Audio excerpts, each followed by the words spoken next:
Hello everyone, welcome. It's the start of the stream. Thanks for clicking. And welcome back. Hope you had a nice extended weekend. We're playing, perhaps unsurprisingly, some more Hearts of Iron, but perhaps surprisingly with a different coat of paint. The Lord of the Rings mod, which I had no idea how popular this actually was. I didn't realize how many people were subscribed to it. I guess I often acknowledge but somehow still underestimate the sheer number of people who play Hearts of Iron.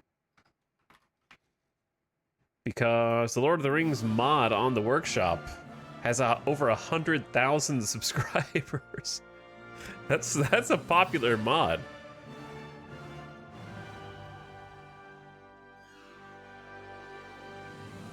What's up, everybody? We're gonna try our first ever Hearts of Iron mod.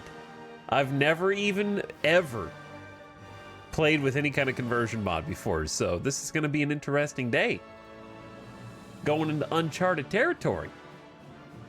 And I do love me some Lord of the Rings, so it's only natural that we should check this out.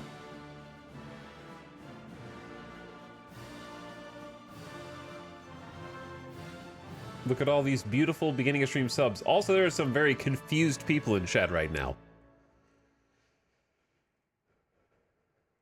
Where someone in chat was like, man, I sure wish Crusader Kings 3 had this kind of epic music. And then one of right on time subbed and said, CK2 music, Lord of the Rings, and Hearts of Iron. What a beautiful thing to behold. Guys, this is Crusader Kings 3 music. This is CK3 music. You're in one, you know? All that. Haven't done that in a while.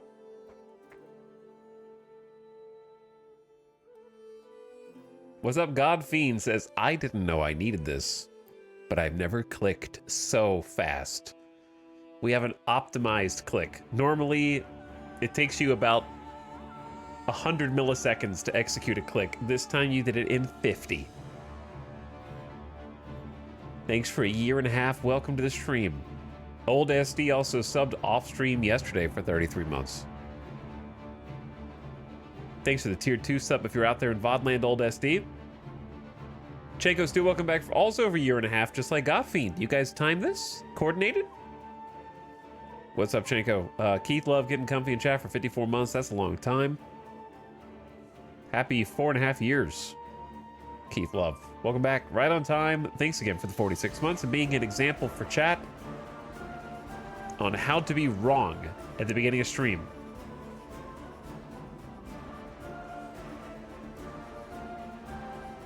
Joe Knows Nothing, thanks for dropping the prime for a 33rd month. Welcome. Migwar for 50. Thanks for 50 months, Migwar. And Bald Eagle for 55. 33, 50, 55. I'm seeing like this is like a IQ test pattern recognition problem that I'm gonna have to try and solve here in a minute. And what up, Bird Bro? Hello, Bird Bro.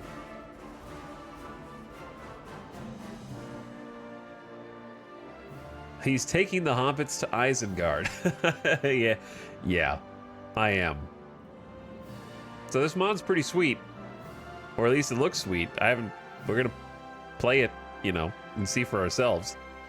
But it is a full total conversion mod, which I know that there is probably a Lord of the Rings mod also for Crusader Kings. But my imagination is that the Hearts of Iron version is going to focus more on the actual, like, tactical war making, whereas Crusader Kings would probably focus more on the dynasty and lineage and all that. This seems like the better video game sort of for a War of the Ring style mod, as opposed to just like a Crusader Kings seems more probably adept at doing the older history over a longer period of time.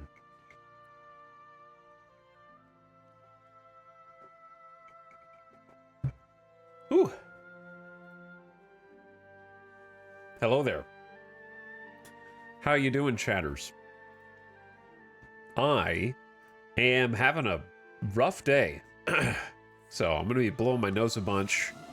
Probably clearing my throat because something's in the air. I feel it in the air. I feel it in the water. There's dust. There's dust somewhere. So I'm blowing my nose like a bunch. Like right now, actually.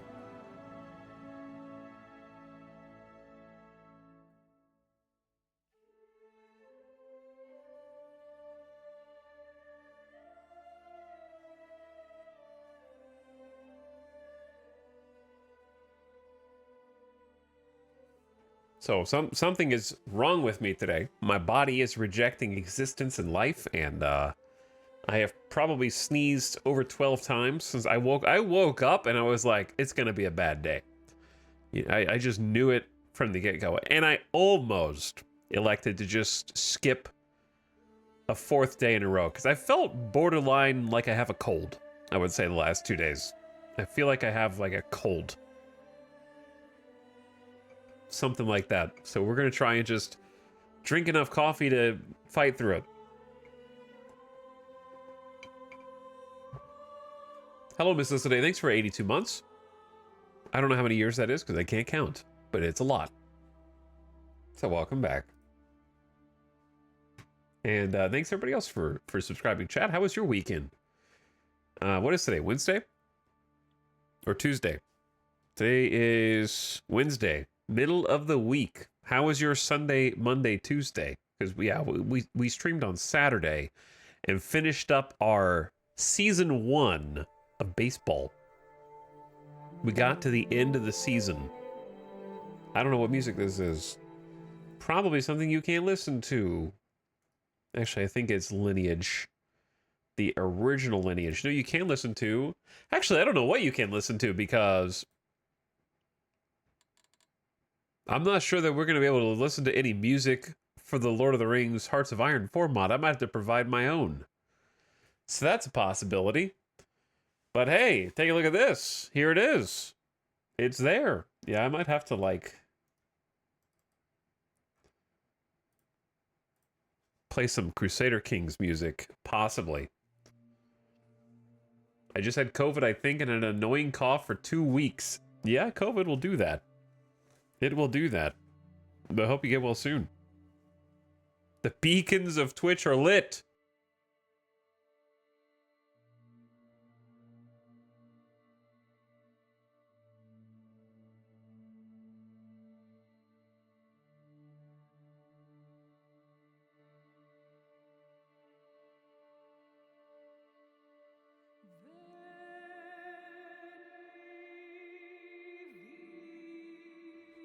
We're going to see if I regret this by the end of the day. Be like, well, that was a mistake. So, you know, this could be a short stream if I change my mind because I'm feeling a little funky. But I want to stream something. And I've been wanting to do like a Hearts of Iron modded thing for a while.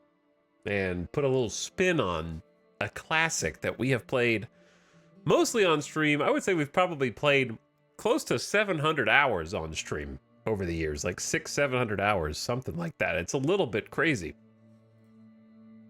I don't know how we've done that much, because I didn't even start playing it until Battle for the Bosporus, because the game came out in what, 2016, but I haven't really gotten into it since there was already like 5 DLCs out. So I was kind of a late bloomer in Hearts, and now it's one of my most played games of all time. So I don't know how that happened. All right, let me blow my nose a couple more times, then we'll get in.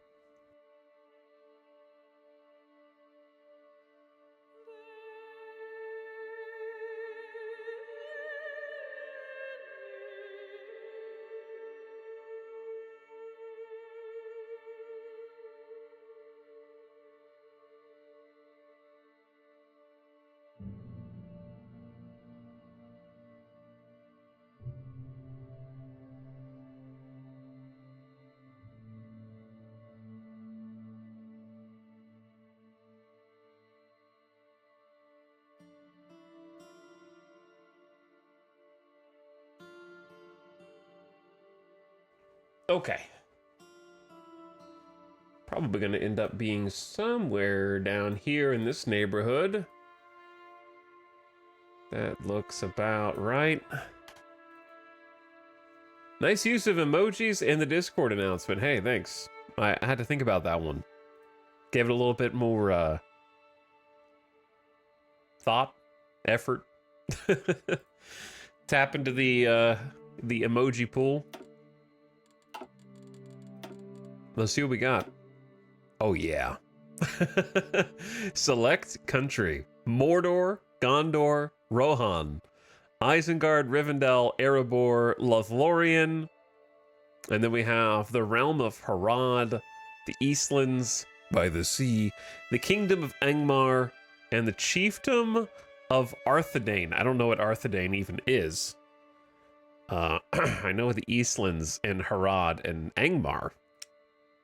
This one doesn't even have a little history blurb. Chieftain Aranarth. The Unaligned.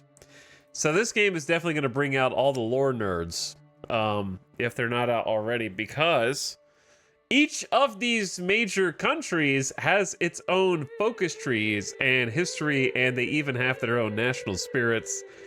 So you can see the focus tree previews here.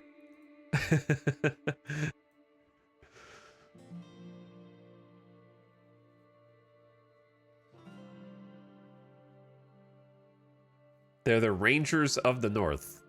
The Arthedain? Oh, the word, the suffix Dane, like Dunedain, should have clued me in, I suppose.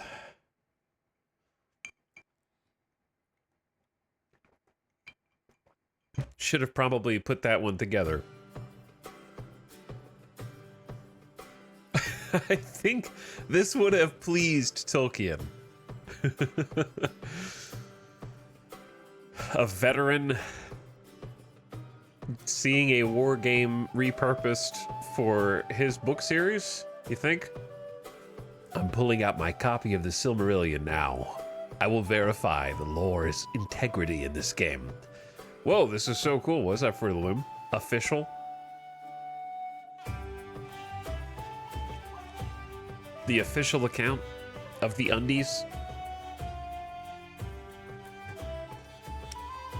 So you're gonna like this even more then. Look at the map. Check this out.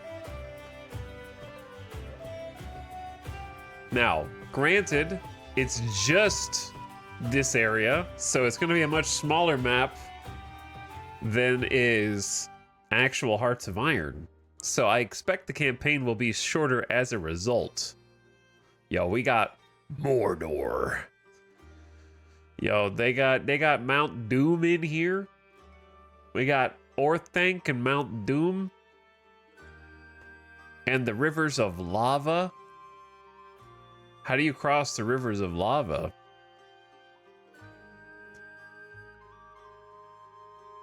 There's Gondor right next to it. So of all the things, this is going to teach the geography of Lord of the Rings better than any book or movie could. That's what's funny to me, is by the time you're done with this, you're going to know where every single little nation on the map in Lord of the Rings actually is. And figure out how the geopolitics of it works. Because if you ask me, just put the whole map here and was like, hey, where's the Shire? I wouldn't have known that it was like way west over here. I don't think I would have picked this on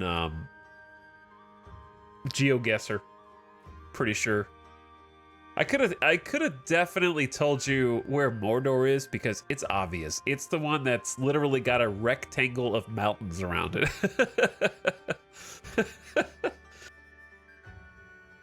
Look, I like Tolkien's map a lot, but the like box of mountains around Mordor always cracks me up. It's just so perfectly square that it doesn't make any sense to me. That's how evil terraforms.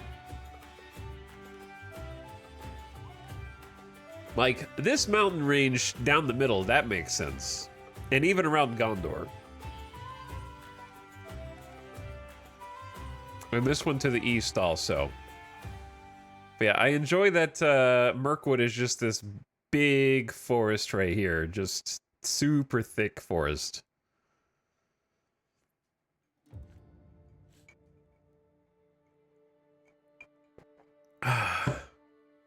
Evil terraforms.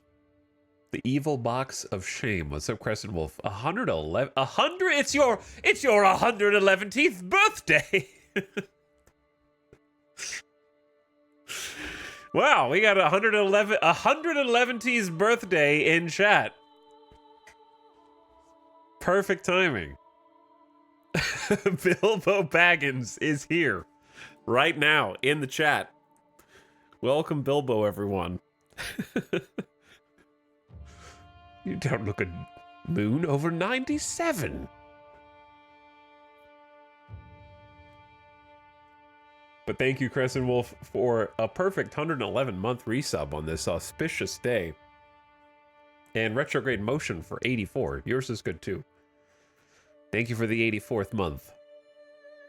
Keep a close watch on your rings, chat. He might just... Ah! When you least expect it.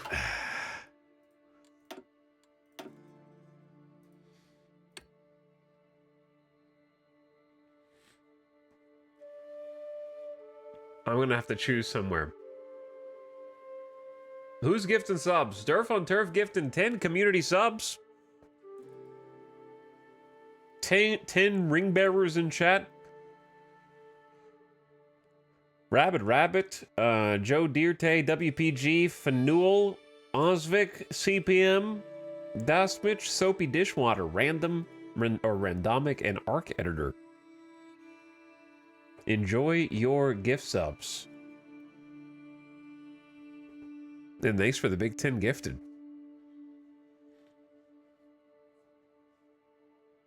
Durf with dropping, I don't know how much it costs now. 60, is that $50 or $60? Either way, it's a lot of money. Thanks for sharing a lot of money with supporting the stream. So most of these guys got a little brief history. Chat, I'm gonna be real with you. I think I need to go with my childhood faves. The problem is I can't. It's tough. Because you actually do kind of play as the dude, right? So if you pick, like, for example, if you picked Gondor, you actually are, your leader is Denethor the Second. So that's interesting. I love this, like, Aragorn. This is an Aragorn Pog. Not like a Twitch Pog, but like a millennial Pog. You know what I'm talking about? Millennials in chat, the Pogs. The little circles with the pictures on them.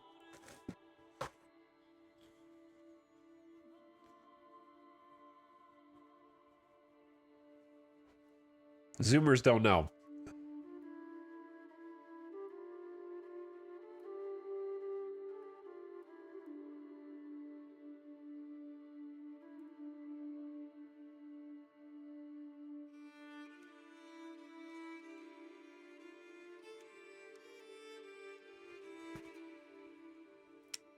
Rohan, gotta be Theoden, Saruman, Elrond gets Ringbearer.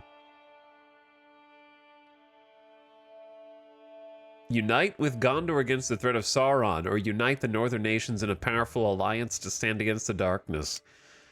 Erebor. The demise of Smaug is not to be the last of the Lonely Mountain's troubles. A horde of Easterling soldiers threaten to unite with Mordor and swarm over the Redwater, opening up a second front. Meanwhile, the mines of Moria are being overrun, and the elves of Mirkwood will seek any excuse to wipe the dwarves out. Lothlorien. Mostly considered neutral and pacifist, the people of Lothlorien are a true wildcard. The House of Celeborn and Galadriel have become the identity of the nation, and the people will unite behind any cause their rulers see fit, be that neutral pacifism or licentious conquest. So this is Switzerland. This is Switzerland. Erebor is like Spain. I feel like Erebor is like Spain. They got civil war and other threats. They're basically on death's door already. Rivendell is pretty small. I don't know. All the elves are kind of like Switzerland, to be honest. Isengard is like... I would say that Isengard is Italy. Mordor's definitely Germany. Isengard is Italy. Gondor is like... It's gotta be the UK. And Rohan has to be like... I could see Poland. Or the US. It could be the US. I could see some different ones.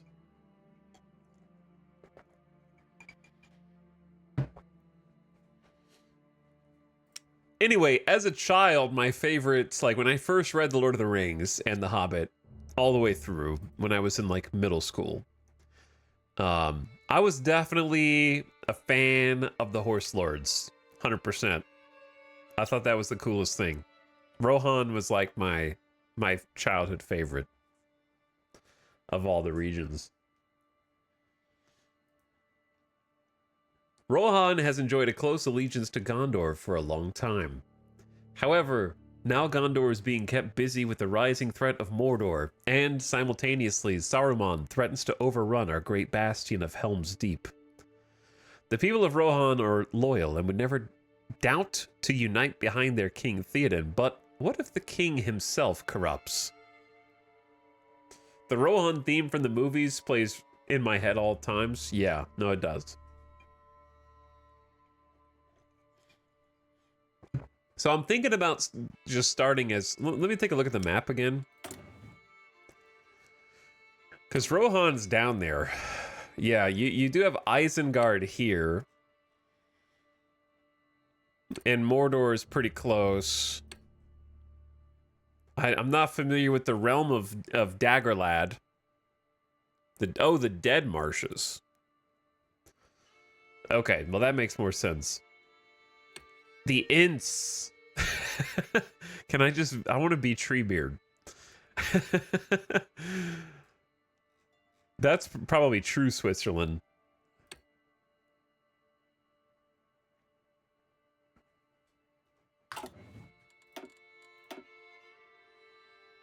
Okay, I want to be one of the majors first because I feel like they're going to have the custom focus trees and whatnot. Is this bugged? This might be a mod bug. I'm pretty sure these are just not appearing, but they're probably there. And I don't think... Is it just Mordor, Gondor that have their own thing? I'm not sure. I guess we'll find out. All right, should I just be Rohan first? I think we should just pick one. I'm just going to be Rohan first.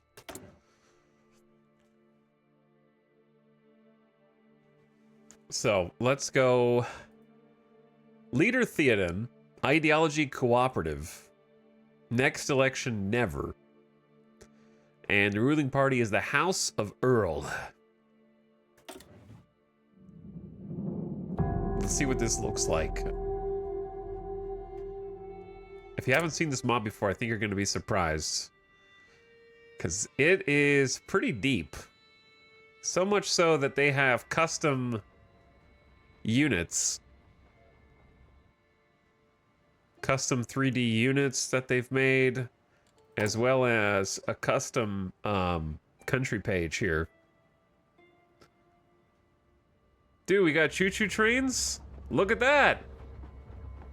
We invented trains.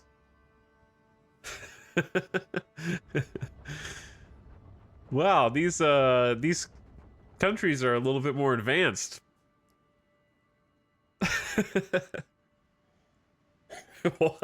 Why didn't the hobbits simply take the train to Mordor?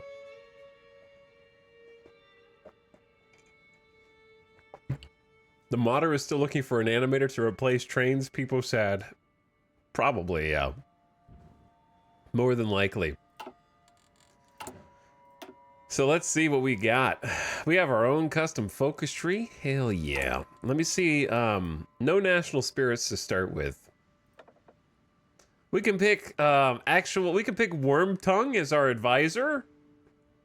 Now we're talking. Aowen, Theodred, and Aomer.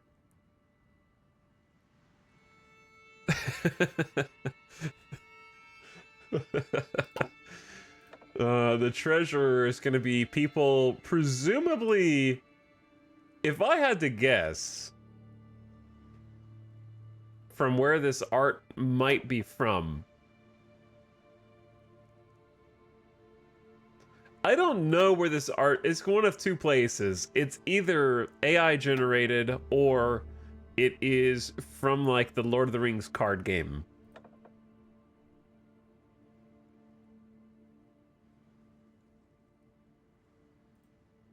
Those are the two options.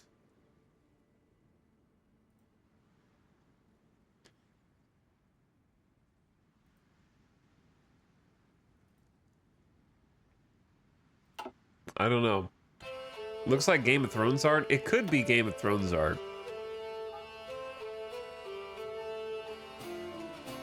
Cause like, this looks like Tywin Lannister to me.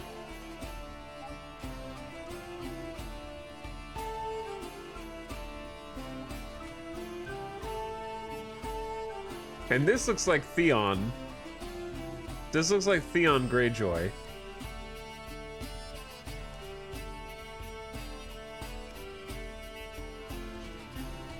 And yeah, this looks like the mercenary that tags along with Jaime.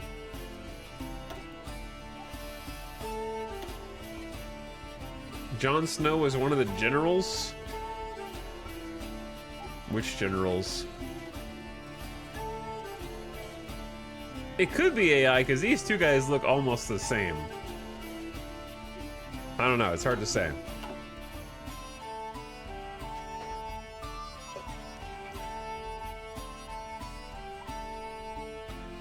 This is the CK3 soundtrack. We'll probably listen to CK2 here in a minute. Oh my, I didn't even think about what the research tree is gonna look like. Well, this is cool. It's kind of like big. It's very wide. Very wide.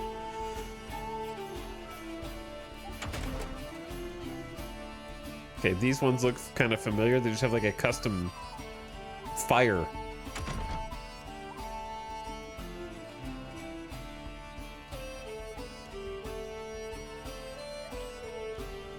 Chariot archers, advanced longbows, ballistas, ground ballistas, catapults and siege towers, alchemy, writing, and espionage.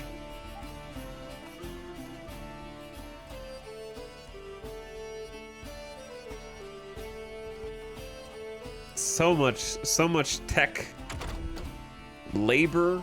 Okay, so some of this is going to be just adjacent, right? Like this is resource gain efficiency. This is production cap. More dockyard output. Construction speed, factory, yeah. Urban versus rural is concentrated and dispersed. So some of this is going to just be adjacent. But there are different resources here. Instead of oil, it's like leather. Food from farms. Oh, so we have to do food here. Interesting. Food is generated by your country's excess food. So it's food instead of oil. Okay, so we have to keep people fed. That makes sense. And then sailing. We have like war galleys, long ships, and carracks, so we can have a navy. And the Secrets of Min. Scout Eagle, Bomber Eagle. What does what does Bomber Eagle do? They drop rocks. Okay. We just drop rocks. Does that work?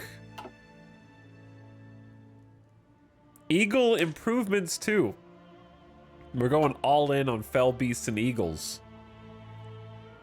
As they did in the old days, I guess. Sure, yeah. Why not? What do you build? Okay, so like the same buildings. That way it just makes more sense. You don't need to rename everything. Oh, I didn't even look at this. What are we making so far? Basic infantry equipment.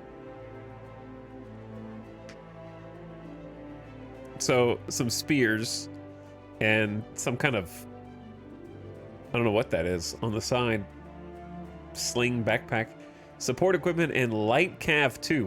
We have to manufacture our horses in factories.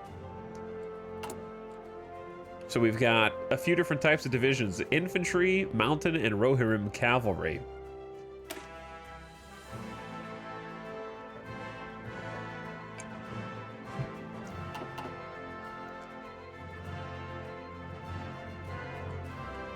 I need to look at national focuses, and we got a bunch of unassigned divisions. Okay.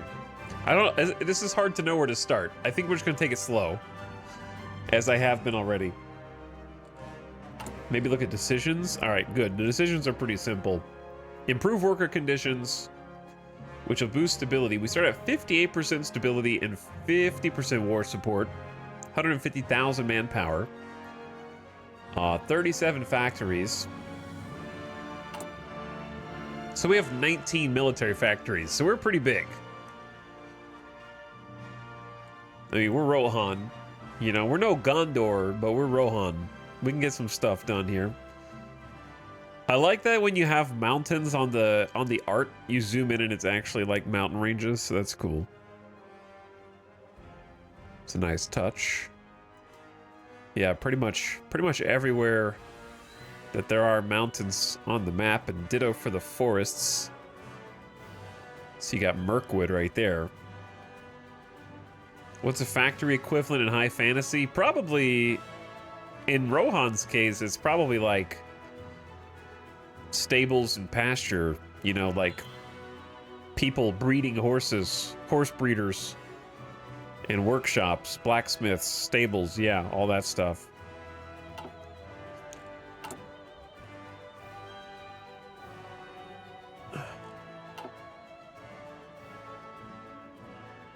Here's the Shire. You want to go to Hobbiton? They're actually highly industrialized. An urban province in North Farthing. They have trains going through, connecting them to Sackville. Where's oh, there's Orthanc. I was wondering where it was. Isengard and Orthanc are right there. They're watching me. They can see me from the top of the tower. And then we got the Barad-dûr second twin tower there with the eye. The all-seeing eye. It's watching. What's some other stuff you guys want to see? Moria, maybe? Zelem Melik. East Moria. Nud Melik. And I'm not familiar with this place, but we got roads connecting.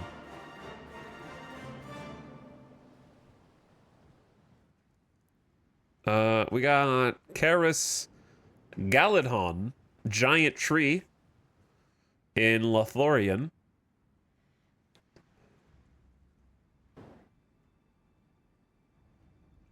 I have no memory of this place. Rivendell? Sure. I mean, Rivendell exists. They don't have like the giant 3D Rivendell thing. Are there any other, like, 3D kind of POIs? There might be. The Ents. Okay. Let's actually do something. Let us do something. Minas Tirith would make sense. I think they don't really have, like... Since they're giant urban areas, they don't really do... They do have it where it's partially in a mountain. So... But yeah, they don't really have big 3D structures for the cities, presumably because in Hearts of Iron you need to have kind of like this province art and architecture. There's Osgiliath. There's the crossing, so you can physically see why they needed to hold Osgiliath. But Minas Morgul just rode out and was like, this is mine now, and you can't... Imagine not even being able to hold a bridge as humans. You know what I'm saying? Like, come on, bro. I'm on Denethor's side, man. You can't even hold the bridge? Don't talk to me, Faramir. Like, now you gotta... If you can't hold this bridge, now we gotta defend Minas Tirith. This is a choke point. You can't hold the choke point. What are you gonna do? Like... Pelargir is way easier to defend, because where are they going to come out? They got to march all the way down? Yeah, right. I know you're trolling, but it still hurts.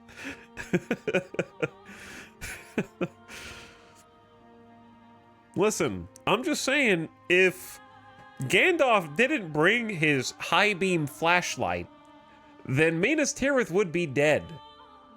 Okay, he packed extra batteries that day.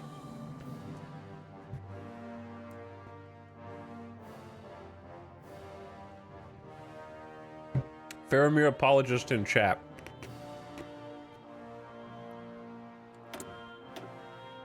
Well, I'm just going to research the same stuff I would normally research, but I do think I should at least look at this a little bit more. My ADHD brain is starting to take over. I just got to focus. All right, basic infantry equipment. Boarding crew. Damage done by boarding and ramming. What that mean? Close range ship-to-ship combat. And then unlocks skirmishers. Meat for the meat grinder.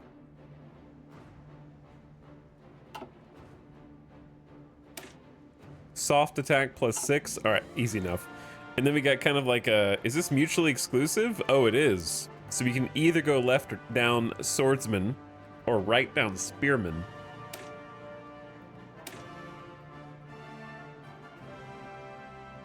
So swordsmen have what, more defense. Okay, that seems odd, but and more breakthrough. More soft attack, but less hard attack. And less piercing. And more reliability. And less food consumption. I mean, but spears are cheaper. It seems like swords are better against everything except... I'm assuming in this case that hard attack and piercing is for anti-cavalry. My assumption is that cavalry equals armor in this. So spears are going to be worse against a bunch of infantry, but better against not getting overrun by cav. Which kind of makes sense. And then unlock sword and spear. 4 less soft attack is a lot, though. And the production cost of these is... I don't know, what's the difference in equip and sword? I don't understand. Are both of these necessary? Spear, let me look at what we already... Because we're making basic infantry equipment, and we can just make longbows, horse-drawn wagons, support equipment including radios. Just kidding. And trade caravans? Trains? Oh, this is a train. This is a train. Okay, I get it. And then basic infantry equipment. So that's what we're making right now. But we got a whole bunch of factories that need to be applied somewhere. And a bunch of divisions. So let's see what kind of divisions we got.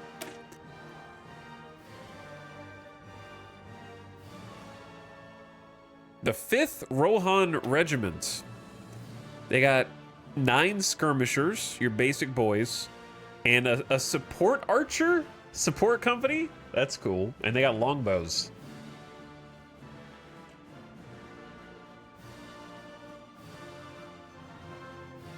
A single support archer is about 12 longbows. And it provides an extra 15 soft attack. So that's as much soft attack as half of these skirmishers. Five skirmishers equals 1 support archer. They give you some nice defense also. Yeah, it's basically artillery. And then we got the Rohirrim Cav, who are just 259 light Cav 2 horse-mounted soldiers.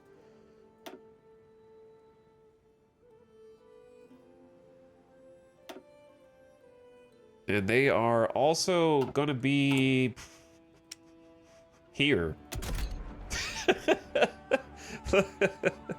Yo, look at the horse designer.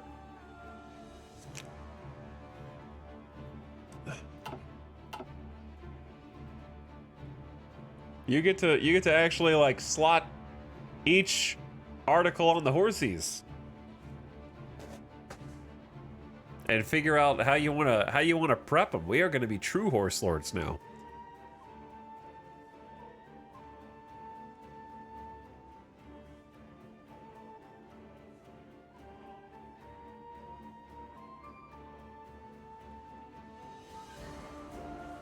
So what do they got already? Leather armor, so that improves defense and breakthrough, and its armor percent. A cutlass.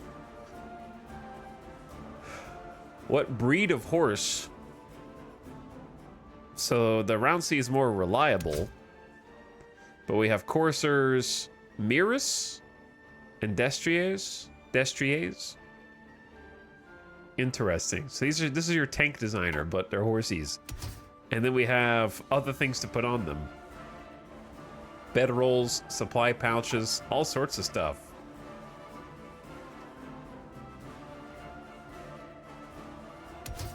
What kind of barding do you want on there? Harnesses and saddles. Okay, that's the kind. There's a lot to look at here. But that's not a bad thing.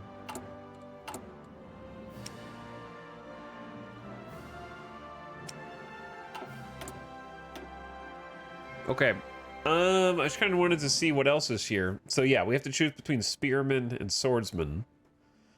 And then swordsmen also get some leg infantry bonuses. Whereas spears get mass produced.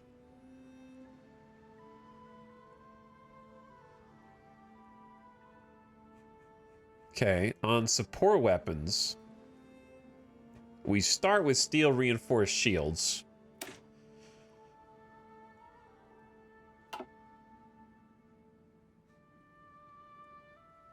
This is, you know what, this is kind of weird. It's having a weird effect on my brain, where I'm seeing something that is intensely familiar to me, which is this research screen, but every single thing on it is different. It has like a dreamlike quality. Like when you're trying to read a book in a dream, but all the letters are scrambled. You know what I mean? I feel like I'm looking at something that my brain recognizes, but as I'm staring at it, I realize that none of it actually means anything to me. Because I don't know what any of these upgrades are. Yeah, the screen is familiar, but none of the words make sense.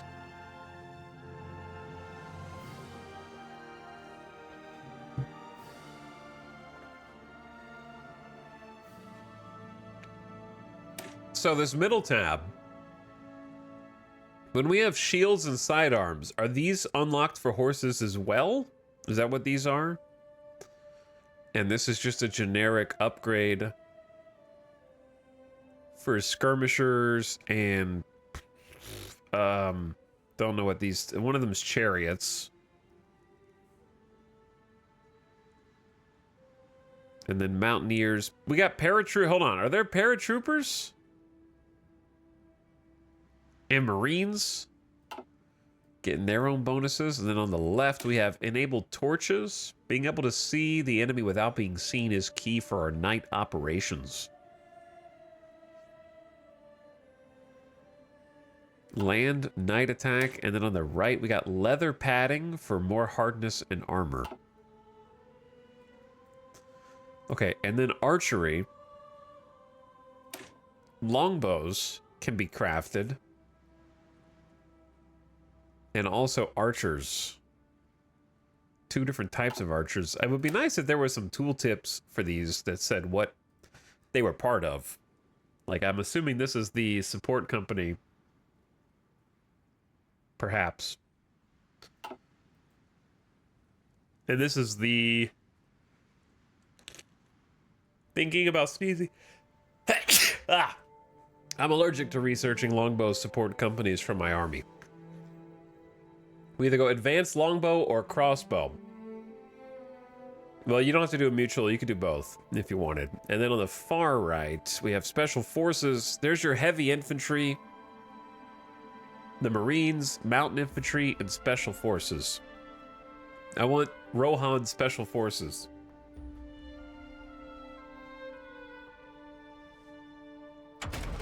Support companies are more or less the same. I don't want to listen to this either. Let's listen to...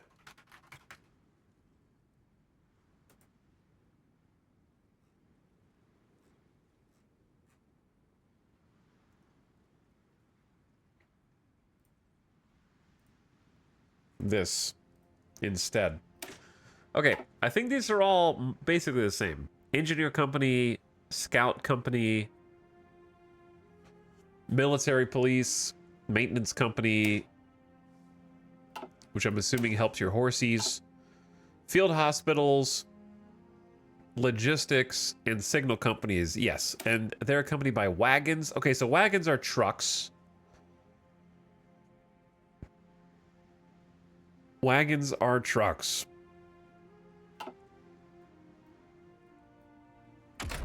And message couriers is just a reinforced rate. So this is like radio. Okay, I'm starting to figure out how these things are renamed. So I get that. And then on the cavalry, aka armor page, the invention of the spoked wheel enables the construction of lightweight carriages drawn by horses. So we got wagons and the trade caravans, which are trains. So this is just making cheaper wagons. And then we have war chariots that pivot into either chariot archers, or we have basic light cav that transitions into heavy cav, lancers, light cav, and then mounted archers. Okay. This makes sense.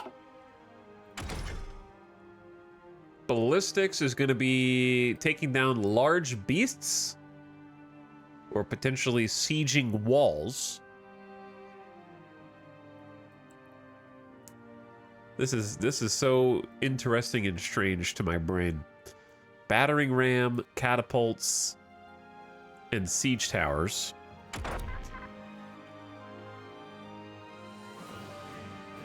And then knowledge has 3 tiers. On the left, we got research speed bonuses. Enables building a rocket site. Long distance spells. I cast magic missile.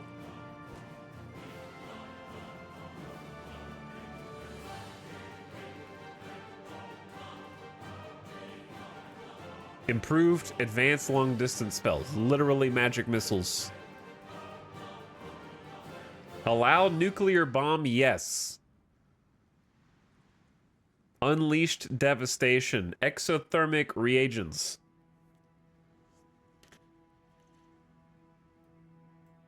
And then herbology is It's kind of like food and experience loss mitigation. Okay, Scriptorium is also research speed, but it leads to more research speed, more research speed.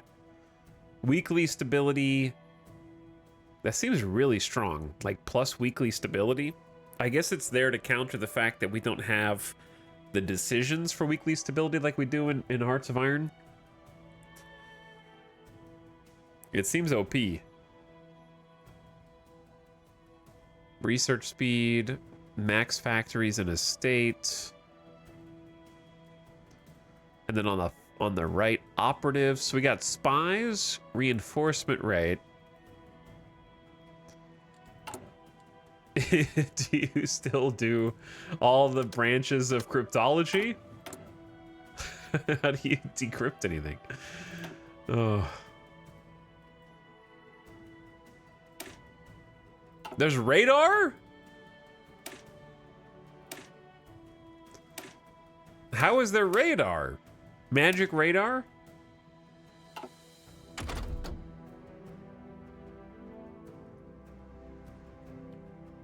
Metalworking. We've intercepted a carrier pigeon, my lord. What does the message say?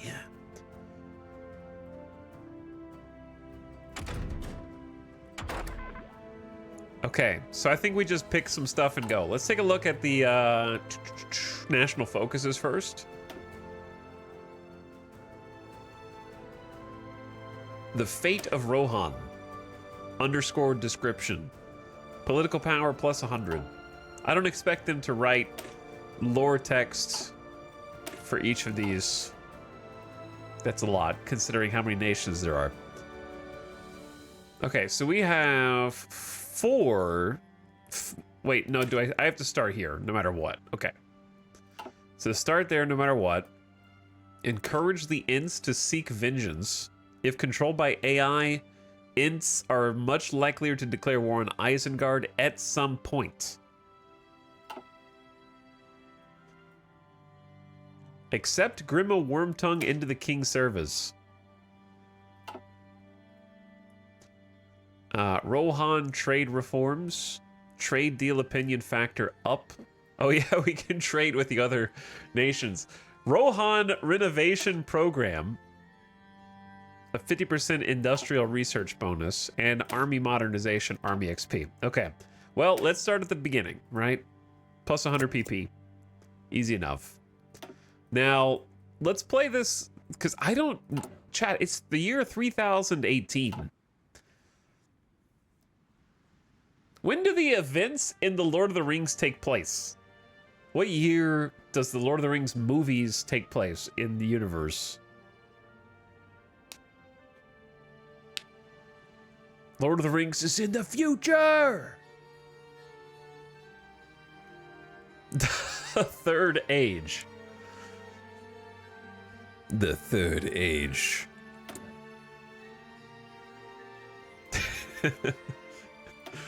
Okay, I'm gonna start with my typical strategy. If you plan on being alive for a long time, then it's never wrong. Actually, I don't know how food's gonna work, do I? That's the big question mark to me. We have 25,000 food, daily gain 960. Maximum daily consumption is 2.2k. So that's the army. Each country has a max capacity for food, which can be increased by building silos. Food is used by all military units and delivered along supply lines. I'm a little worried about running out of food, as any good leader should be worried about, you know? So perhaps...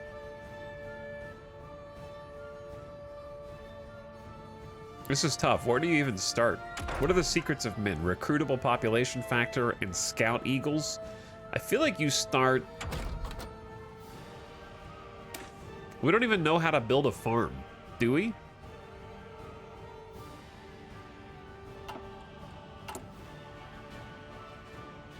Yeah, we don't even know how to build a farm.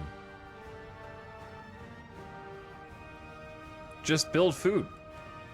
Rohan lives off the land. But I do feel like learning how to build a farm is a reasonable place to start. Military industrial organizations are here too. The Riddermark Farmsteaders is the name of our industrial organization. Just live off the land. Okay, so let's start with farming and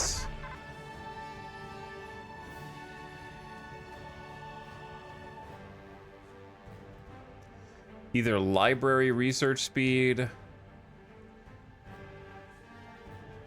or distillation, which is also, what is inflammable coating? The lower the value, the more likely the equipment suffers. Okay, yeah, that's just reliability. Inflammable coating of what?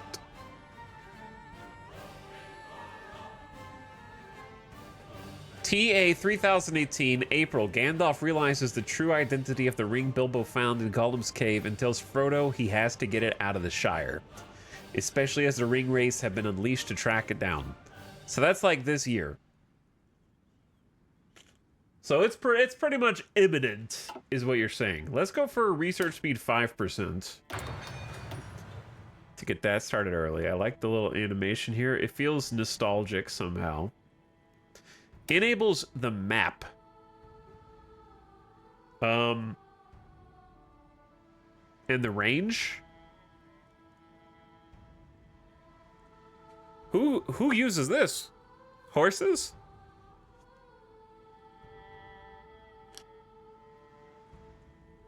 I feel like speed for horses is cool, but I feel like we need to focus on the basics, right?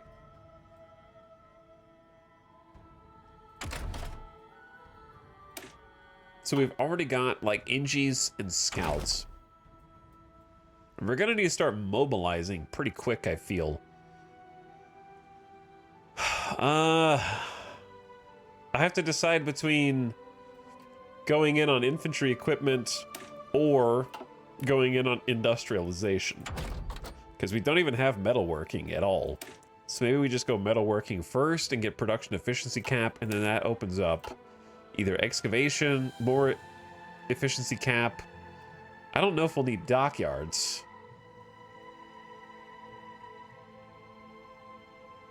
Or we could get construction so that we can unlock the actual industrial things. Maybe say forget about farms at first and just do my classic construction speed plus 10%. Just do the usuals, you know? Get metalworking in there. And we'll come back to farms. All right, free civilian factories. Where do we anticipate trouble? It's hard to say, right? We got Isengard here, so definitely Isengard. We got Daggerlad, aka the Dead Marshes, to the east. And then we got Mirkwood and Lothlorien on our borders with the Ints. So there's we have a lot of random borders here. Rohan seems a little dangerous in that way.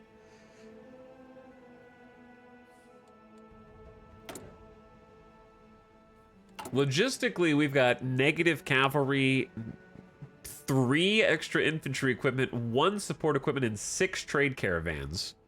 We currently need 14 trade caravans to supply all of our troops, so we're going to need more of everything.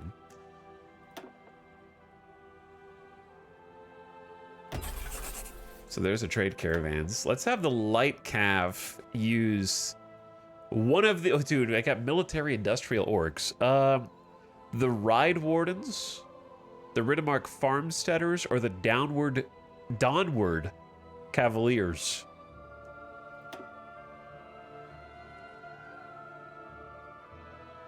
I don't know that I have a preference here. These seem to be focused on infantry equipment, light cav, lancers, and heavy cav. These guys seem to be focused on chariots. And these guys are eagles and all cavalry types. I said let's go for the Dawnward Cavaliers. Heavy, lancers, light, and infantry. Okay. And then basic infantry equipment. Let's use Helm's Forge Guild. That way we have kind of two different ones. Being leveled up at the same time. Okay, we are not making longbows at all for support companies, and we have 0 string. Apparently string is a commodity that we need to be focused on, of course. String. It's food, mithril, leather, string, steel, and wood.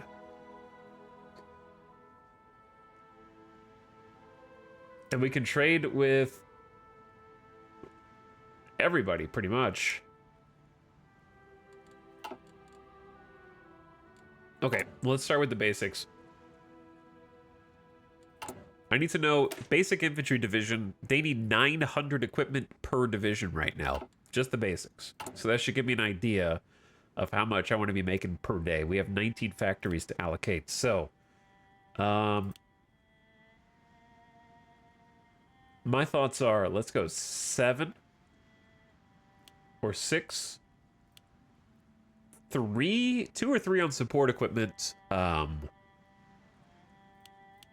would say 4 on light cav to get started, and let's like go heavy on. We are Rohan, right?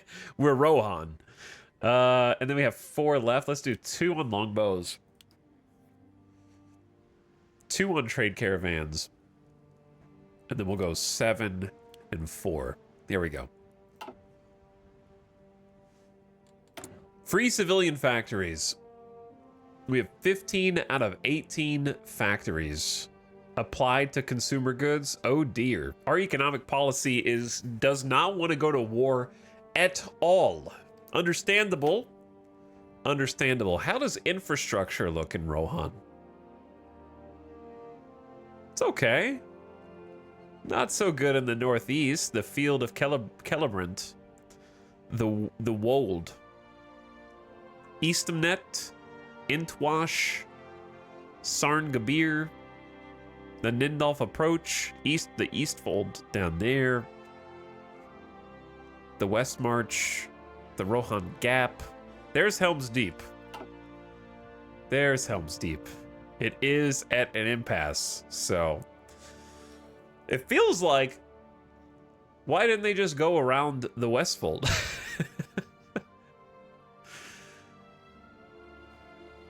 Why did they have to go through Helm's Deep? They could have just gone around, bro.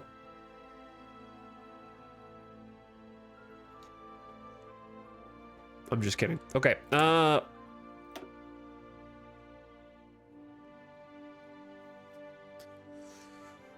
I say let's build just your regular civilian factory just to get something queued up. No divisions in basic. It's going to stay like that for a minute, and let's see who our generals are.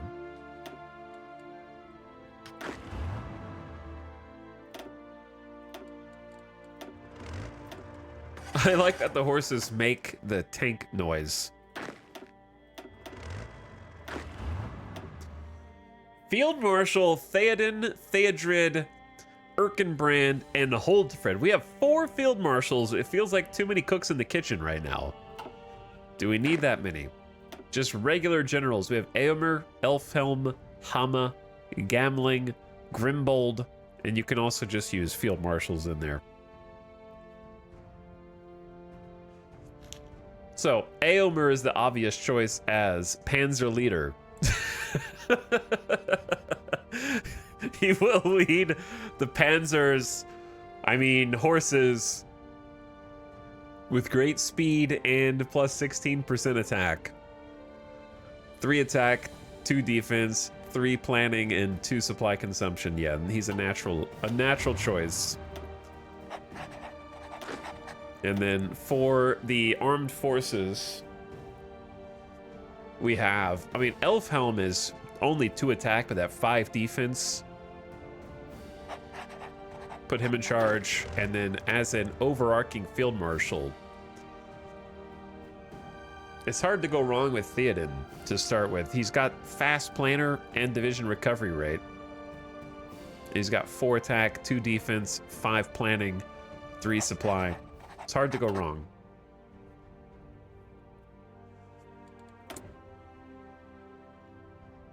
Light the beacons!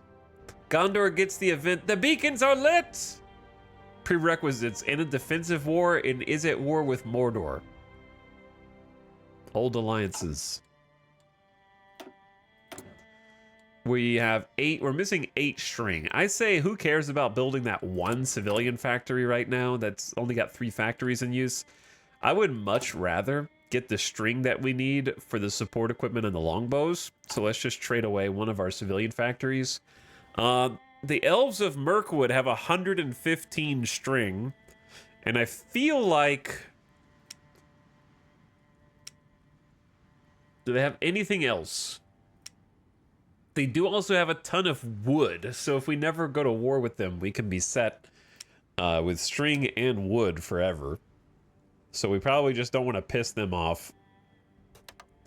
But I'm going to start trading 1 civilian factory. We'll get 8 string, and that'll take care of the debuff there. All right, I think other than the fact that I don't really know where my troops should go... like my assumption is that Isengard is the threat, and then possibly over here in Mirkwood. Do we have any intel on Mirkwood? No. Deployed manpower is 0. At least that's what we think. So my assumption is that Isengard is the threat right now.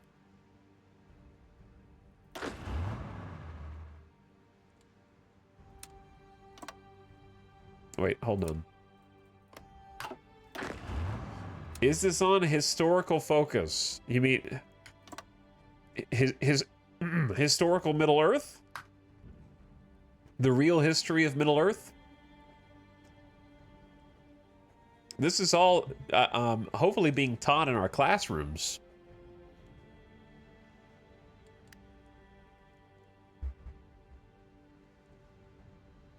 I hope that the textbooks have been updated. With the Battle of Helm's Deep, teaching our children.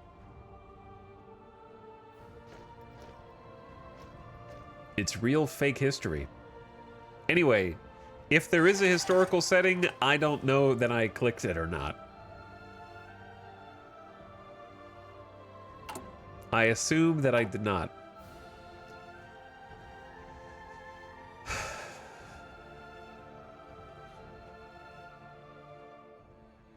But you'd have to go back and look at the VOD to be sure. I don't feel like taking every single unit to Isengard is the best idea.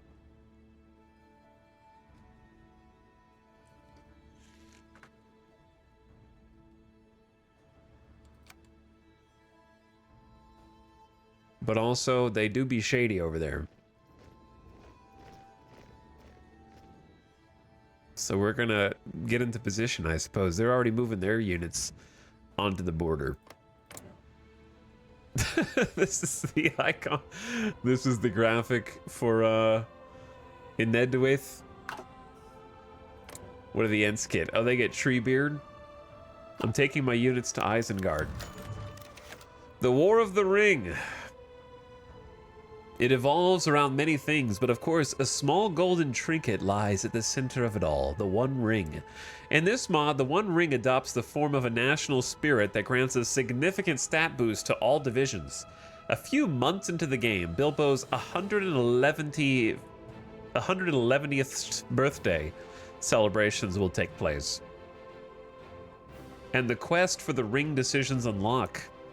Countries that control states the Fellowship passes through can try once to intercept the Fellowship and seize the ring for themselves. The likelihood of this being successful directly depends on the strength of the Fellowship protecting Frodo. Once the ring reaches Rivendell, Elrond's council will be invoked. The nations of Gondor, Mirkwood, and Erebor can then choose to add either their finest warrior, a decent replacement, or no one at all to the Fellowship, as well as vote on what path the Fellowship should take. If no nation manages to obtain the ring before it reaches Mount Doom, the ring will be destroyed and the nation of Mordor will be severely weakened. If a nation that has the ring capitulates, their attacker will take the ring from them. Good luck. Have fun. Got it. I didn't read what got it did, but I think it gave me 5 PP. 5 PP.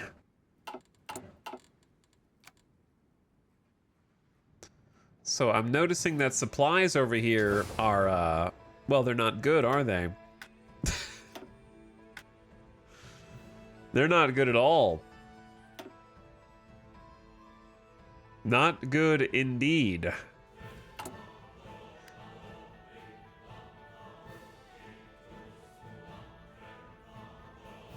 Ding, ding, ding, ding, ding.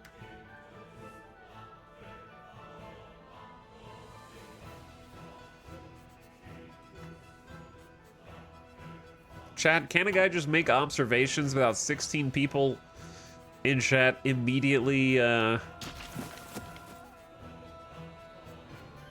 saying something useless? Like, get the railway up?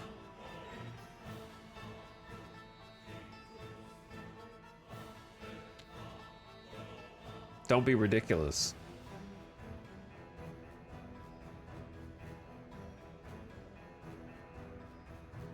What are we here for then? To be seen and not heard, Victor.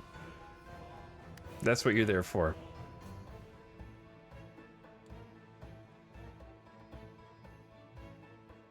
Expecting chat to be helpful. No, no, no, no. You misunderstand. I don't need your help. So my expectations are not for chat being helpful, but alas, with my 2 civilian factories and the fact that I've just unpaused the game, I do not have a perfect nation yet. I am merely pointing out the problems with my nation. Okay?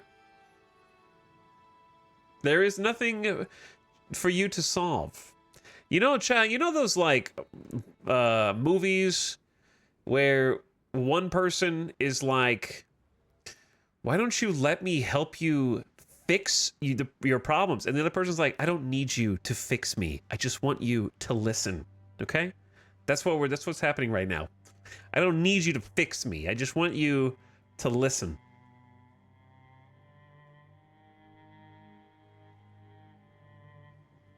But yeah, there's nothing we can do about this at the moment. It is impossible.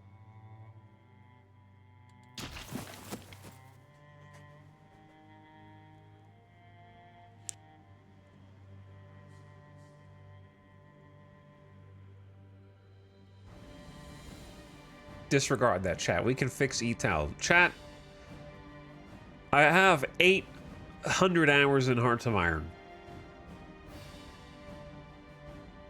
Okay, I think I can handle it. People are going to be saying, like, for example, they're going to be like, "Hey, streamer, did you know that horses are actually tanks in this? Did you know that food is actually oil for like the entire stream?"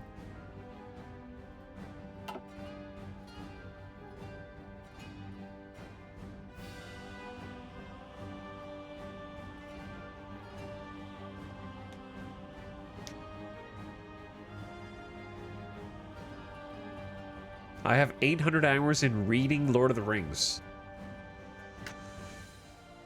Staring at the page and leaving the book open on the table while you go do the rest of your housework doesn't count, okay? Just like those of you with like 3,000 hours in Hearts of Iron, okay? Just leaving the game open on your desktop because you never shut down your computer at night doesn't count. Sorry. We're gonna have to take these guys out because they're suffering 13% attrition.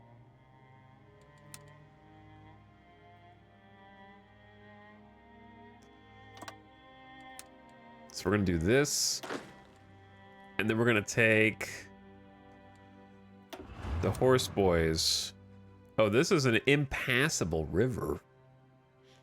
That's actually helpful.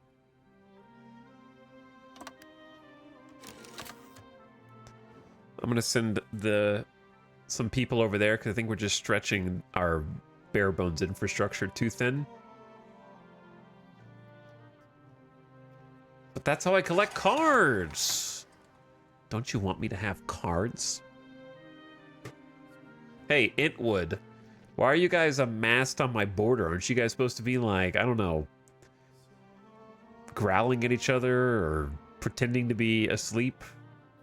Something like that.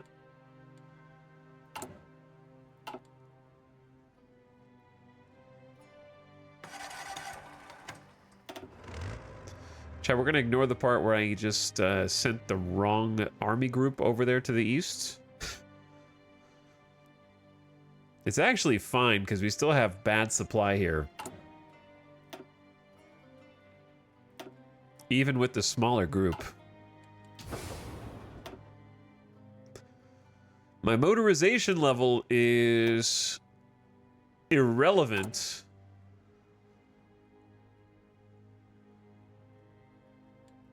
It doesn't seem to be changing it at all. So my assumption is, yeah, I'm not really we can't seem to stretch out from Helm's Deep supply hub despite having a level 5 connection.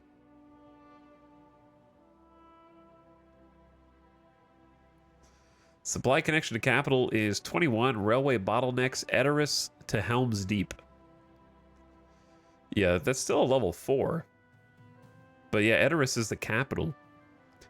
So it seems like motorization level is not changing anything. For whatever reason. So they have what, like 3% attrition? But I can't just leave my borders unguarded.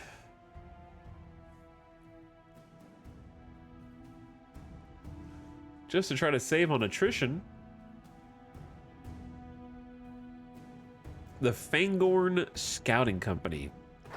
1st Isengard Brigade. The fate of Rohan. Plus 100 power. Alright, the Intwood has not been burned yet. Grima has not been hired yet, though he could be my chief advisor if I wanted him to be.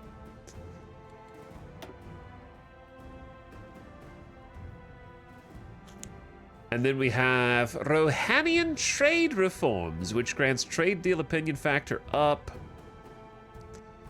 Trade laws are 75% cheaper. Resource gain efficiency up. Gain a research slot. Well, there's your research slot right there. And then we have extra infrastructure and factories right there. And another research slot. And then we have army bonuses. So the eternal question of, do you industrialize or do you politicize first?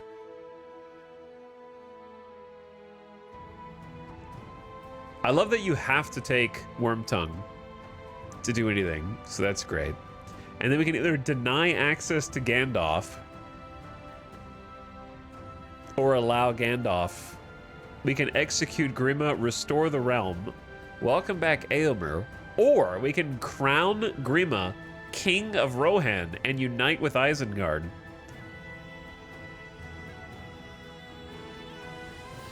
Before preparing for war.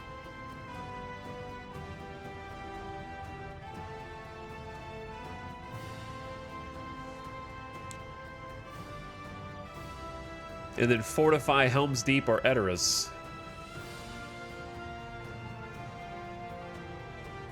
Edoras Railway Station. And then cleanse the Orc invasion. Tough call. I would say let's get at least a little bit of industrialization first. Assassinate Eomer. Wed Grima to Eowyn. Oh dear God. This is truly a dark timeline.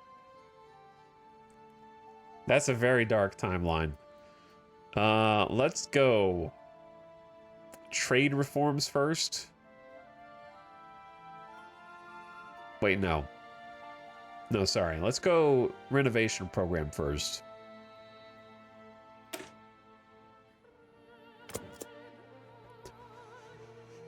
Now, do we want to hire anybody. Stability up, guarantee cost minus 35%. Yeah, I guess you could guarantee other nations' independence. Stability up 25%. Here's the thing. To do anything, we have to have Grima first. Probably as chief advisor. So I don't want to hire someone in the chief advisor only to have to replace them. Okay, these are kind of insane, right? Like, we'll grant 2% research speed every year, stacking up to a max of 12. Industry research up. Research speed minus 30%, but you gain a research slot immediately. That's technically an improvement. But not a lot. But it's technically an improvement. Interesting trade-off there. Grants between 0 and 20% extra research speed depending on surrender progress. Well, these are kind of spicy, actually.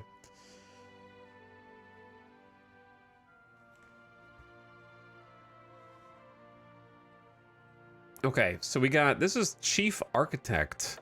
So these are all independent from each other. You can have 2 researchers, though. And then 1 chief researcher. Okay.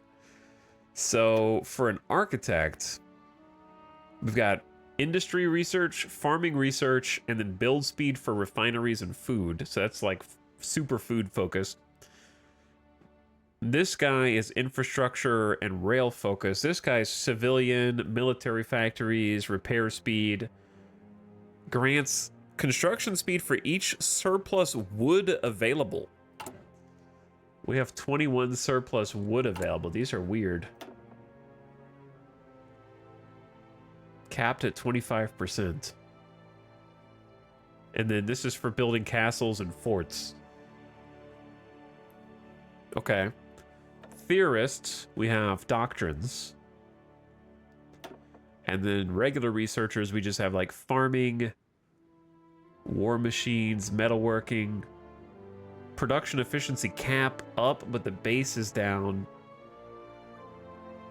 Cap down, base is up. Join a shared research group with all of the countries that have secret society members employed. Kingdom of Rohan joins a secret research society sharing group. Secrets of Men, Scriptorium. License purchases are cheaper. Decryption's higher. Cavalry research faster. Support companies faster. Oh my. Okay, I haven't even looked at advisors. Max factories in state plus 20%? These are huge swings. Resources to market, political power gain.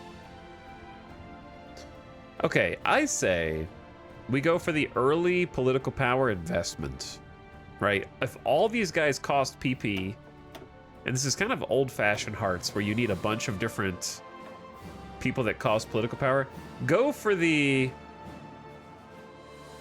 like plus 15% political power right out the gates. Can embargo countries we have a low opinion of. Cool. But yeah, go for like the 15% political power gain first, and then start investing in political power.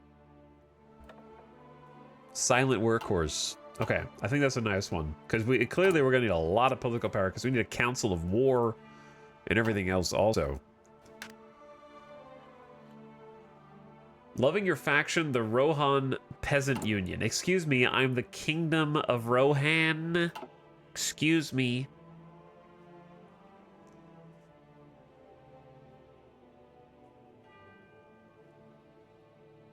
What's up, Cam Sparkly? Thank you for the 5-month sub. Getting comfy in chat. Hello and welcome back, Alamein.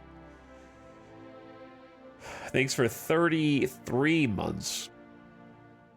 Alamein, I don't know why everyone doesn't have a ring, okay? You know what they should have done? They should have given every single ring bearer their own replica ring so that nobody knew exactly where the real ring was. And everyone thought they had the real ring, so that they couldn't give accurate information if captured. You know what I'm saying?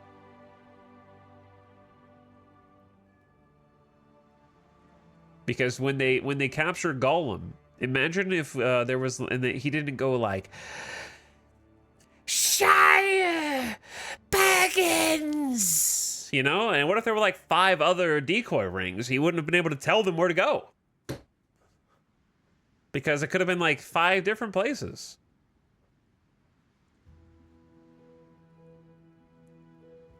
Lots of ring bearers, yeah.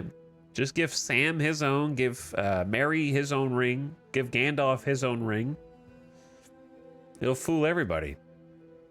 Great idea. We just need 400 elven ringsmiths. That wouldn't work because no one has the willpower to give up the ring, so if you got a fake one, you'd know. Yeah, but then if you know and you bring it up in conversation, everyone else knows that you tried to use it and you should be kicked out of the group, okay? So it polices itself. So if you try to put your ring on and you get pissy about it, everyone else can be like, bro, you're not supposed to wear it, and then they kick you out of the group and get somebody else to come in. So they would be able to hold each other accountable because they would know that they would get kicked out by the others if they try it on and get upset about it. So honeypot rings. Honeypot rings, exactly.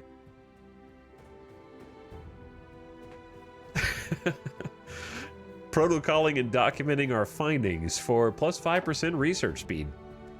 There you go. All right, it's already the 10th of April, so Gandalf is going to the Shire right now. He's going.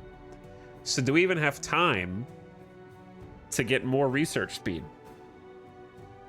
Or should we just be turning our attention somewhere else? I'm researching like metalworking and construction also. I guess I could do farming now.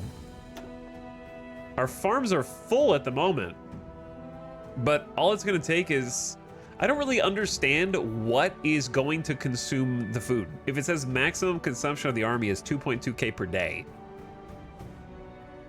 Is that like if the horses are moving?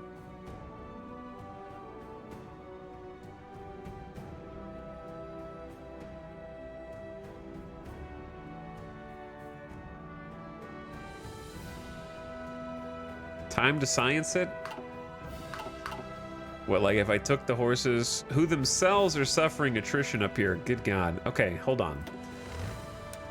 I gotta stop the attrition. You guys just spread out and do like an area defense here, I guess. I don't know, just the supplies are killer.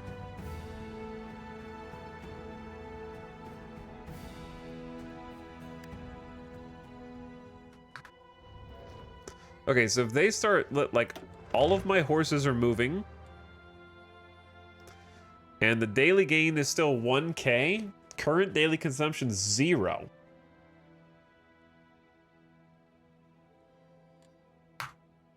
So we're not consuming any even while our horses are moving. I like the sound of the internal combustion engine for the horses. I do as well. We pointed that out already.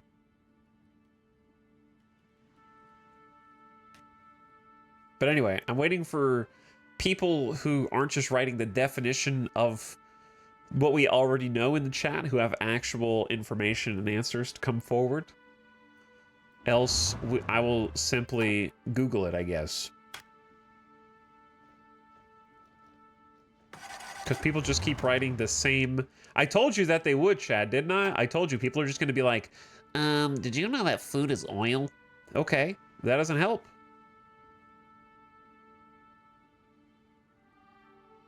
Didn't I say that they were just going to keep saying that for the whole stream? And look where we are. I got 43 command power.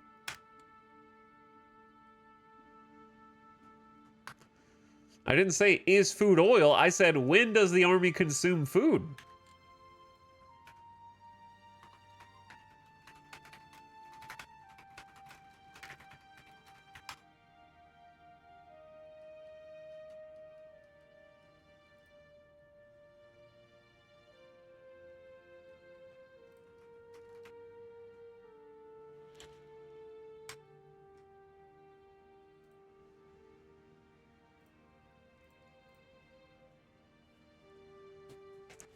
when they're hungry. Nobody knows. I'm debating. The reason I need to know is because I'm debating on whether or not it's actually necessary to start building farms. I can't tell when it will or won't become necessary. Because the current daily consumption has not gone up yet. It's been at 0 the whole time.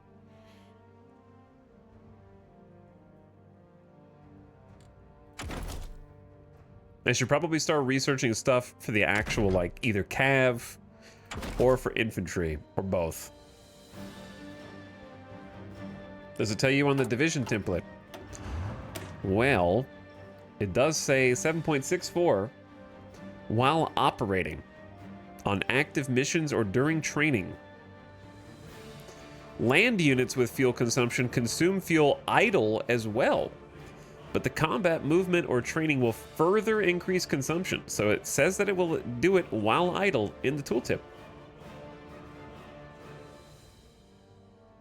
But they're not. That's the problem. It says 0, current daily consumption.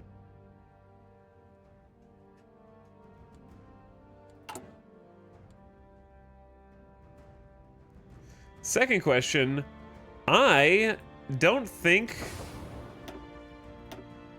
that motorization level works in this mod. Because I have 19 trade caravans being stockpiled. And it says that I have 0 trucks in stockpile. And what is a trade caravan if not a truck? They're trains? Okay, they're trains. So I need a different vehicle that I don't as of yet have. And we're gonna do this for you guys, because you're driving me crazy.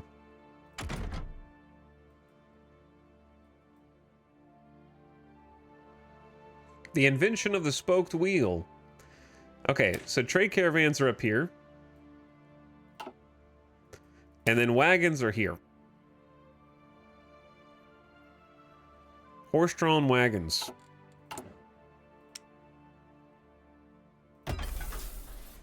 They're basically the same thing.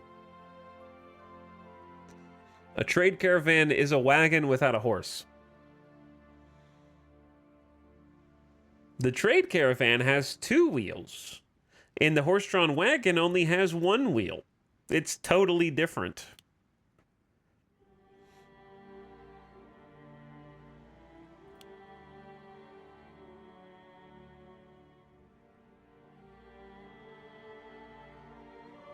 So they look visually identical, but this is trains. Okay, I would like to get...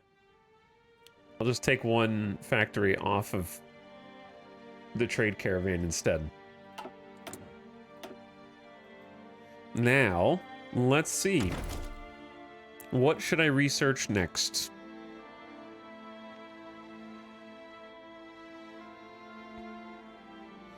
Now I can ask as many rhetorical questions as I want without having to worry. We're still researching metalworking and construction. I can't see any fuel going down for horses at all. So I'm not going to research farming yet.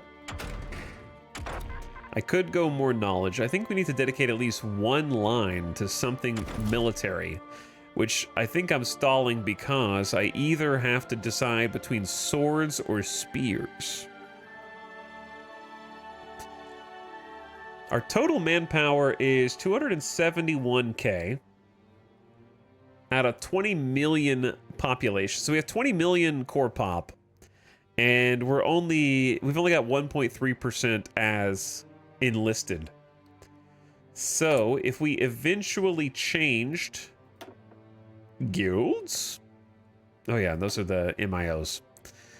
If we eventually changed to a different I'm actually interested to see. Oh, there we go. There's a whole scroll down here for legislation. I was wondering about this. So here is centralization of power. This is going to be your... Which is actually different than anything else in Hearts of Iron, because it has political power gain, taxation laws, trade laws, and levy laws are cheaper. I kind of want to go all in on daily political power gain. And we might just take that next. Now, taxes will take political power away, but give us your mobilization laws. So we're going to have more of our... We need to kind of change this pretty fast, but it's so expensive. 315 political power. Wow. That'll give us more factories to use. And then we've got trade, which we're currently on an export focus, giving 60% of our resources away to market.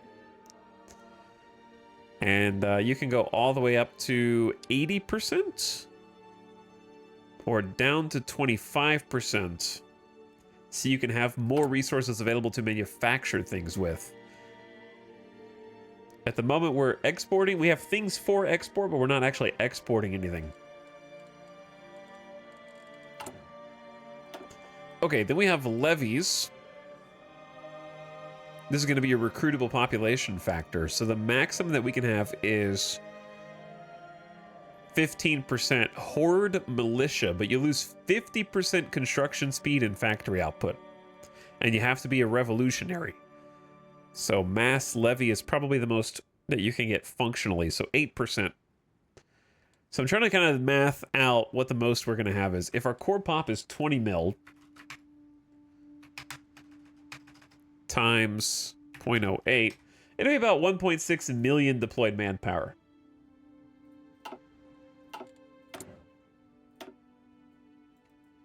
So if we went for that, then mass-produced equipment would be a great thing, and having like spears to be built faster would be a great thing.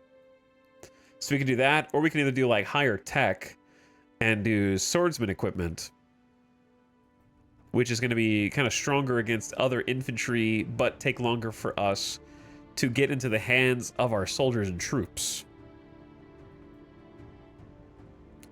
So I think at first glance, I am going to go with spears, because I like the plus 15% speed, max speed boost down here for leg infantry, and I think that'll go nicely with our horses, which I'm also going to go for speed, and we're going to go for Rohan Blitz and try to just go fast. So let's take spearman equipment. Wooden spears are simple to produce and maintain, so comparatively, they're going to have worse defense, worse breakthrough, and worse soft attack, but more hard attack. So if we fight any additional cav, we should win. Or I guess monsters. I don't know if we'll see many monsters. And they have a lot of piercing and hard attack. So they'll fare worse against infantry, but we'll have horses for that. Horses should take care of the infantry. Let's use the Helm's Forge Guild for these. Now, compared to what we're already making, we're making what's on the left. So even the spears are going to be like an improvement over the basic infantry equipment we have. Like 33% more soft attack, 3 times as much hard attack, 50% more breakthrough, 4 times as much piercing, same reliability, same food consumption. So even your basic infantry stuff consumes food also, supposedly, though we haven't seen that actually happen yet. Okay, let's do that and continue on with what we have learned.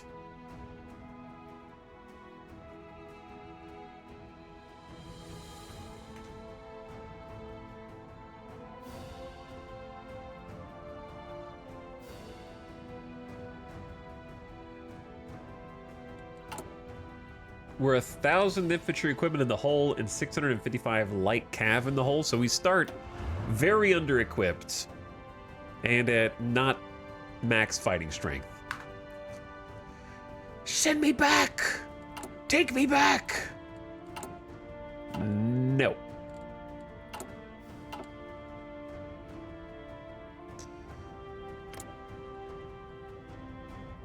But yeah, we still don't know. I guess we'll know soon enough whether we're historical or ahistorical here. The Free Orcs of Moria declared war on Moria. Timing is everything.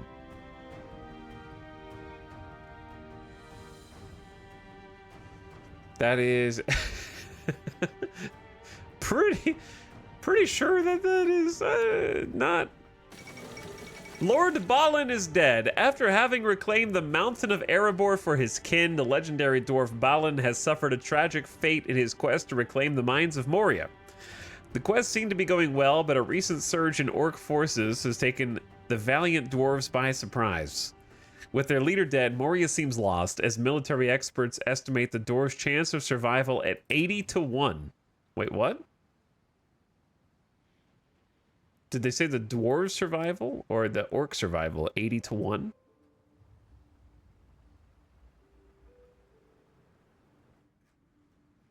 And they call it a mine! A mine!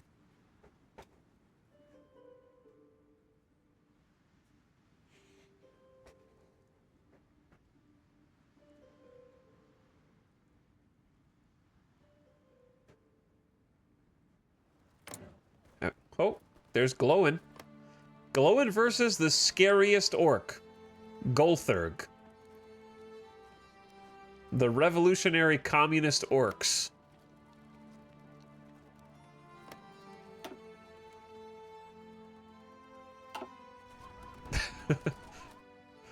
Good luck to you, lads.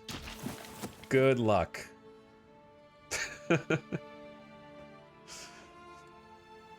No divisions in basic. Yeah, it's because we don't even have enough supplies for our troops right now, you know?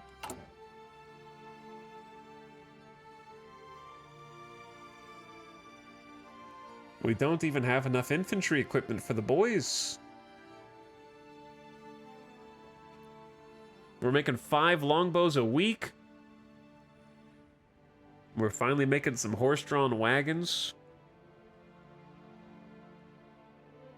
I'm going to slow down the support equipment to make some more basic infantry equipment here.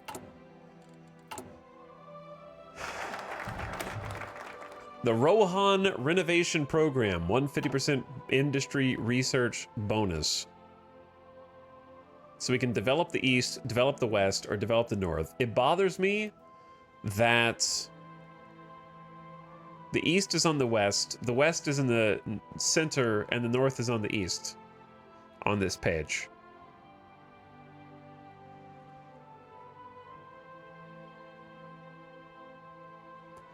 North should be in the middle. East should be on the right. West should be on the left. Okay. Only I would care about that. Let's see.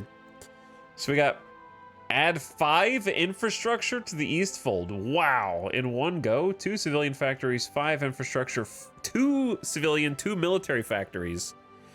And then a research slot.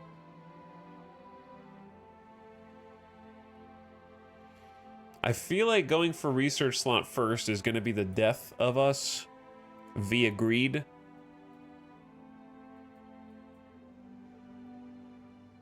Because you have to have both of these to get this.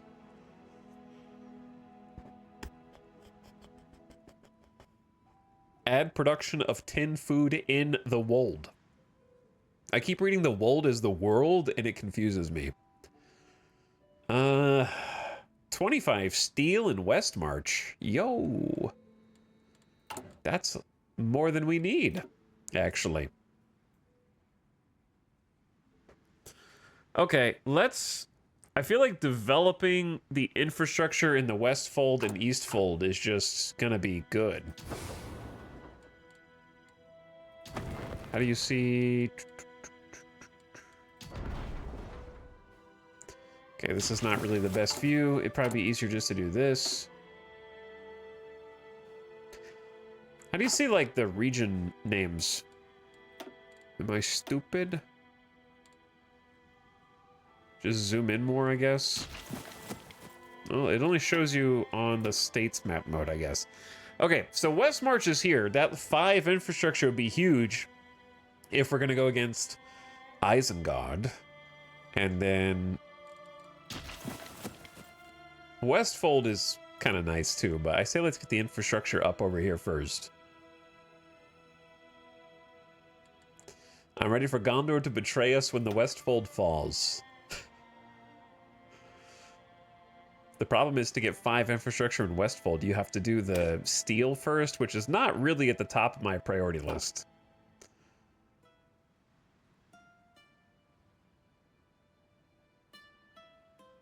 So what do I do first? Should I just hire Grima?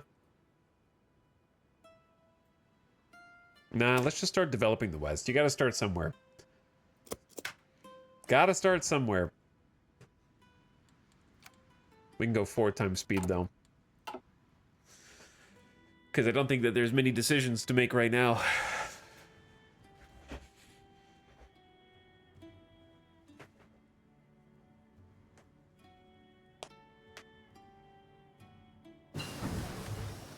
In between the research and the focuses that we're already doing. The strongest steel for the finest weapons. Metalworking gives us an extra 10% efficiency cap, which we're already not reaching. But it'll go up a little higher now, up to 63%. So the only one that's even close to efficient is the light cavalry line. And we have 4, I'm going to call them stables, assigned to help make some cav. Oh my goodness, though. We're only making 1.4 per day, and we're 600 in the hole. Oh. We're 600 horse tanks in the hole to start the game, which is crazy.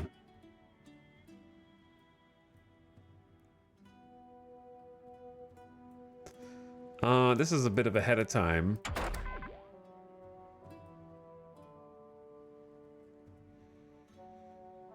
What do we want next?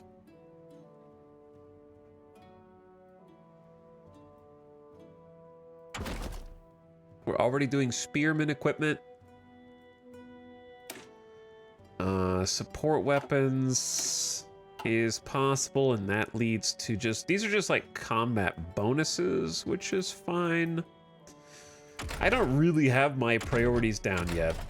We've already got engineer companies and scout companies research that we'll be able to use.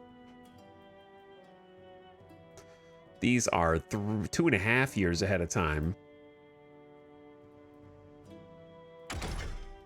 Got nothing for ballistics. I won't have them when I need them. I guess I'm gonna go for research buff. That also opens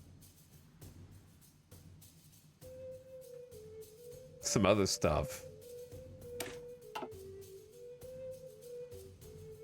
Enables map. I like the maps. I feel like the speed is gonna come in handy. Espionage. Reinforced rate is good. Just give me distillation. Who's gonna attack first is what I want to know. We've already got the Spanish Civil War happening in Moria. They're fighting over a single choke point.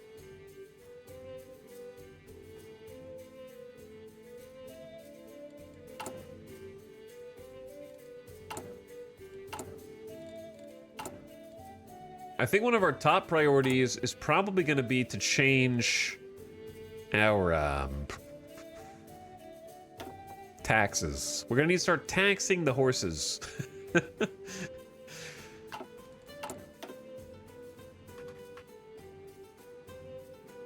Do any of these...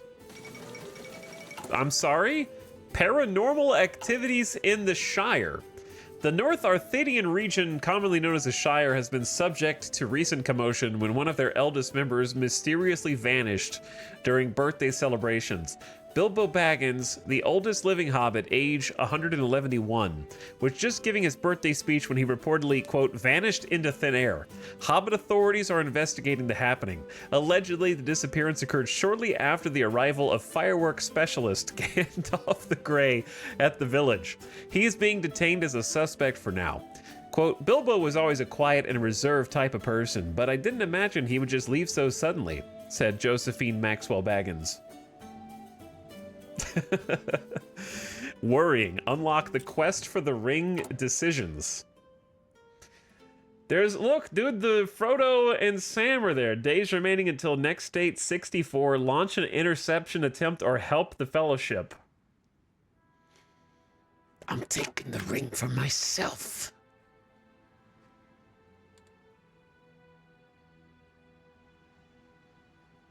Alien reports are really just rings of power getting used. You might be onto something there. Yeah, the way that they've integrated the ring into the actual gameplay is really cool. Do I even want to ask what the ring does? When you wear it, it makes you go, my precious.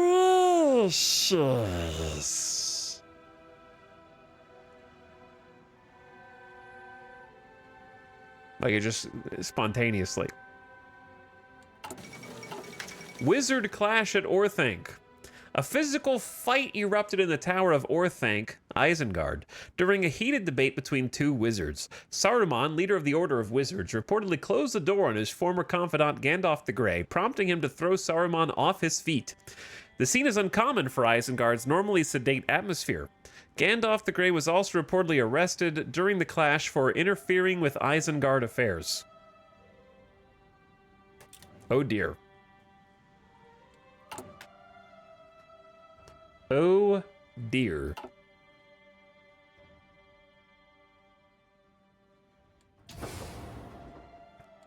Okay, we have 56 carriages. By the way, chat, to make this even more confusing in the mod, they are called wagons here. Okay, horse-drawn wagons, but here they're called carriages. And then carriage is wagon. Okay.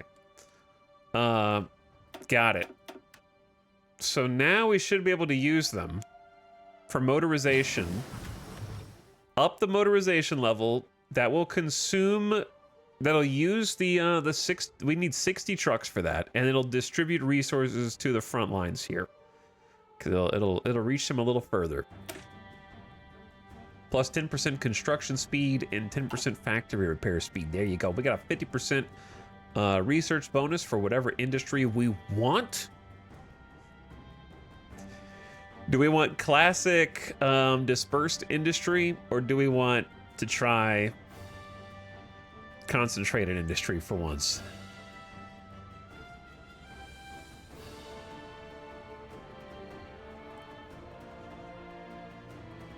I say let's try concentrated. We're gonna urbanize Rohan.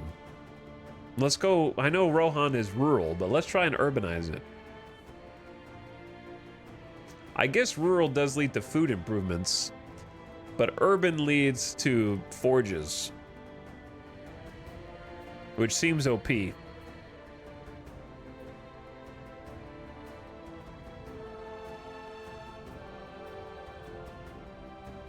But I don't know how to tell whether food's going to be a problem or not.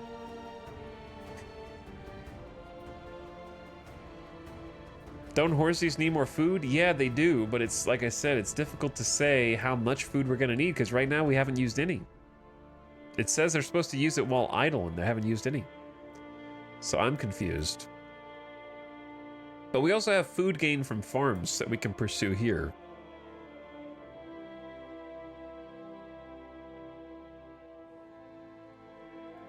I say we deal with food shortages later.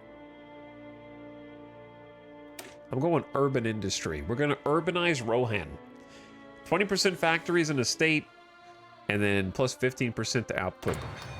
Let's give that a try. Go rogue. do something crazy. All right, I got 150 PP, but my question is there a focus that changes our not urbanization, our war industry? I mean, not, sorry, mobilization.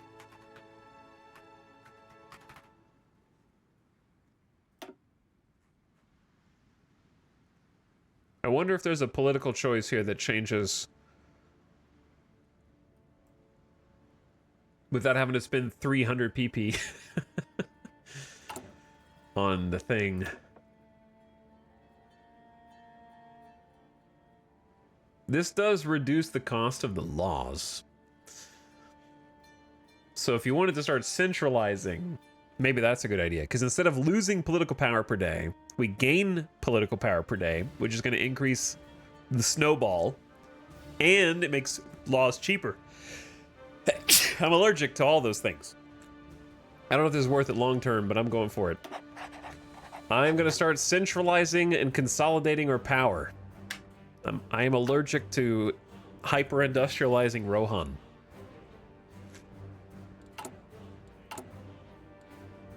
Hey, we actually have a surplus of infantry equipment. Whoa. Let's move one of those factories over to Horses then.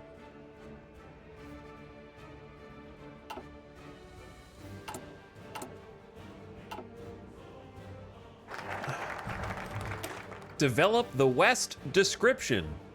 Well said, well said. So Westfold and Westmarch each get a building slot and a civilian factory. So that's here and here. So that's pretty sweet. And then we can, I don't really want to, let's do the civilian factories first. Or the infrastructure first. We need to do both. Let's do the factories first. The sooner they're there, the sooner they do anything.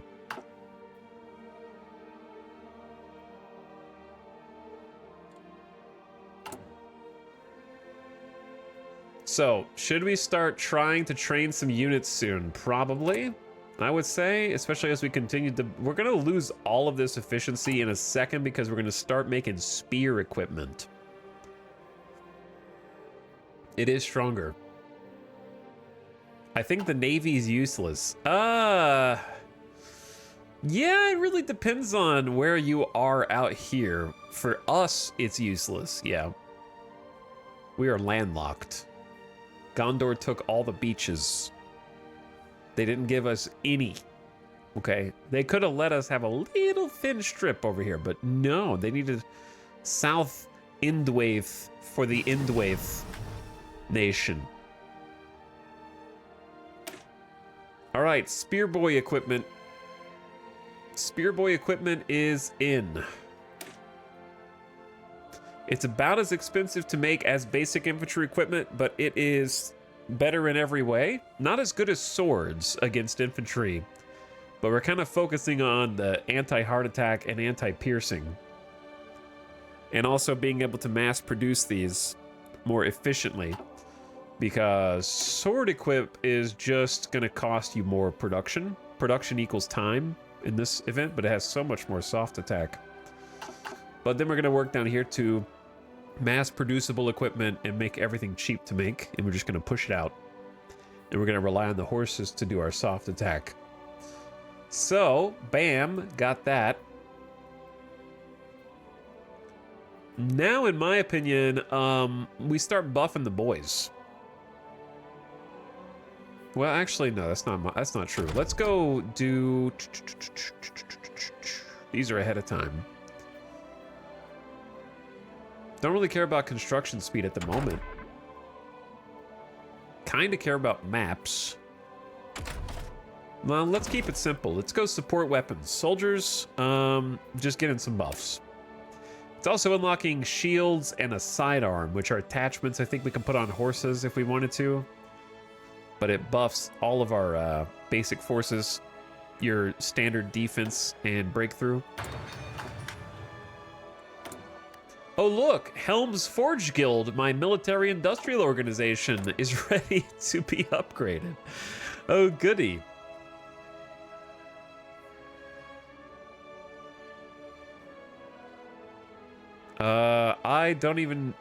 I honestly don't even care. Let's do...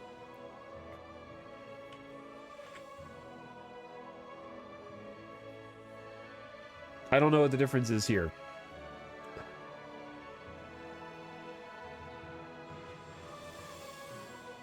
I don't even know what these top ones do. It just gives you more research bonus. Design team assign cost. What, it makes it cost less political power to assign them to help you research stuff?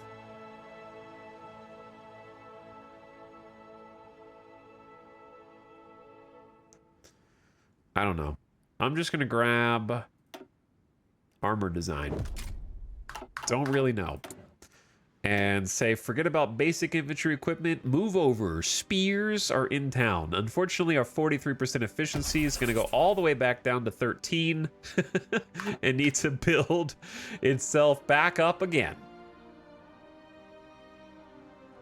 This is really funny as a Hearts of Iron mod and not a CK3 mod. Yeah, I mean, if you like combat, I think this is going to be better than CK3 for that reason. Because just combat in Hearts of Iron is just better.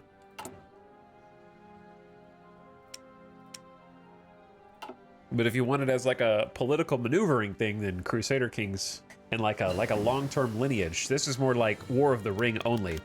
Theoden names Grima Wormtongue his chief advisor. Our beloved king has requested Grima Wormtongue to be his personal advisor. Grima's pro-Isengard rhetoric has raised doubts, even amongst the king's closest confidants. Even Eomer, heir to the throne, has spoken out against this decision, yet the king insists. So I get to add him. This is actually great, because now I get to add him without even spending any political power on him.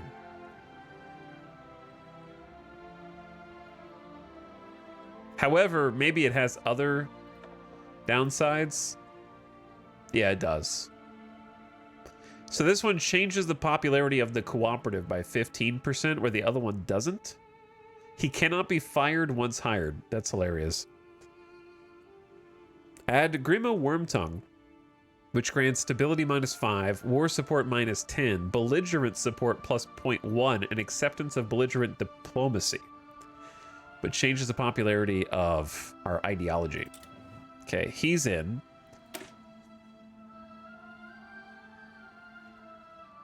The base methods of alchemy are vital for the study of matter and magic. So, inflammable coatings increase reliability on horses? I don't know. No idea what that goes to. Research speed plus 3%. So we got some research speed bonuses.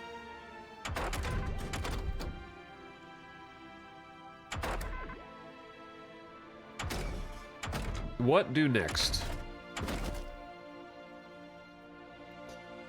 In my opinion, by the time we need farming stuff, it's gonna be too late. You know what I mean? Like, let's start getting construction because we actively are building factories via our focuses. And then we'll go from construction speed over to farms. That way we have them for when we actually need them.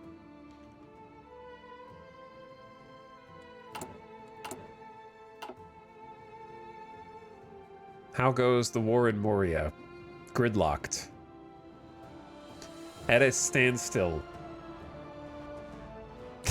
This is such a funny mod.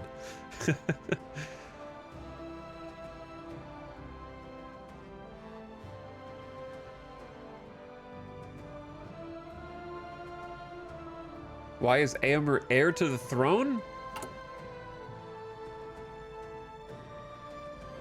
Maybe this is not a bloodline dynasty. Maybe this is like the king gets to leave the crown in his will to whomever he chooses. Actually, that's just historically, that did happen at least a few times where somebody, you can do that in Crusader Kings also, where you overstep the heir. Yeah, elective monarchy. The king is suffering a powerful illness. King Theoden's health has been declining steadily for the last weeks. All government programs have come to a halt, and Prince Eomer's request to rule in his stead has been dismissed by Grima Wormtongue, the king's primary advisor. Conspiracy theorists put the blame on Saruman, but no evidence is found to support these claims. House of Earl becomes the ruling party. Public elections will not be held. Theoden stops being a field marshal. Oh dear. He's there he is. There he is. Scary Theoden. Invalid idea. Federative ideology modifier. I don't know what that is. Unaligned isolationist. King of Rohan afflicted by serious illness. A Rohan representative announced today in a public statement the King of Rohan, Theoden, has fallen terribly ill. Medical professionals concluded the disease to be hypothyroidism, a rare condition which results from a lack of thyroid hormones. Common symptoms include feeling of tiredness, depression, and skin decay. The grip of the illness is strong. The king has been bedbound for a month, and passing seizures are becoming more pronounced. The underlying cause seems to be a slow and progressive decay of the nervous system, which will greatly affect his ability to rule, said Dr. Theodrant. The king's niece, Eowyn, seems to have a more optimistic outlook. He is strong. He has always been strong. He'll fight the illness tooth and nail. I know he will. Rohan's leadership will suffer. Okay, so perhaps we need to start on the actual politics side of things before Isengard does everything for us. That'd probably be a good idea to pivot now after this. No special research slot for us. It's September 3018. October? What if Gandalf isn't there to help us? We must free him. Okay, so we built 2 free building slots and 2 civilian factories in the Eastfold, which is here. So those are automatic. So we have even more factories now. All those factories won't do us any good if at this rate, though. All right, accept Grima Wormtongue into the king's service is instantaneous, because he's already there.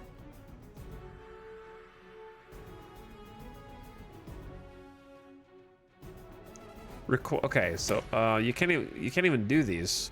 Gandalf will arrive in Rohan a while after being killed or separated from the Fellowship.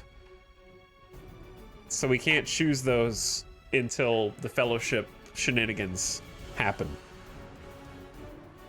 Spoilers. All right, well, in that case, I'm going to continue down the path that I was on.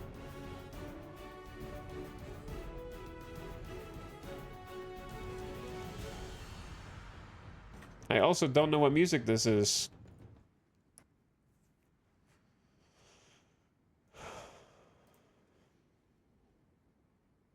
How about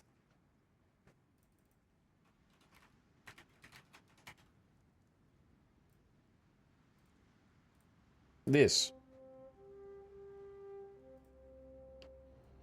So yes, I would love to industrialize the Eastfold first. So we're going to have to do expansion of new towns. It's going to add 5 infrastructure. How's it going to add 5 infrastructure in Eastfold when there's already 3? Am I missing something?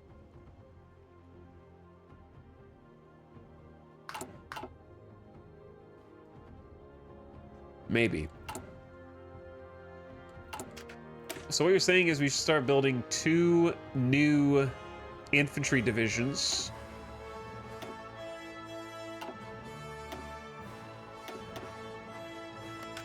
Let's go ahead and get them in training, because we do have the basic equipment for them. What we need is a surplus of light cav. We still have a big deficit.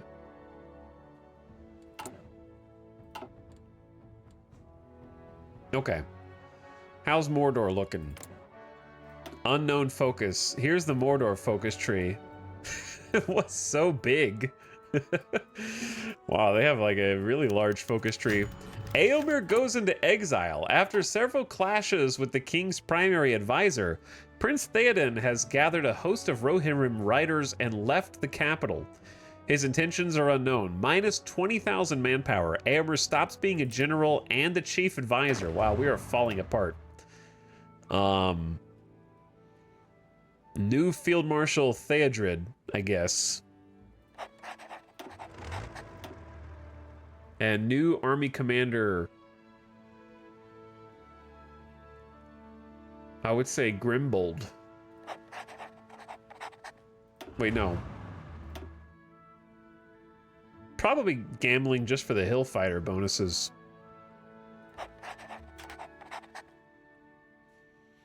Rohan is falling apart. It is falling apart. How's the Fellowship doing? They've got Frodo, Sam, Merry, Pippin, and Aragorn so far. And they have apparently, is that maneuvered? Have they gone through?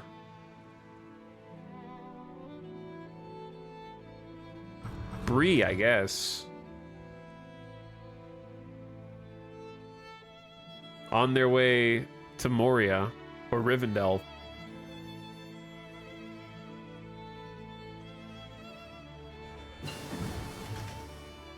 The view details button should say where they are. That button looks like it's not a real button. It's like grayed out. Current location, Bree, moving toward Weather Hills. 37 days remaining. Event log. Frodo and Sam leave the Shire to Rivendell just in time before Sauron's ringwraiths arrive. Gandalf leaves for Isengard, seeking Saruman's help. The Fellowship arrive in the Old Forest. Meriadoc and Peregrine join Frodo on his journey. The Fellowship arrives in Bree. A ranger known as Strider joins the group, promising to escort them to Rivendell. Current Fellowship members: Frodo, Sam, Merry, Pippin, Aragorn. Character stats: they have health, attack damage, dexterity, and stealth. More health is more damage before dying. Max health is equal to a general's defense skill. Attack damage deals damage when striking an enemy. For generals, this comes from their attack skill. Dexterity, the likelihood of dodging an incoming attack. For generals, this is their logistics skill. Stealth, the higher the average stealth of the Fellowship is over the hunting parties. Okay, the higher the average stealth skill, the likelier it is them to avoid combat entirely. Okay, well, we get the idea. More stealth equals avoid combat. For generals, this is derived from the planning skill. I get it. Urban industry. Max factories in a state up 20%. Factory output plus 15%. Classic. That's just your typical average Hearts of Iron thing. Maybe we should just go straight up Urban Industry 2. This is only 0.11 years ahead of time.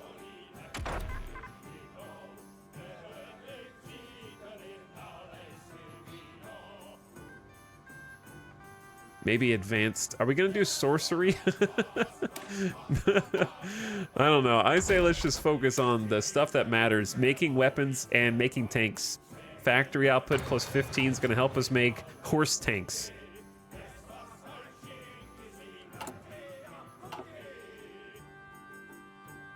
But yes, I love that you can like see where they are at any given time. We have 163 PP. We can't centralize anymore. We could save up for taxes and get the political, like the consumer goods factories. What do you say, chat?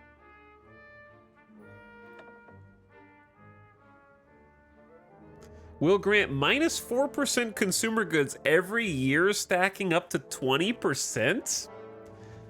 That seems crazy, right? Will immediately grant off-map civilian factories equal to 20% of our civilian economy. After 2 years, these are removed And repayment is taken in the form of 20% consumer goods for 2 years.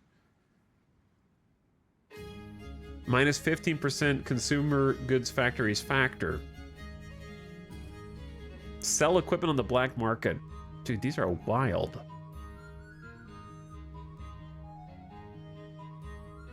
Some of these are crazy strong.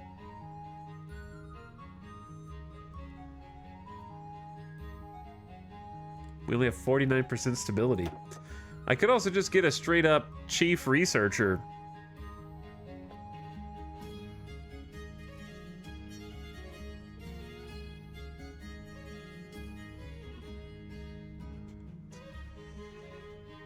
I'm kind of tempted to just take this extra research slot but lose 30% research speed to all research. So we'll get everything kind of slow, but we'll be able to get more things total. It should be a net increase. Or we could just get straight up industry research, farming research person.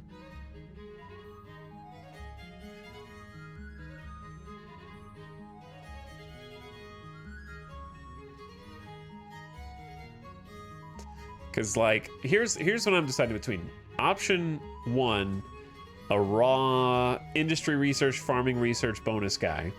Okay.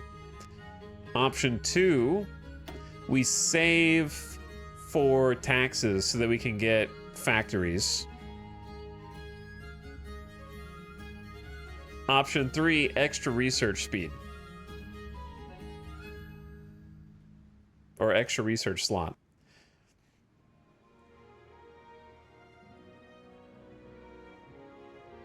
The extra slot is net slower.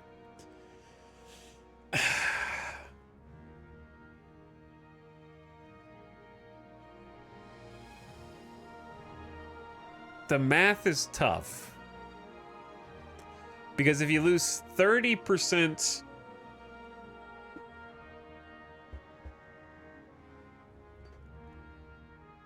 If you lose 30% research speed... but you gain 33% more research slots, it should be a net gain.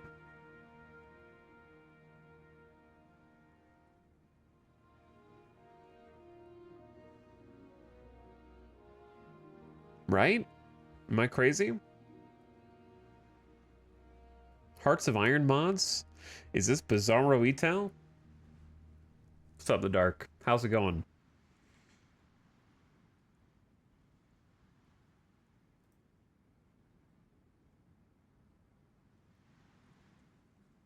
Net gain, net loss. There's also a guild level up that speeds up research in this that makes up for it. My research speed. Because we have what, plus 8% right now?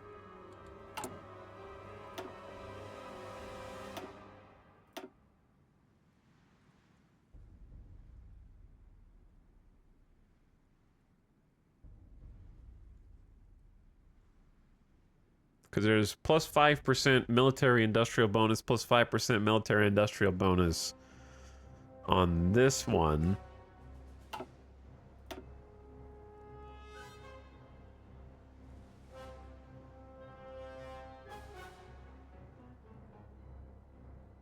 Then there's a 10% military industrial organization research bonus.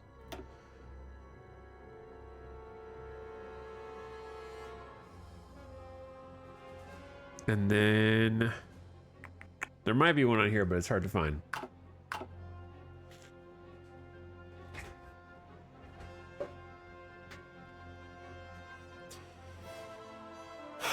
Chat, what I'm saying is I don't believe you.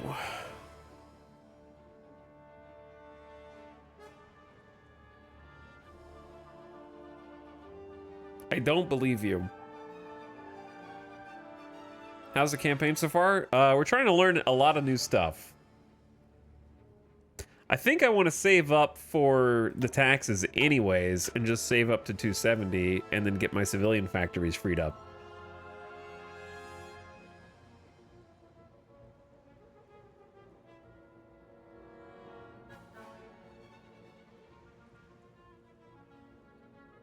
Because it's more complicated than that, than chat's making it out to be, because you're assuming that our base research speed is 100%, but it's already being modified by other factors.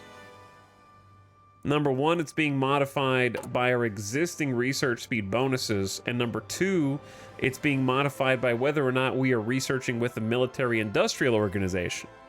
So there's two other factors at play there that aren't just simple out of 100 maths.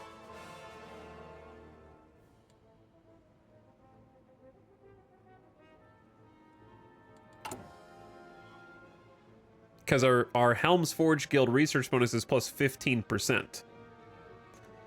So if we're using an MIO, or a guild in this case, then we're getting 23% bonus research speed. If we're willing to use more political power to research faster. So it varies, is the simple answer. However, I think the best thing we can do is free up these civilian factories, whatever you want to call them in this game. There's 16 of them being consumed, which we should be able to be using for construction and building. Expansion of new towns. All right, the Eastfold has seen its infrastructure maxed. Level 5 infrastructure toward Gondor.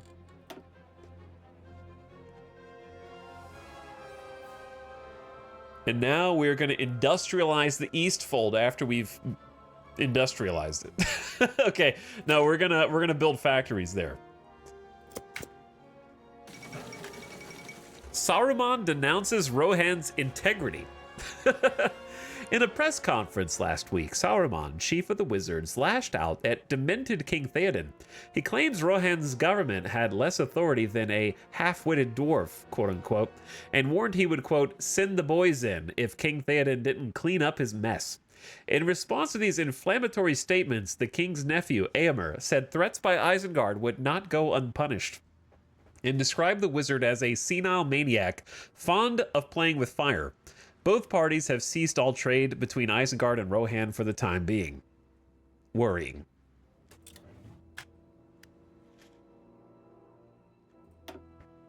All right, let's give Field Marshal Theodred, who's hopefully not going to get removed from us, a new doctrine. Field Marshal Theodred. Entrenchment seems good, but we're freaking horse lords, okay? So minus 30% organization loss while moving and a +1 attack for you, sir.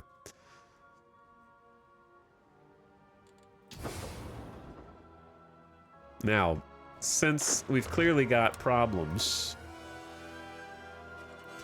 I'm gonna go ahead and move everybody over to the line.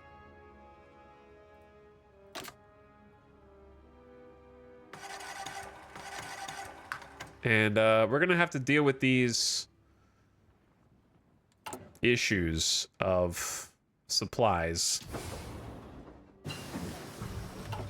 Tricky. Steel reinforced shields. Okay, that's unlocking things for the horse designer. Yes, there's a horse designer. But also gives us a 5% offense and defense bonus. Which I'm probably just going to go straight to the next one.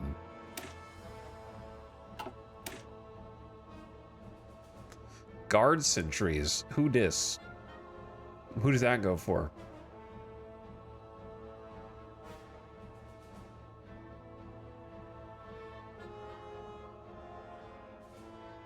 Siege equipment. But it's another 5% offense and defense. Leather padding gives you just a raw 10% defense for skirmishers. Though this affects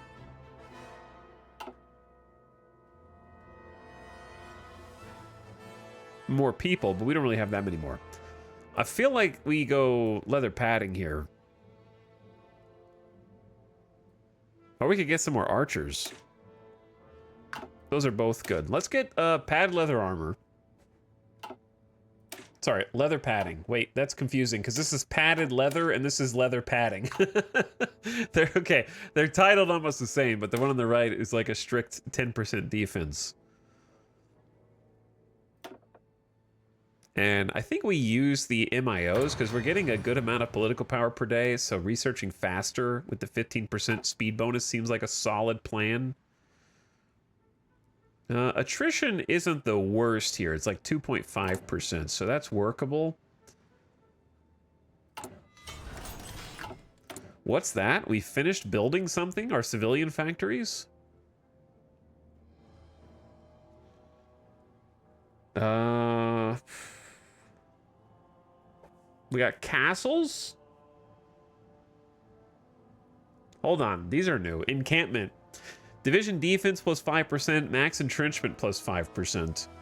And then castles inflict an attack penalty of minus 40% for each level on the attacker in combat. Attacking from multiple directions will reduce this. So you could build a castle. Oh, it's in Helm's Deep. We could upgrade Helm's Deep. How long would that take to get ready? October of this year. Classic. Super long.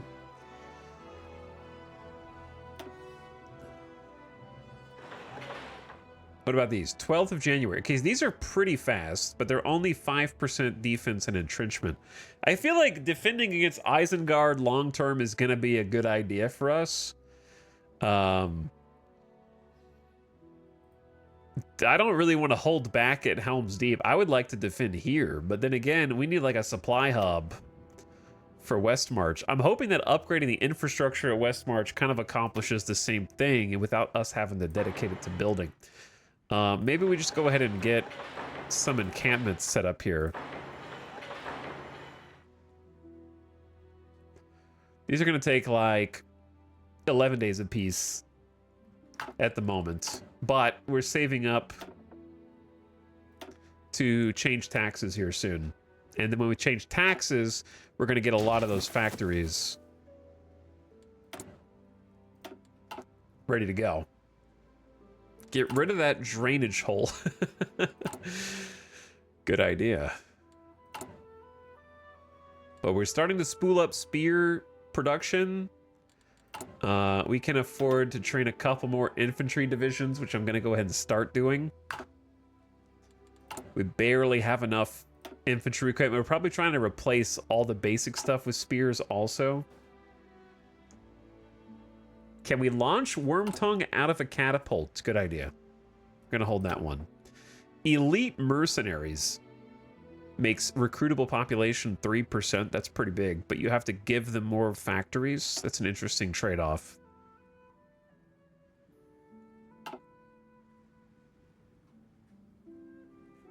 So right now, the only war happening is Moria Civil War. The orcs have killed Balin.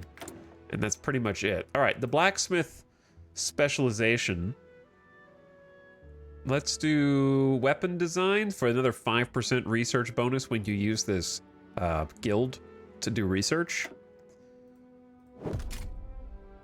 Design team. What is design team assign cost minus 30%? Like when you assign them to a research, it doesn't cost you as much political power or something else?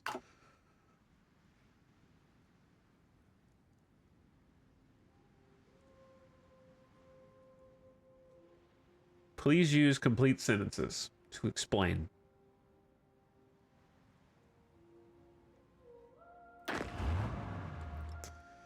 I kind of want to do good guy approach here. And actually, like, try and take Isengard as Rohan. You know what I mean? 2 new infantry boys. Go into the front. There you go.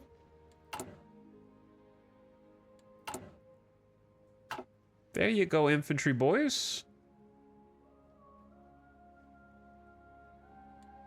Okay, so we're almost at 270. We're getting 1.25 PP per day.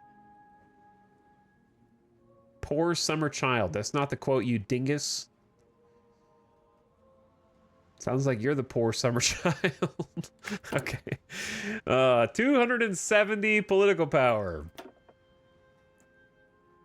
We're currently doing low taxes, which is requiring 40% of all of our factories to be used for consumer goods, which is why 17 of our factories are reserved for this useless stat. And that goes down to 25%, but we lose 0.25 daily PP gain, which is worth, in my opinion. Rip all the PP. But suddenly it's only 10 on consumer goods factories, and now we have 12 out of 12, which is interesting that it's not 15, it's 12.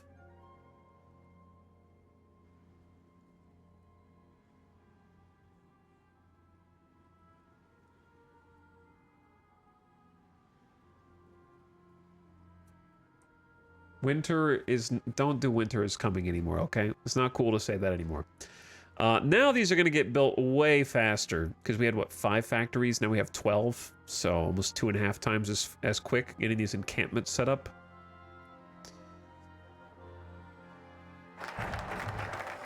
And we're industrializing the East Fold, so we get 2 military factories and 2 civilian factories from this. Don't really care about the 25 steel. I'm sure we will eventually, but right now it's kind of unnecessary. And then I think I want an 8th military factory on spears and a 6th on cav.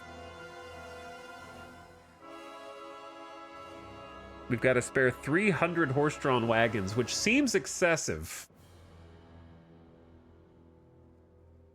Perhaps it is. So I'm going to take another factory off.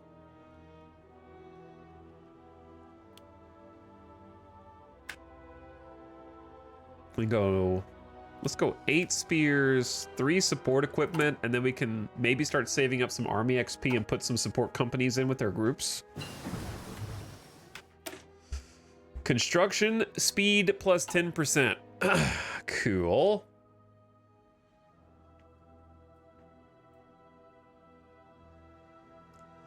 This is a little bit weirdly set up because rural industry is not... This is current year, whereas this is 0.82 years ahead of time, which is slightly confusing.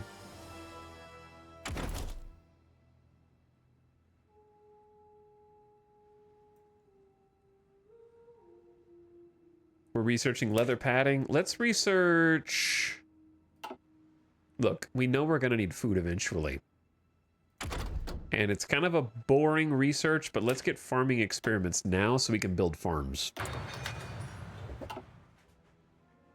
And we'll use the MIO to do it faster and level them up, because it seems like research speed bonuses is good.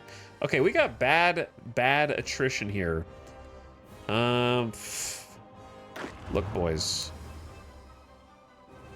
How about we pull back?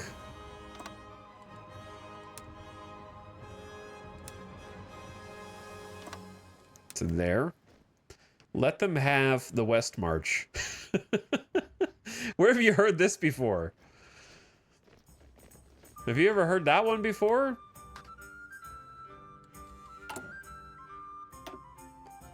Oh man, this sucks. Theoden, are you in charge of all this terrible infrastructure, man? Like, have you heard of not letting all your troops succumb to various illnesses and attrition and whatnot? Okay, I'm going here so that we'd stop taking attrition damage.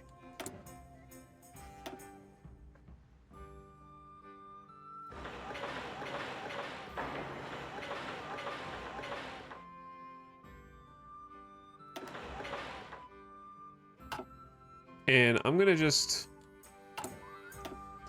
realize that I never even queued these up to have an encampment in them, but we're working on it, okay? We're working on it. After we expand the mining industry, we're gonna get level 5 infrastructure here, which is at least gonna help alleviate a little bit of the problems. We don't even have level 5 infrastructure in Edoras. Building encampments for Saruman.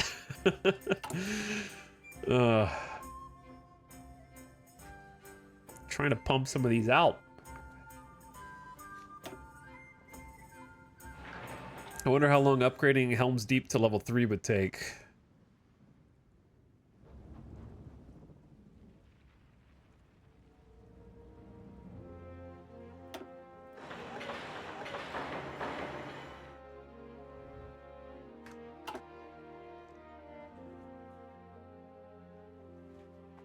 Okay. Yeah, I mean, you might have a point that perhaps we should just only build up the areas that we are currently defending to kind of simplify this process a little bit.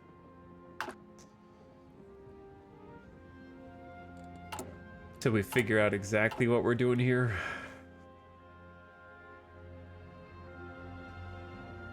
I want to see the Gondor tree.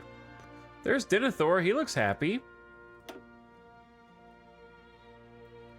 It's got a much larger focus tree.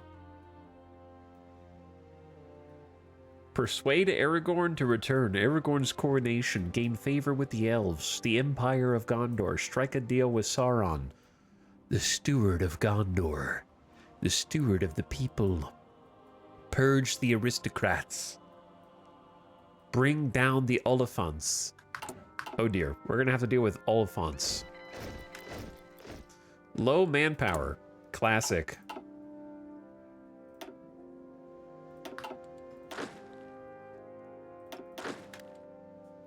All right, 2 more divisions out of basic training. Armed with spears. We need to get a surplus of spears. We've expanded the mining industry in the Westmarch area, and now we're going to establish max level infrastructure there and see what that does. Hello, Slubs. Kowtow, thank you for the half year. Welcome back. Sup, Kowtow. Standard clans for 69 months says, nice. Yo, nice. Commander Cornflakes says, I can't wait for my favorite movie series, Lord of the Rings, Hearts of Iron Rings. Lord of the Hearts of Iron Rings. It's a good trilogy. I can't wait to see the director's cut, extended edition. Wildflower, thanks for 16 months. And Trolls for 31 months. Hello, Wildflower and Trolls.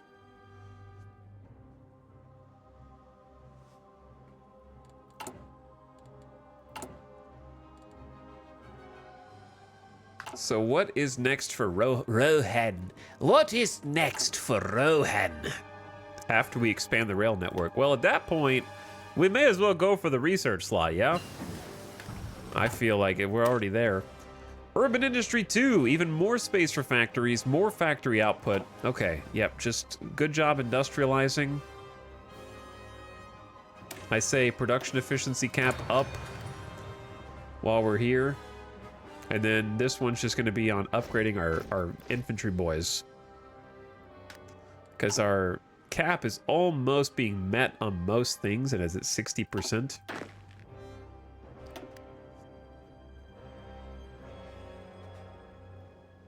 Don't love the attrition here.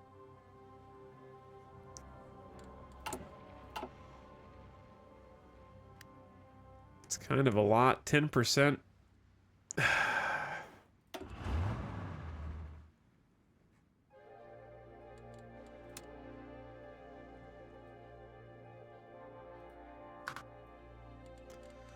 Yeah, I don't know where to send these guys. I'm just going to move the horsies back to Helm's Deep for now.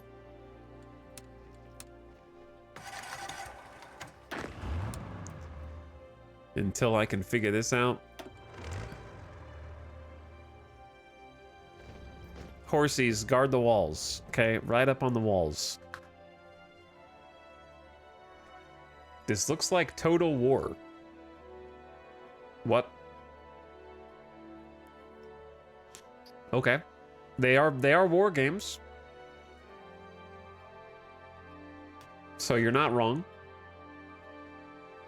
Been playing Perfect Team on Out of the Park and just hit an all-star weekend of the first season. I don't know what that is, but congratulations, Joyce. I know what Perfect Team is. You open the booster packs. You make the perfect team. I assume all-star is a rank, such as ELO. High ELO gamers. How goes the Fellowship? The Fellowship arrives in Weather Hills, The Angle, and Bruinen. So they're traveling right now. Next next state in 10 days.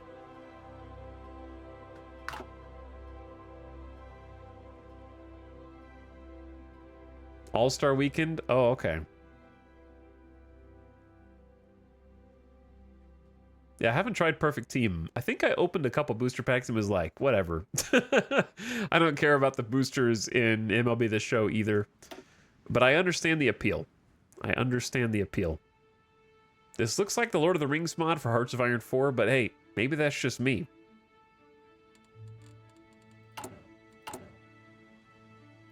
I guess I'm building this castle keep at Helm's Deep whether I want to or not, because I kind of forgot that I queued it up, to be perfectly honest.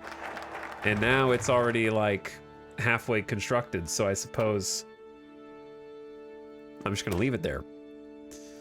Okay, level 5 infrastructure is... Wait. Chat. They lied to me. It said effect Westfold, add 5 infrastructure. Oh, no, yeah, this is Westmarch, not Westfold. No, yeah, no, they're right. This is Westfold. Okay, well, at least Edoras has max level infrastructure, so that's cool.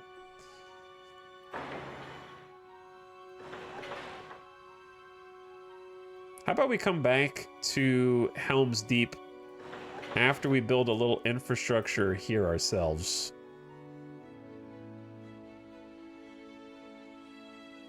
I really don't want to build a supply hub over there, dude. But also, what else are you gonna do? Develop civilian or military industry. It's a mutual exclusive. You either build 4 civilian or 4 military factories. What do you say? What would benefit us more?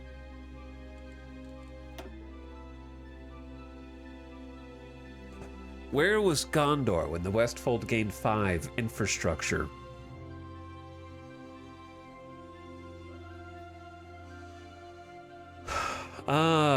They're both good. I feel like at this point, maybe just 4 military factories and start gearing up.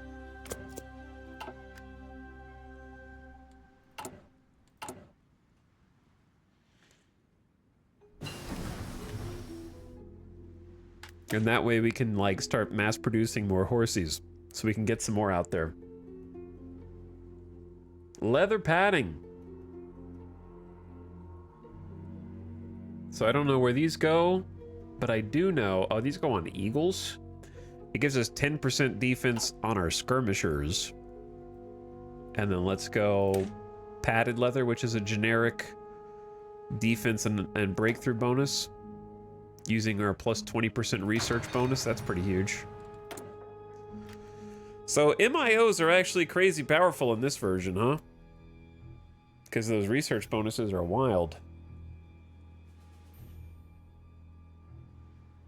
I also like production output cost minus 5% and efficiency gain up. I always want to like mass produce first if possible.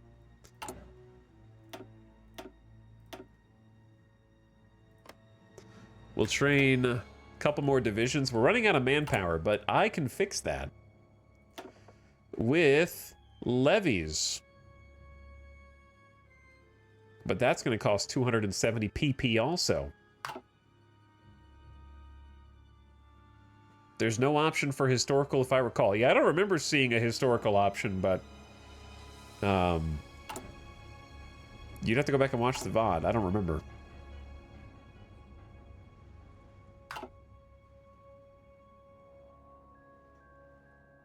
I do not recall. So yeah, building this infrastructure is going to take a while.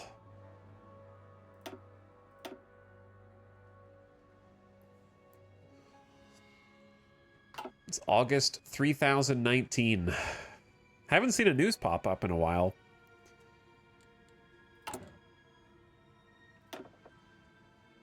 The Fellowship is in Rivendell Ford, if you were curious. Low manpower. Yeah, I feel like we gotta handle manpower before we do anything else.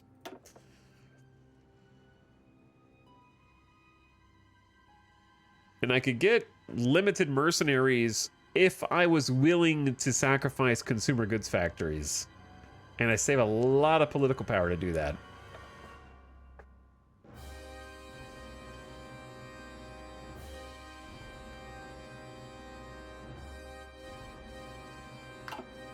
Yeah, we need to start recruiting some more dudes. I feel like this is probably suboptimal play, but it is what it is. We actually have surplus cav. Hobbit inventor discovers third breakfast. The widely celebrated Hobbit researcher Rorimac Goldfather Brandybuck has recently published his postulation of the potential existence of a third breakfast. The paper has been published in many scientific journals and is being celebrated as one of the most influential Hobbit inventions of the Third Age. Quote, if a Hobbit can have 2 breakfasts within 5 hours, the discrete Fourier transformation matrices for each breakfast are conjugate symmetric when applied to the specific time dilation of the Shire, thus leaving a finite amount of time for a third breakfast. Is how Brandybuck summarized his postulation in popular science journal Hobbit Advances in Quantum Food Theory. A small step for Hobbit, one giant leap for Middle-earth. They're way ahead of us on the food research tree. Clearly, yes. No doubt about that.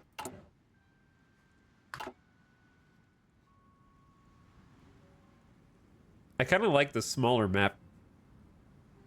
This is going to have some more intimate battles back and forth because there ain't nothing over here. You can cross over here, but it's kind of like, why would you? Nobody knows what's over here. Nobody's even been here. Place is unmarked territory. I like the idea that Middle-earth is just this tiny little insignificant place that thinks they have big problems in the world, and like the rest of the world is just actually over here and doesn't even know that they exist or care about anything they care about. They're just like, yeah, whatever. You guys are a bunch of nerds. Not even worth my time. Mordor has declared war on the Free Orcs of Mordor. Revolutionary orcs, led by the Council of Orc Syndicates, against Mordor and the Dark Pact.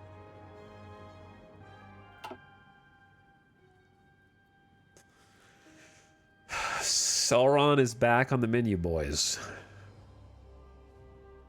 There do seem to be some struggles down here, yeah.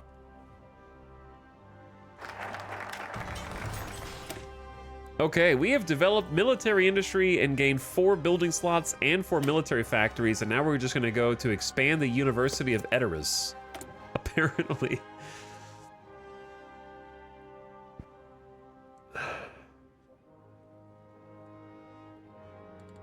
Question. In my infantry divisions, we only have 12 bows per person, so I think we're good on longbow production. Let's go 2 more factories on spears, a 4th factory on support, and a 7th factory on light cav.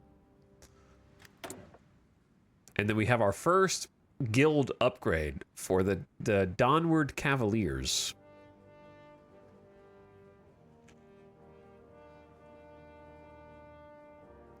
The one on the right is like recovery rate, HP, and organization. This one is only for cav.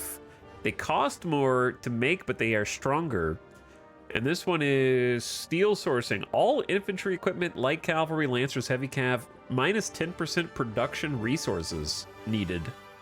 And production resource penalty down. That one's kind of amazing, actually. So I'm gonna go with that. They're just cheaper. So we should be able to manufacture more per day as a result. Rivendell invokes Secret Council. It's happening.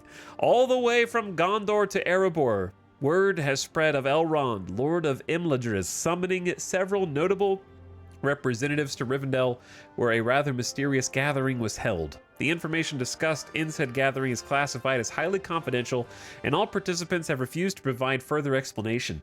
Rumors have spread the council was invoked in response to the recent inflammatory comments made by a rep of Mordor. But why was the White Council not summoned instead? Mysterious. Very mysterious.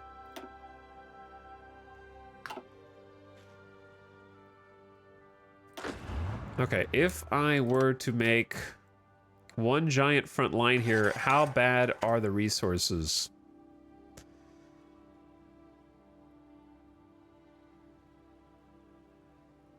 I don't mind having low resources. I mind having high attrition. The attrition's 1.3, 1.8% here. That's not the worst. 0 and 1. Okay, so if we finish building this other infrastructure on the West March, maybe that is mitigated and we can actually stay entrenched here and be chilling. The Fellowship of the Ring. Elrond's summit at Rivendell concluded earlier this week with the formation of a new special task force named the Fellowship of the Ring. The exact purpose of this unit remains a secret, but the unusually large number of hobbits has raised questions within the Elvish community. Quote, I feel very confident about this fellowship. Boromir and Legolas will complement the team particularly well, said the leader of the task force, Gandalf the Grey. At a press conference in Mordor, the mouth of Sauron expressed heartfelt disapproval of Lord Elrond's decision. Quote, Rivendell's intent has been more than clear. This is an openly declared terrorist cabal designed to instill fear into the good and peaceful people of Mordor. Unacceptable.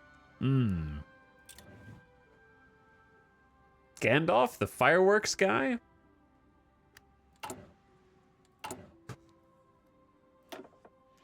Okay, let's see what happened. The Fellowship arrives in Rivendell. The Ring arrives in Rivendell and is brought before Lord Elrond. Gandalf the Grey, having escaped Saruman's imprisonment, arrives in Rivendell.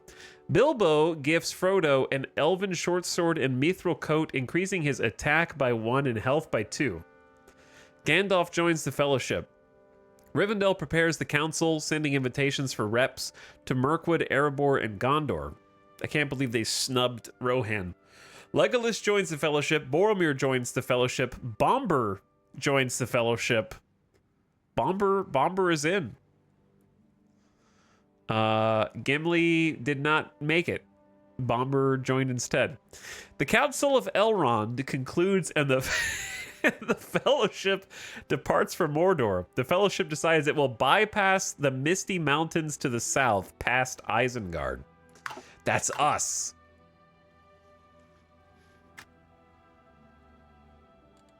Yo, that's us.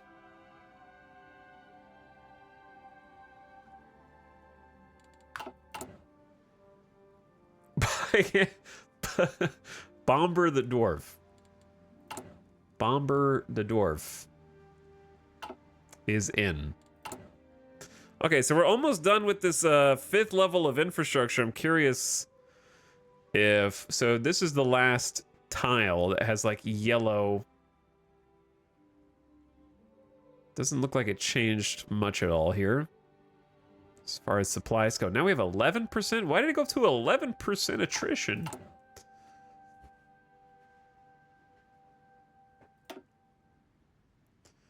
Chad, I don't think I have a choice here, dude.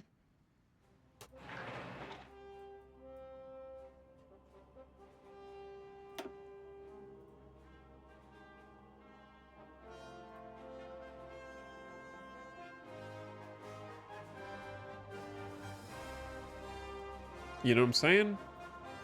I feel like I have to build this dang supply hub, otherwise...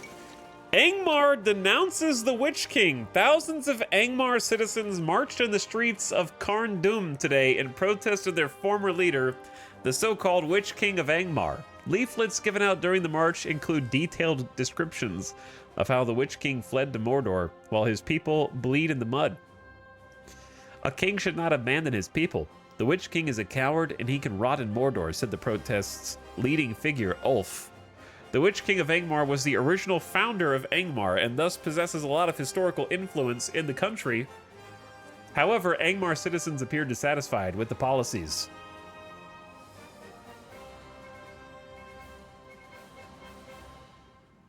Okay, chat, I need to take a BRB. This is hilarious. I love the like little news articles. They're good.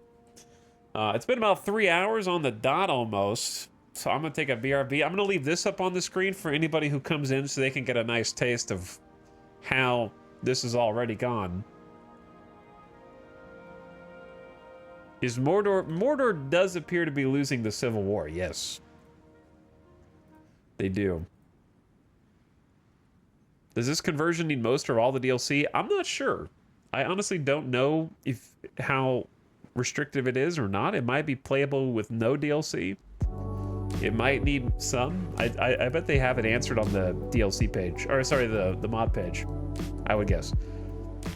All right, chat, I'll be right back, and then we're gonna keep preparing to go to war, I guess, with Isengard is the plan right now.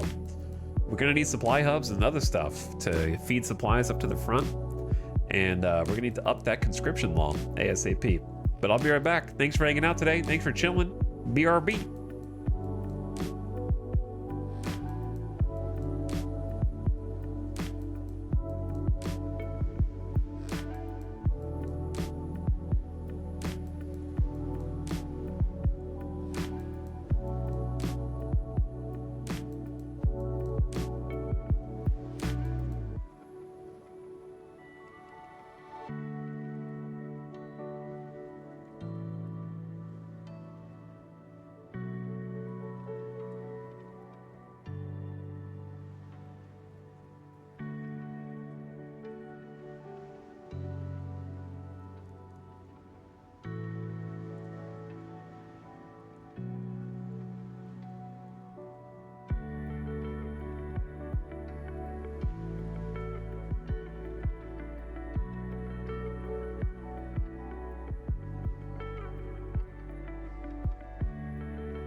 Yo. Oh. Welcome back. Sorry for the extended BRB. My eyes are really bothering me. My brain's also bothering me. And my nose is bothering me. So basically my whole body is bothering me.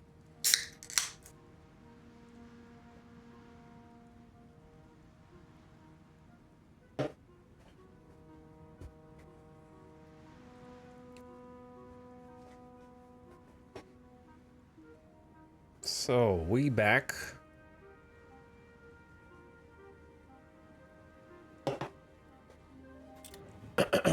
Just woke up today and my body chose violence. Bro, my allergies have been vicious the past 7 to 10 days. I don't know what it is. It's like dust or wind or something here. Just some days I just wake up and go, oh, it's gonna be bad today. I can tell from the moment I wake up that I'm doomed for that particular day. It'll usually last a couple days and then it'll pass. I'm gonna go back to normal. There's a lot of Isengard troops moving around here. Why do we suddenly have like 12% attrition? It's probably because it's winter. We can't be dealing with that.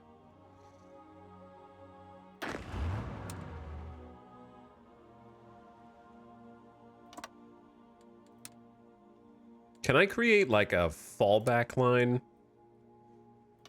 and then have the horses assigned to it? We don't do that too often, but it'll probably help.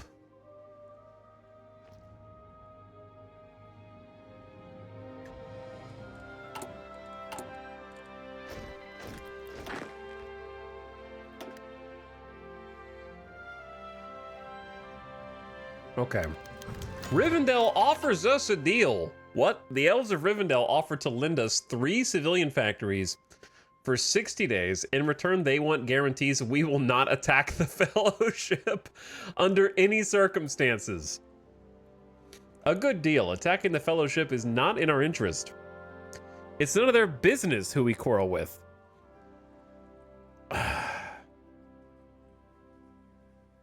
Dude, it'd be so funny to try and capture the Fellowship, though.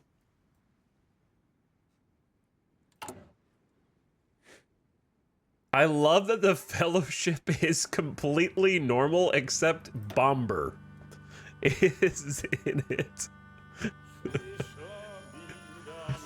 Everyone else is the same. Just Bomber.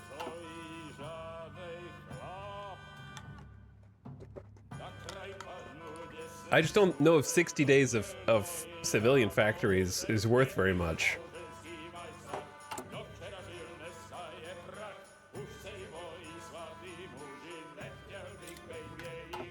It's our business who we quarrel with. All right, padded leather armor. Plus defense and breakthrough for our skirmishers and some other horse boys.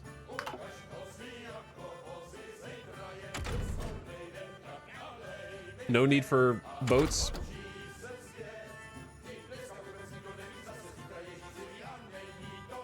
We're doing farming research. How long before cav? We can start doing lancers or heavy cav, actually. We could do more support companies.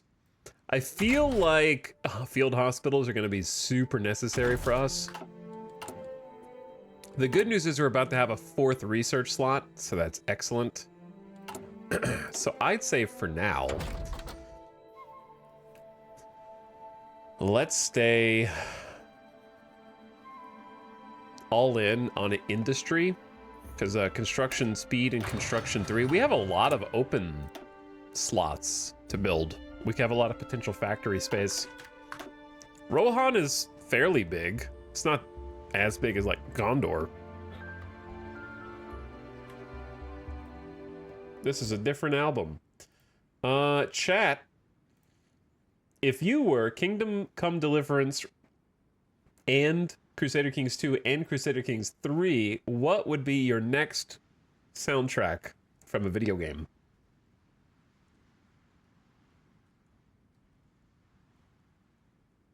I think I know.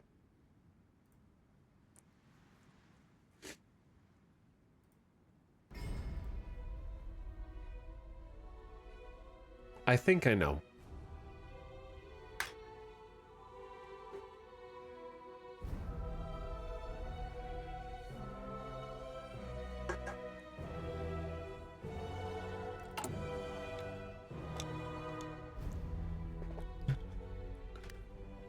Question.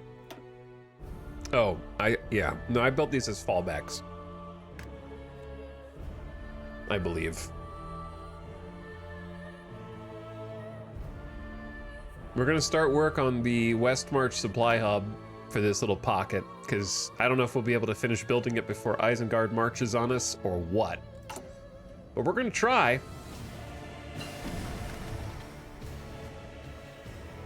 Farming experiments. All right, we're gonna learn how is farm made. How build farm. How much food do we have? We have 23 food, 1.1k. We could start researching food gain from the raw resources, which might be a good idea. So I'm gonna start on that.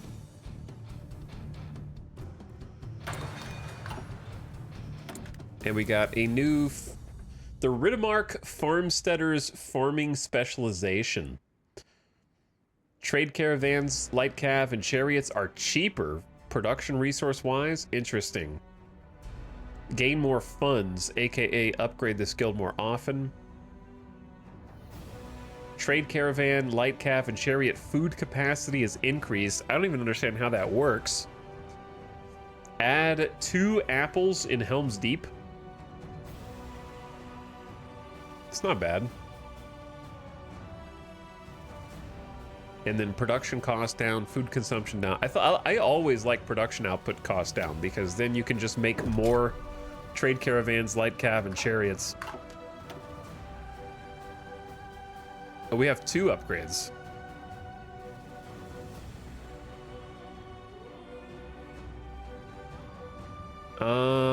In that case,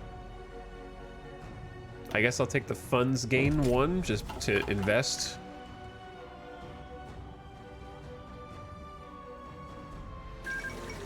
Mordor was annexed. The Mordorian government has gone into exile, and their main forces have capitulated to the Free Orcs of Mordor, who is now in control of their home area. The struggle in Mordor was only a small part of the conflict. The war between Free Orcs of Mordor and what remains of the Dark Pact continues. Well, we won. GG, everybody. Sauron has been defeated.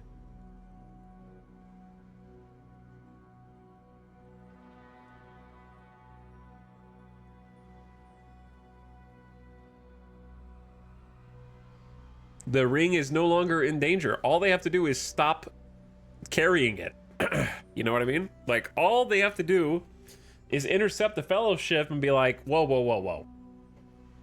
No need to destroy this now.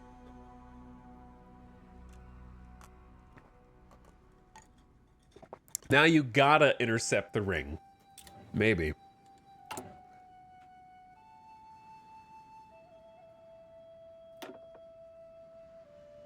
They're still moving for 15 more days. All right, we just expanded the University of Edoras. We got our extra research slot. We can't choose any of the, like, Gandalf things yet, because Gandalf's not here. Why don't we just go all in on Rohan Tech? And then with the other research, we're doing food, construction, tools. What about knowledge? 2% research speed doesn't sound like much, but if we're going all in on knowledge, any of these are only like 95 days. Or we can start doing cav. I don't know, man. Tough call. There's so many. We're gonna have 5 research slots here in the near future. So I'd say let's just go anything that buffs research speed for the future and try and go the most high-tech ring bearers ever. Production efficiency cap up 10% is gonna be nice because suddenly we got more room for more spears, support equipment, horsies.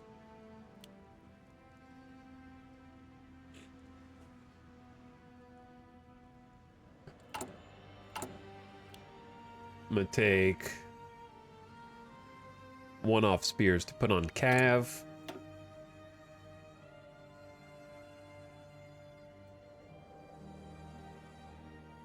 Where to next? Where to next?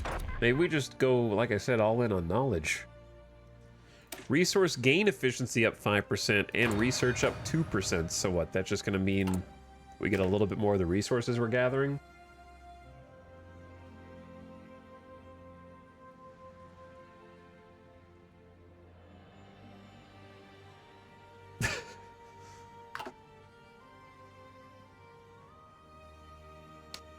We brought in our boy Wormtongue. Yeah, he kind of forced his way in.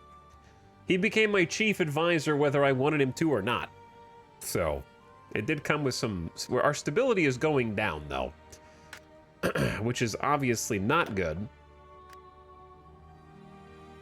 But before we worry too much about stability, I want to get volunteer service, which is going to give us a small recruitable population bonus to get some more manpower available. So expensive though, dude. I wonder if we could get something else instead. Like you could get mercs. Mercenaries gives you way more recruitable population, but you have to give up consumer goods factories for the benefit. And I always hate giving up consumer goods factories, but you save a ton in political power also. I definitely want to go at least up to volunteers, even if it costs me 270 PP. It's a crazy amount. But also, there's not really any decisions to make other than the intercepts. All right, the Fellowship has arrived in Rivendell Ford. So they're going to be taking a while to get here. Prince Theodred is dead. Saruman takes the fords. A horde of orcs overran the fords of Eisen, burning everything they came across and killing the valiant defender of Rohan, our Prince Theodred. Marshal Grimbold defended him and recovered his body single-handedly. Oh dear.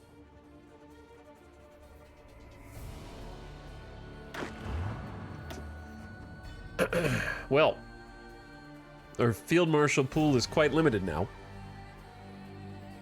We got Erkenbrand. This is definitely an incident. Yeah.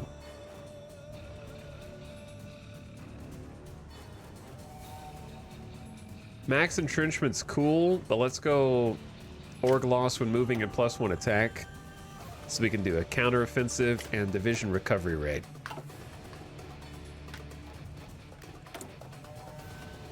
Helm's Forge, the Blacksmith Guild. Let's do quenching and tempering. Soft attack +2. Reliability +3. But to take advantage of that, you need to apply it to your equipment with a variant, but we can't afford to do that because that's going to cost us 5 army XP, of which we currently have 0. Oh, like they took the land. Oh, like they took the land that I was building forts on. Oh.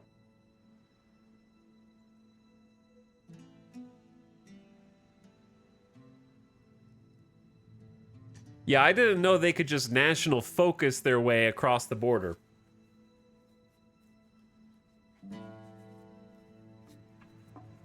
That's cheating, bro. You can't just national focus your way across the border, dude.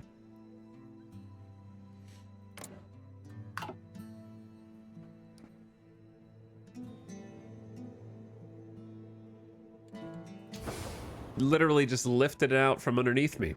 Now what? You took my... Dude, now the forts that I built are guarding their land, dude.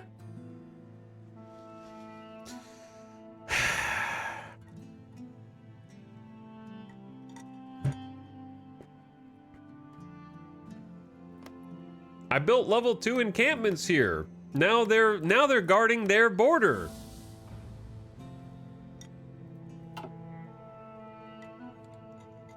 Okay.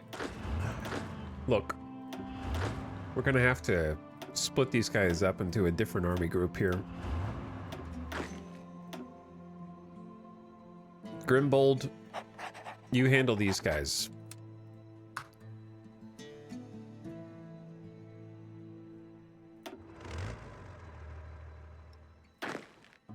Take them to the north.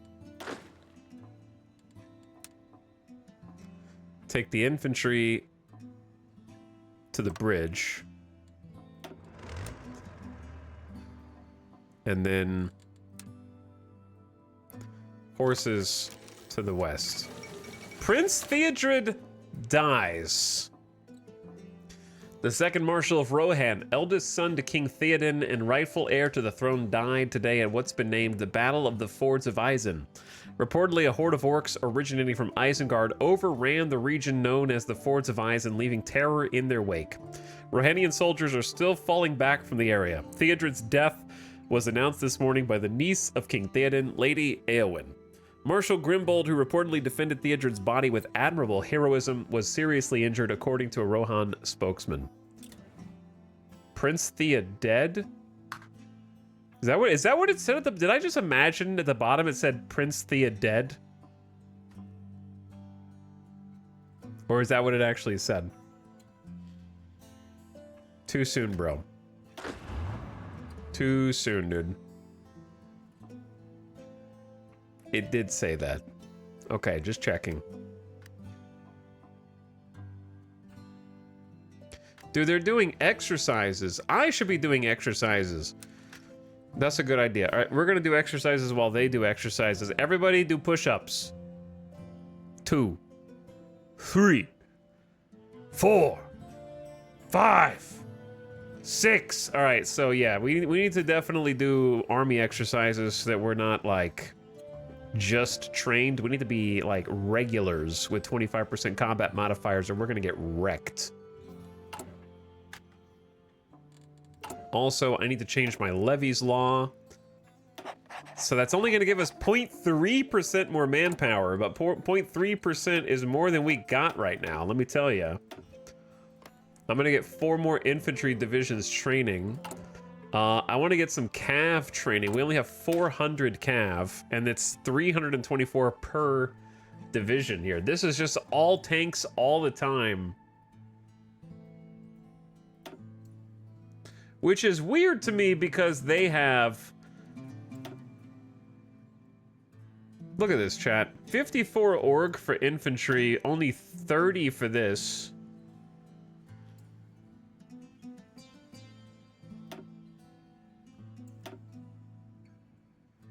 But their soft attack is 171, and their hard attack is 72. Their defense is non-existent, but their breakthrough is 313. It's 10 times that of the infantry. Oh my god. They have armor, they have piercing.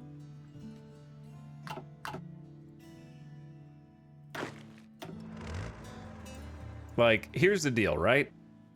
If we go to war,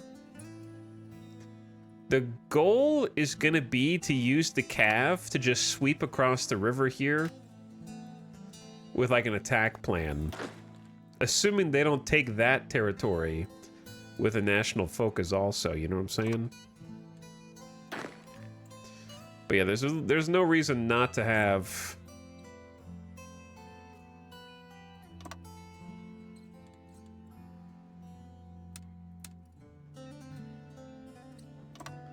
some kind of offensive lines.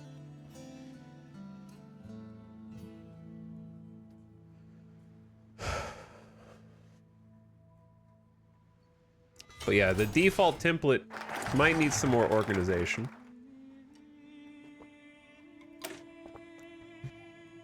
As trade reforms, which give you trade deal opinion factor plus 25%. So, I could also develop the north. It's actually not bad for food. We're starting to lose food now. I still don't know when... Oh yeah, we're probably consuming it because we're exercising at the moment. That makes sense. But hey, good news. We've got ourselves a supply hub out here in the West March.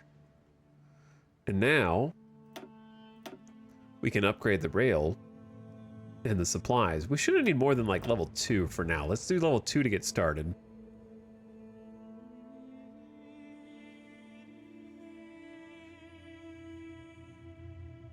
Burn the trees and then blame Isengard for it.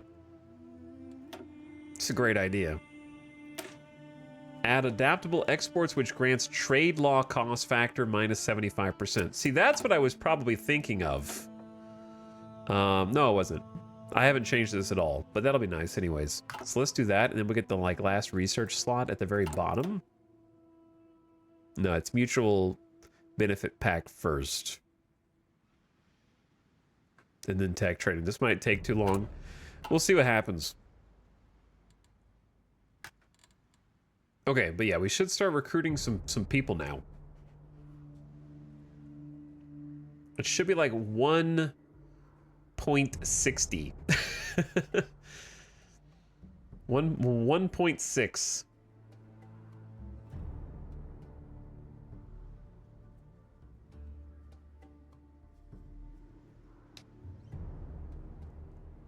Unless...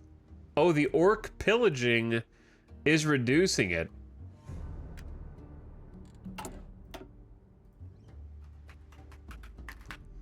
And you can't get rid of that till down here.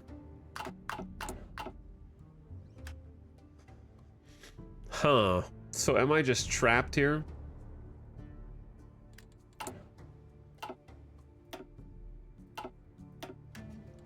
We only have 24k spare manpower? Oh dear.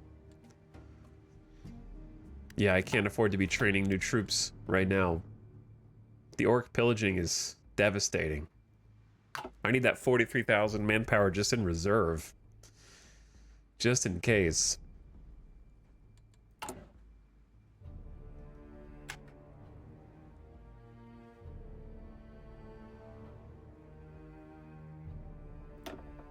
The Fellowship has arrived in Brunnen. Brunnen.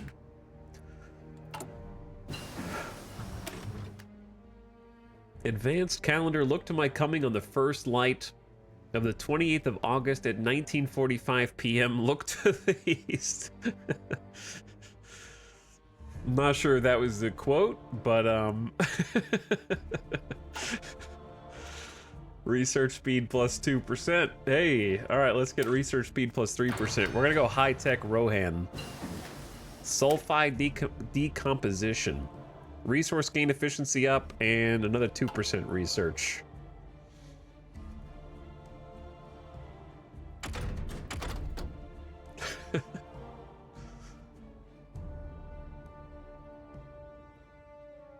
Okay, chat. What do you think I should research now? Am I spending too much, as I usually do, on things that aren't directly helpful in a military conflict? And spending too much time researching industrial things? And the intangibles? Probably. That's usually what I do, though.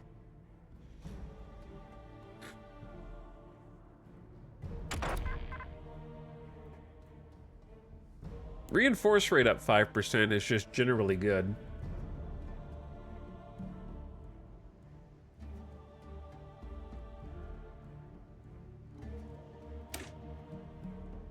Food gain plus 2%. Support companies give you trickle back.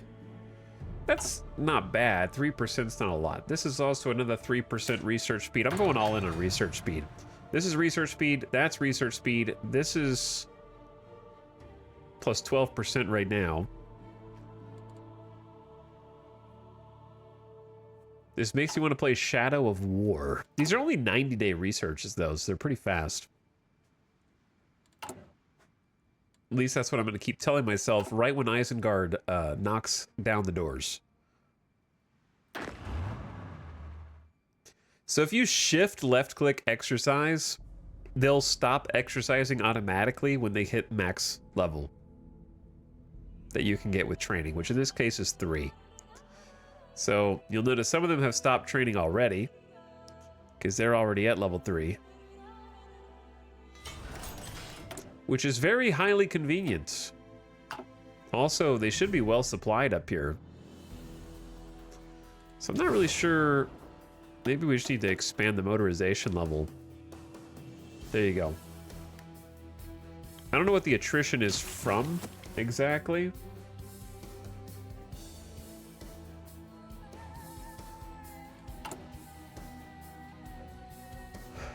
But we do have supplies up there.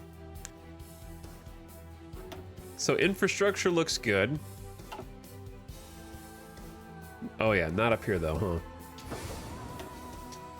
This is why we've been making trucks. Give them trucks.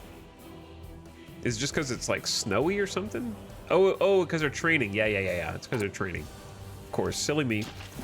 The other thing we did is we upgraded Helm's Deep to a max level castle, for what that's worth.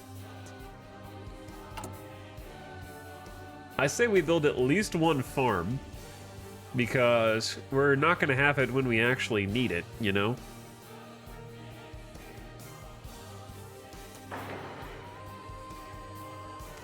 And then start building either more civilian factories. The thing is, like, I don't know what we need for military. We're doing pretty good on most military equipment. I can even take another factory off Spears and put it on Cav. For now, at least. We'll need a second one on trade caravans, aka trains.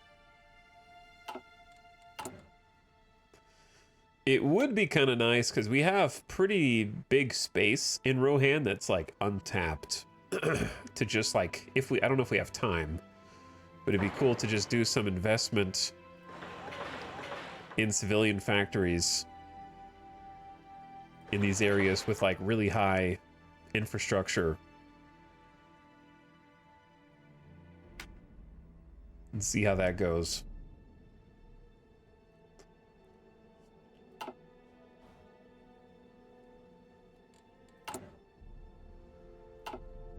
Okay. Continue. Are we trading with anybody, I wonder? Rivendell is taking some steel.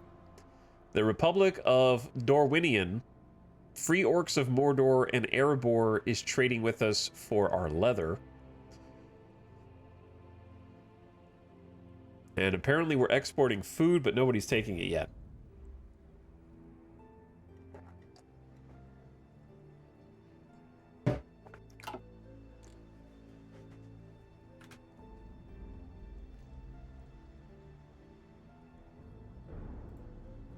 Tentacular Time Lord also, thank you for 46 months of sub.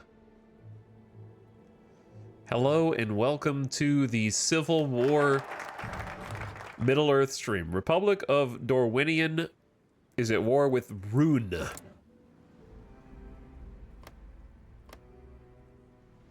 Domrich. Or was that, were they already there? They might have already been there. Trade law cost factor minus 75%. So if I wanted to change the trade law, it only costs 45 political power now, which is pretty cool. If we ever need to lock up some resources. And then we're going to do the Mutual Benefit Act so that we can get that last research slot. That's the play right now.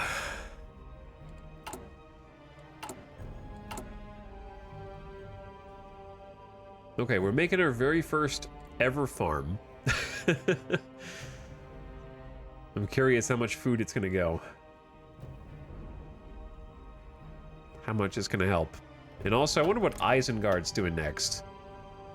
They've got a lot of stuff. Burn the Fangorn Forest, imprison Gandalf, keep the ring, give the ring to Sauron.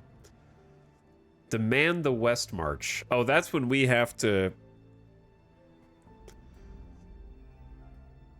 That's when we're gonna have problems. So I assume they've already been doing orc pillaging, and they took the Fords of Isen. So the next one is demand the West March, and that's when we go to war, probably. If we don't give up the West March.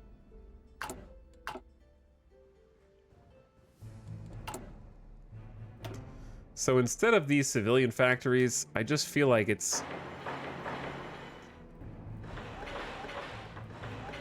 obviously better to just go ahead and, like... build up.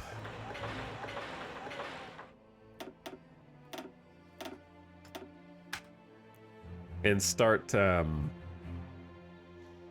crunching these.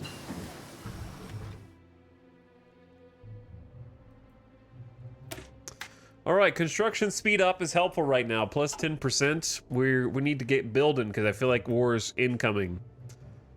Danzig in the West March. That feels like the way that it's turning. Yeah, that does feel like the way it's turning. So let's get. We've already got longbows researched. So let's upgrade them with interwar bows and just make our bow dudes plus 10% better, because we have a support company of archers in every single group, so that's just going to make them stronger. Start bulking up our infantry. There's no war. Don't be alarmist, Mary Skipper.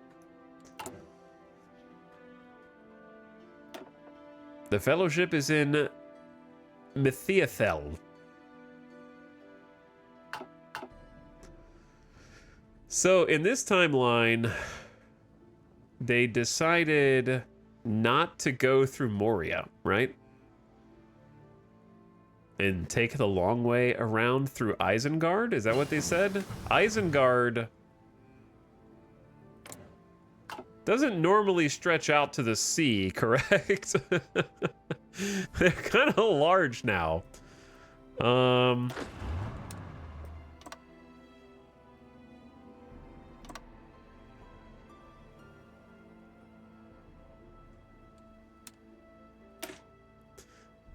Advanced sorcery. Blessing spells and natural power are a pathway to many abilities some consider to be cringy. Just kidding. I'm just kidding. Okay, let's do...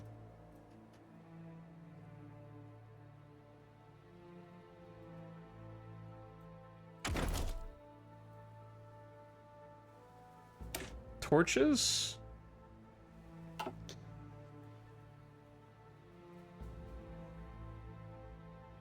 We can get better spear equipment.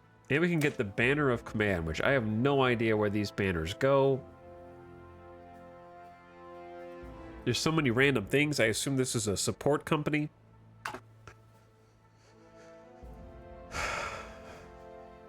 Enable heavy infantry.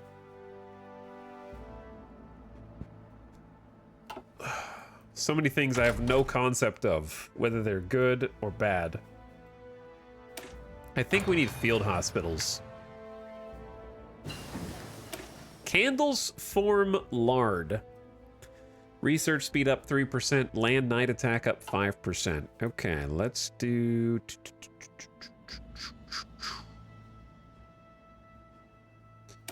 Reinforce rate up 5% also. That's just helpful when you start taking damage and attrition.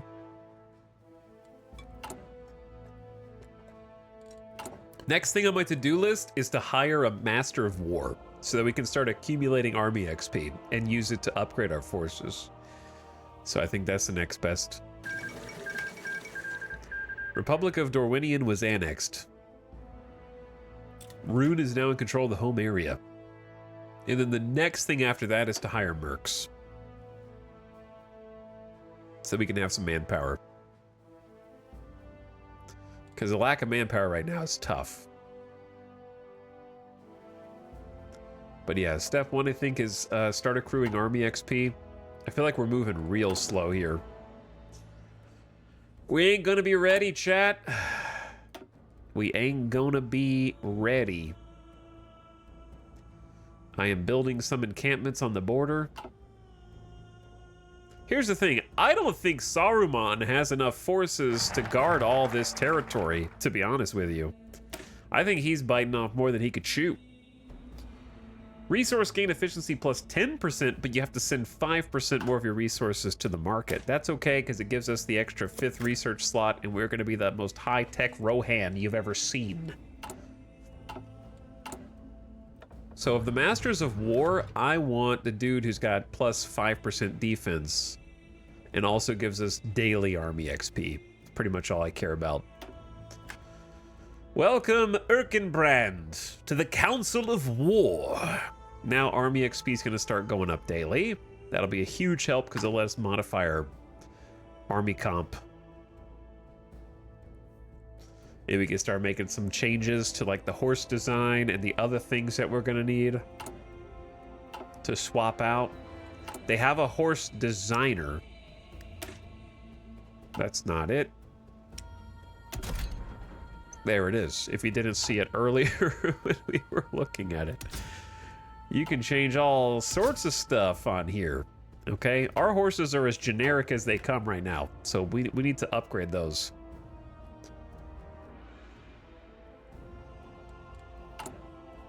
All different types of upgrades that we can make.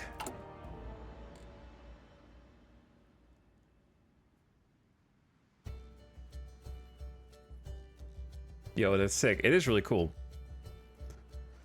They're starting to fill out a little bit more here.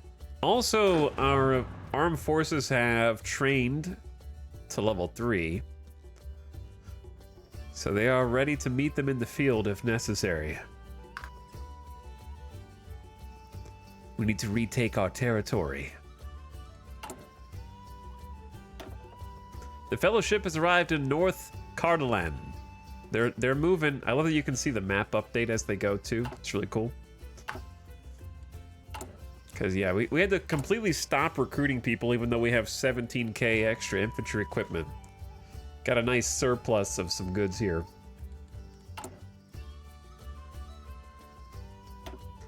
I'm not sure if level 2 encampments is good enough here.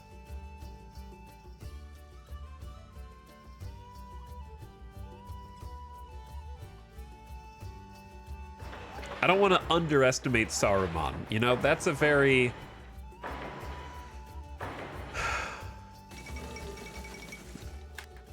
Saruman betrays Mordor. In a daring move, Saruman has announced cutting all ties with Sauron, saying he no longer trusts his ally in its capability to conquer Middle-earth. When asked if he will create his own alliance, he did not answer. Well, I mean, if you're Saruman and you just watched Sauron get overthrown by the free orcs of communist Mordor, yeah, I'd probably have the same theory. You know what I mean? Like, Sauron already lost the Civil War. Why stay in an alliance with him? He doesn't even control Mordor anymore. What, does he just brew inside of his little eyeball? They just let the eyeball stay up there? He's in timeout? You know, I'd probably do the same thing.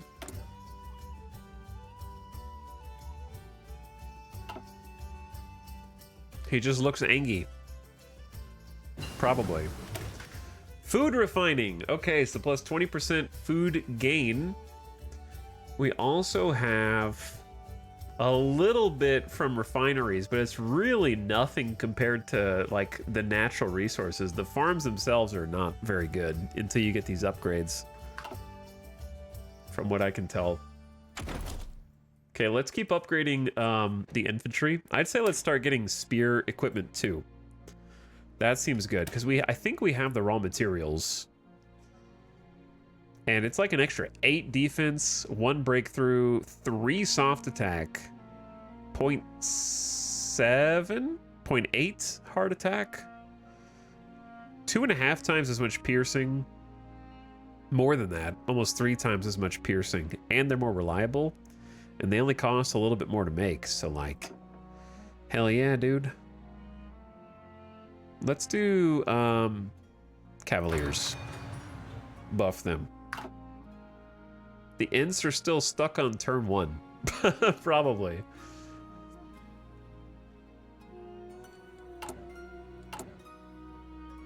I mean, I got 20,000 extra spear equipment right now.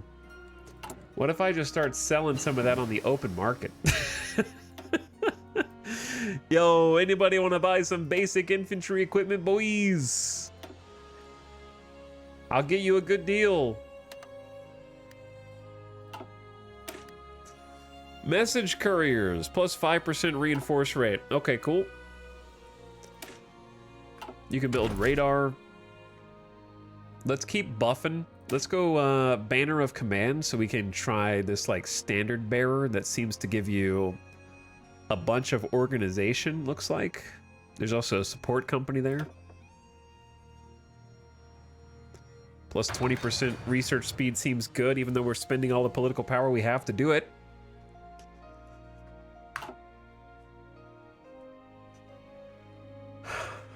I really wonder how it's all going to go down first. It's been like civil wars right now, and then Rune is just like this massive place. Tech trading! The final research slot is at hand. All right, let's develop the Wold. That gives us factories plus food. And then for our 5th research slot,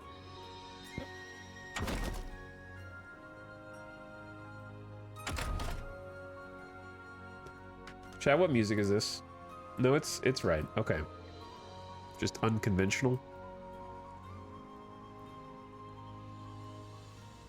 Should we get maintenance companies to go with the horses for the reliability? That's so funny. Like, we need to fix them with wrenches.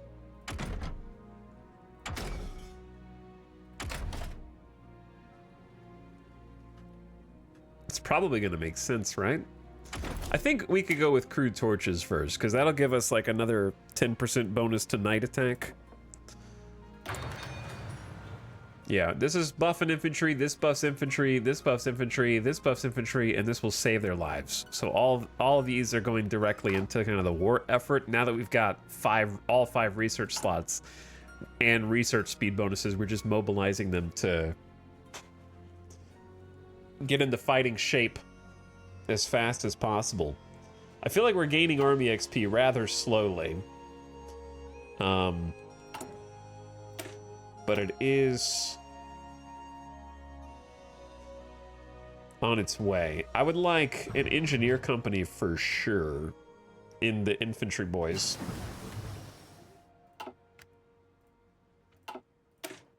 Interwar bow.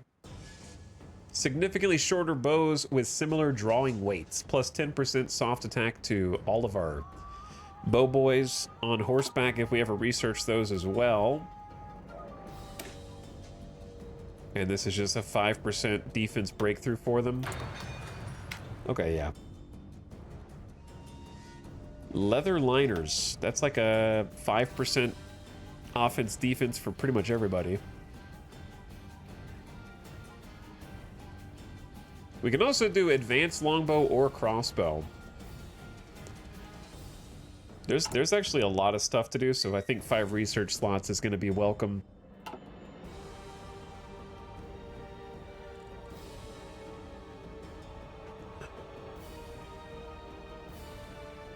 A power in the east? When do we unlock planes and subs? You joke. But they're there. I don't remember what page they're on. But we have them. Oh, here we go. Secrets of Min. Bomber Eagles and Bomber Eagles 2. And there's also Magic Nukes. Unleashed Devastation. So magical nuclear bombs are also in the game. The train's just chugging through Rohan is hilarious. They gotta deliver supplies, man. We have 1,000 trucks and stockpiles. I might use some of those too. All right, let's get the infantry divisions hooked up with Engi companies. So the Engi companies are gonna add They're going to take away some org, but they're going to add almost 2 extra heart attack, almost 20 something defense, 4 breakthrough. Really, it's the entrenchment that we're after.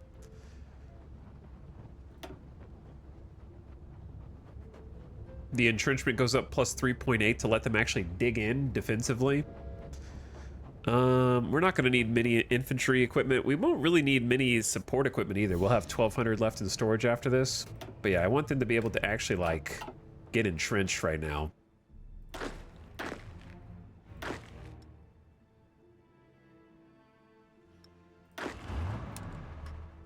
And then they might need a teensy bit of training to get back up to level 3.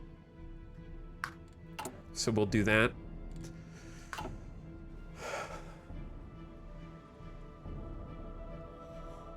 All right, everything else is quiet. I have no idea what Gondor's doing.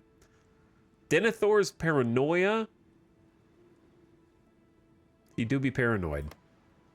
And then Daggerlad is over next to us, probably doesn't do much. I think Isengard is really the only place we should really be worried about, but then again, I might be surprised.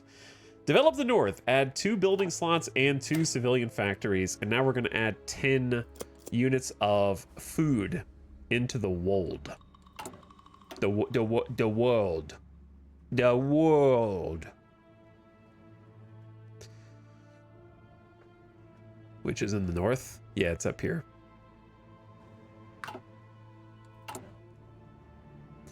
So once we're done with these level 3 encampments everywhere, I think it's time to get maybe 2 additional civilian factories and then go all in on military factories and farms.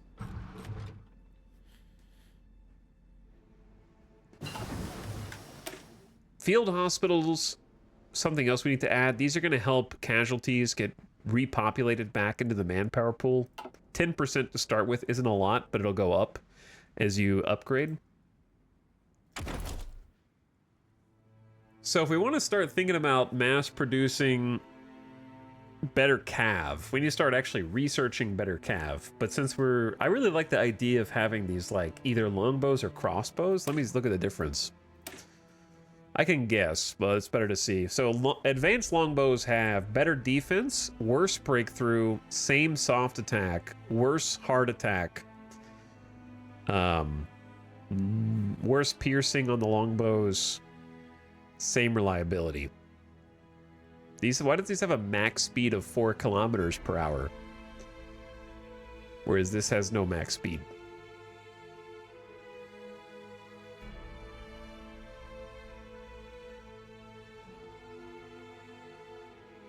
These are for boats, which we don't have, and I don't know what these are for.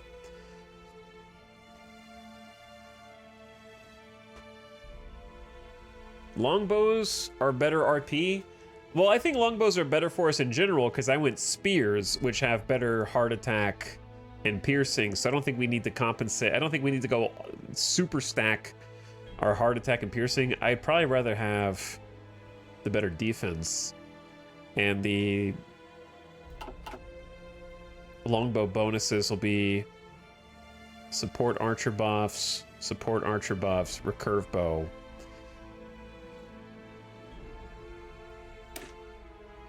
So I'd say longbow's fine anyways, because I don't think I need the extra hard attack and piercing because we have spears. So let's support our troops with the advanced longbow instead. Okay, and then we're going to start pivoting and researching a whole bunch of horse stuff. Horse tech.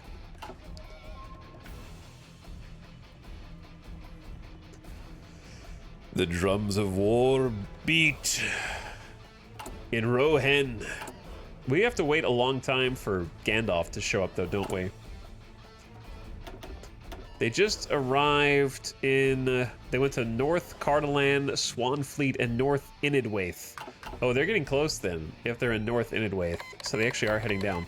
Rune has declared war on the realm of Daggerlad. Chat, Rune is going to be next door to us in a minute. I think. Oh, they only have 3 to 10,000 manpower? That's not good.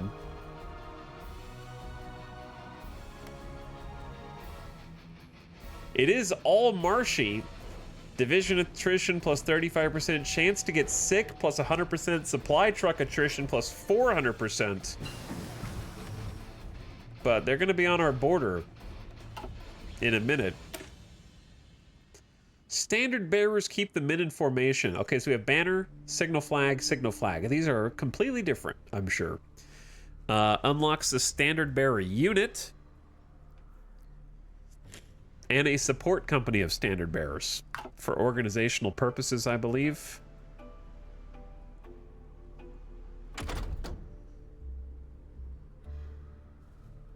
Dude, this is so confusing. This tech is 2 years ahead of time, but this one's only 0.04 ahead of time. Even though they're on the same tier. So let's go ahead and get Urban Industry 3 on cooldown, because that's going to give us more factory space and more factory output. And we are in full building swing right now. So let's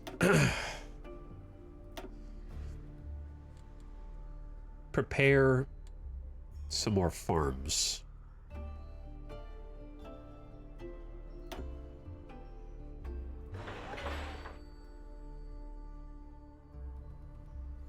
And some more military factories.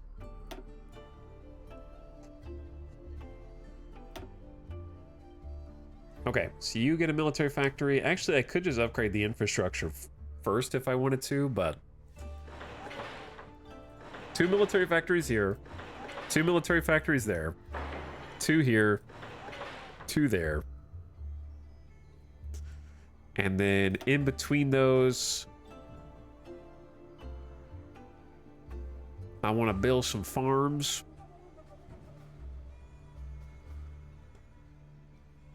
This went from manageable to a bit wacky. Which part? I'd like to upgrade the infrastructure if we're going to be bordering Rune at some point.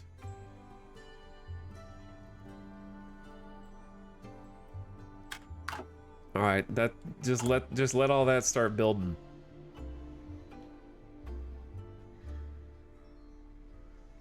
$500 guys with banners and a phalanx. We could do it. I'm just waiting on army XP so I can start making some modifications. The army XP seems the toughest to come by. Isengard's deployed manpower is a little spooky as well. I think they're just distributed on a lot of different fronts.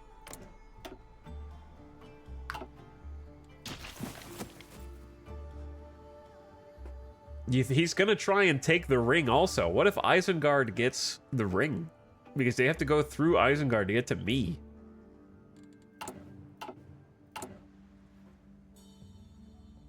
So, how's that gonna go? Padded helmet liners, a part of armor and combat.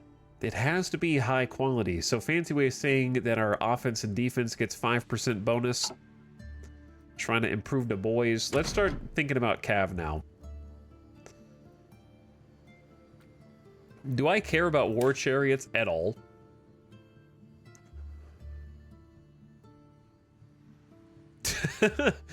Single charioteer, 2 charioteers, 3 charioteers, 2-horse chariots, 4-horse chariots, 6-horse chariots.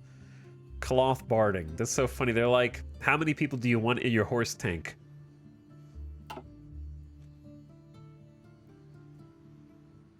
We have to have the advanced longbow for Cav archers, which we can definitely do.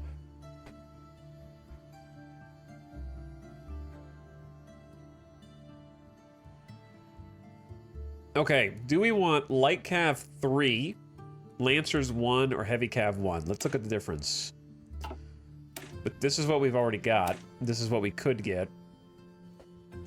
So we need to upgrade these to really see how much better or worse they are. They cost more leather. They got like 11 more breakthrough, 1 more defense, 10% more hardness, 6 more soft attack. That's like 33%, almost double the hard attack. They're faster. Their armor is like 80% more. Their piercing is like 50% more. They're more reliable. Jeez, dude. They're better in almost every way except production cost.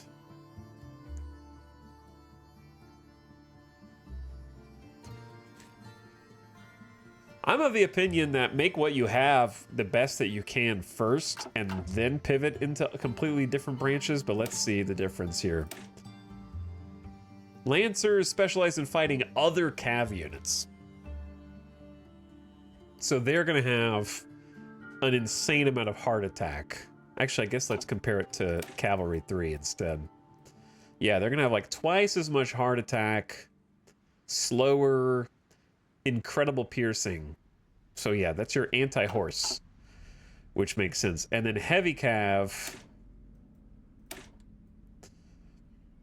knockout blows to massed battlefield charges to rout the enemy. They have Omega defense, Omega hardness, so super armored, huge breakthrough, twice as much heart attack, but they're 5 kilometers an hour. 93 armor, whew, 80 piercing. So these are your super heavy tanks, basically. However, they cost twice as much as light cav, almost,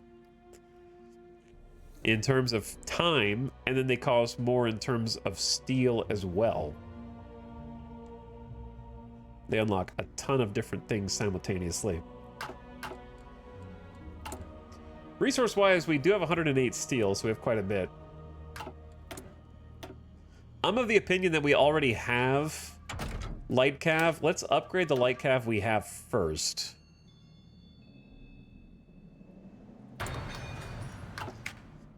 And focus those new military factories on horsies, because we have a decent stockpile of infantry equipment.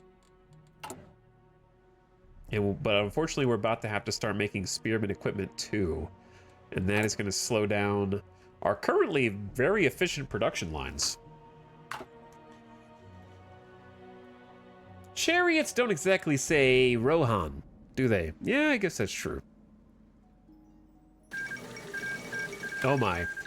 Khamûl declares himself a new Dark Lord. In a shocking turn of events, the warlord Khamûl has declared himself a new Dark Lord and the sole heir to Morgoth.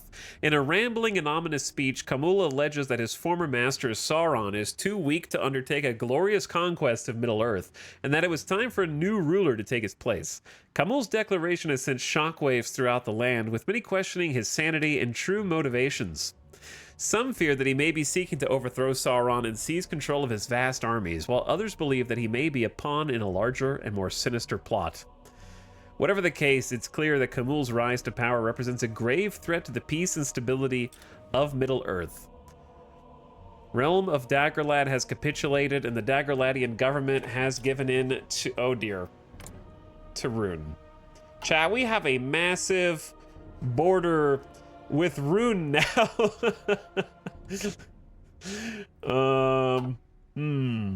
So that's a problem. Now the question is, what is their focus tree? Follow the Dark Lord, power to Khamûl, create own faction, join the Dark Pact, or alone we are the strongest. The question is, do they justify on me, or do they have a national focus to declare war on me? That's what I need to know. Okay, we just got another 10 food. Lovely. We still can't do the Rohan tree is kind of small. It's very linear, which there's nothing wrong with that. But we may as well do army modernization because Gandalf hasn't made it here yet. Honestly, the army spec is good for us now because that's plus 25 army XP, which we kind of really need army XP at the moment.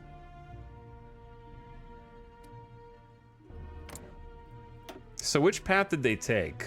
Declare Sauron weak, right?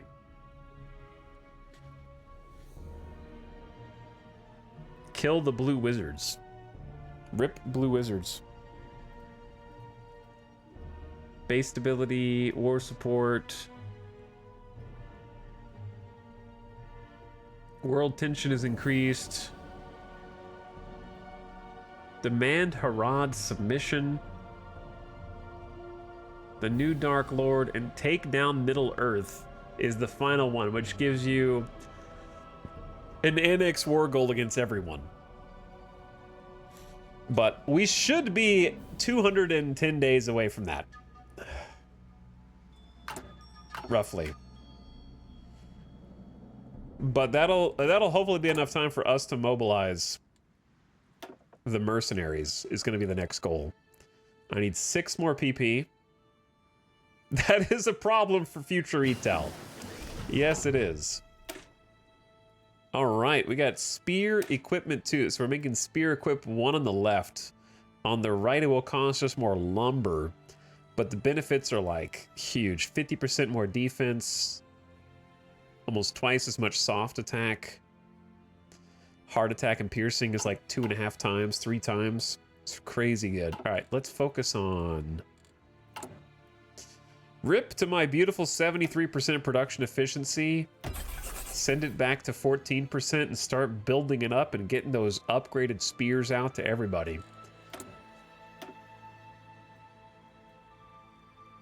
Now, we could do... Oh, is affordable equipment like a separate, weaker thing?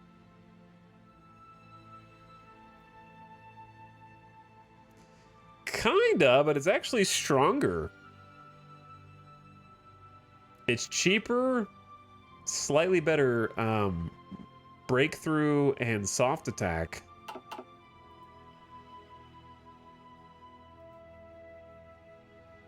Huh.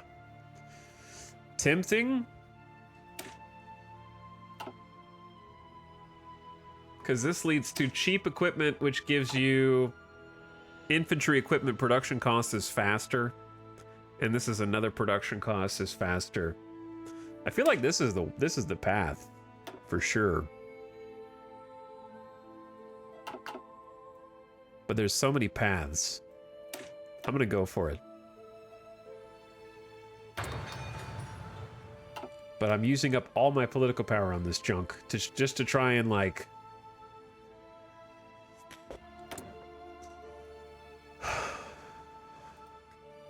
Doesn't lead to infantry equipment, it's a dead end. Your bloodline's a dead end. Okay? Just let me pick what I want to pick.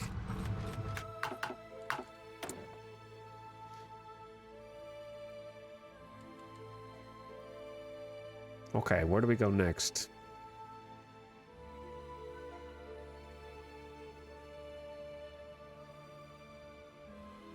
But anyway, we're gonna the short answer is we're gonna be at war with Isengard and Rune long before I care about whether or not we have Spearman Equipment 5.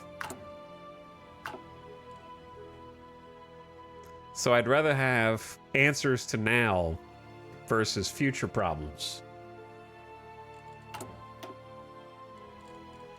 that we may not even live long enough to see.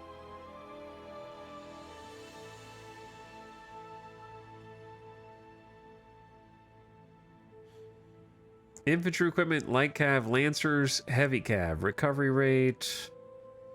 I don't really like the production output costs up. I'm just not gonna even pick that one or that one. So I guess this is the only one then. But I'm not gonna use my precious army XP to upgrade it at the moment. All right, here's why I need cheap equipment is because we're only manifesting 1.6% of our total manpower into the manpower pool because levies are tough and expensive. So mercenaries, on the other hand, will take away some consumer goods factories and division organization, but go from a 0.6 to a 3% recruitable pop. So the manpower here should start to spike. Like almost, not quite quadruple because the minus 25% from orc pillaging.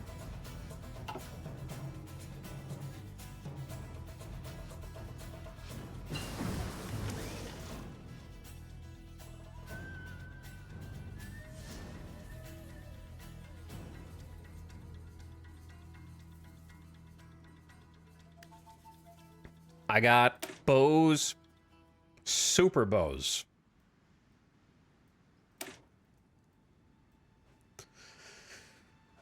Okay, now to use the bows, we're gonna have to change. We're starting to take a lot of lumber, which I think is fine.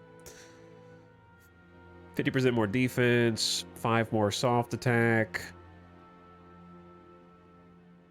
slightly more production cost.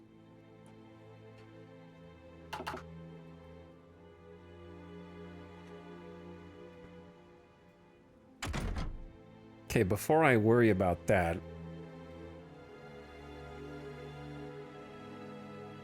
we'll be able to do mounted archers if we get Light Cav 3 also, which I think is kind of cool. So if we're going to do that, then I say we go ahead and grab the improved bow upgrade for soft attack plus 10% and start to kind of lean into that. And then say, forget it, we have 1,100 spare longbows, so let's just go straight to advanced longbows. We're going to have to build that production efficiency again. And we are going to be short on wood soon. We can trade more with Mirkwood if we want.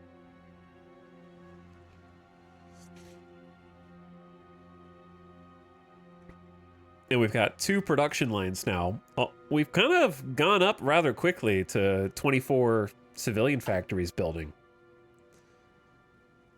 But yeah, I'm worried about Rune. Let's go ahead and get the infantry divisions training.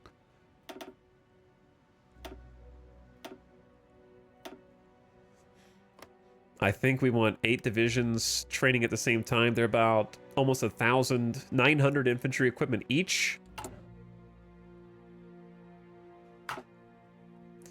Wow, how did you know I don't have any kids? I don't have any kids either.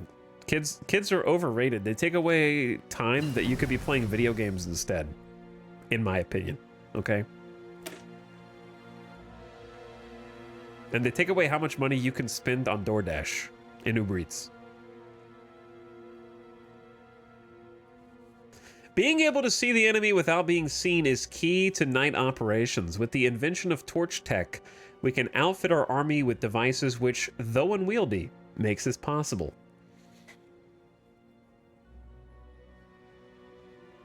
So 10% bonus to night attack, and also you can add torches.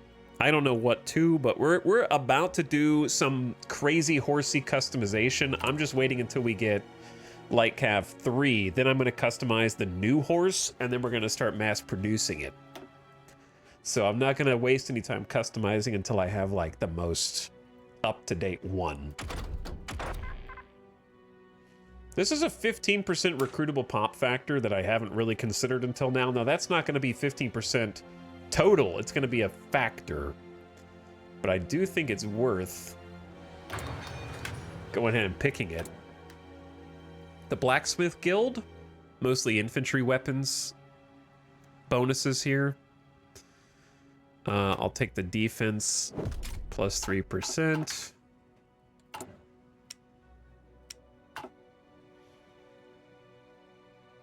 Yeah, I'm training 8 divisions of infantry simultaneously now.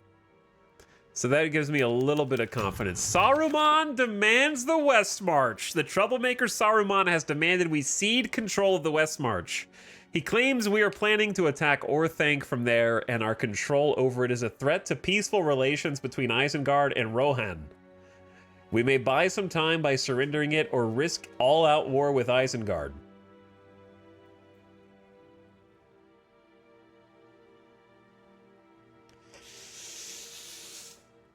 Yeah, let's go, boys. Let's go. He has way more deployed manpower than us. But I have cavalry, which may or may not matter.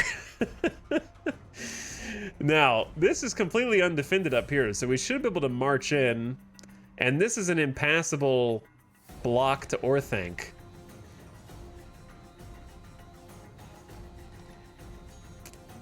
I wonder if the Cav can somehow push across and encircle all the troops here. All right, before we do this, let me take a quick, very fast PRB, okay? Very fast, and I gotta change some lights and close the windows and whatnot in here. One sec.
Okay.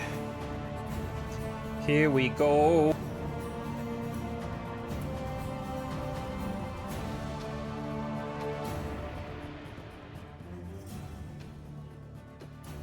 I gotta change some lights. They're so smart. Smart lights, so smart.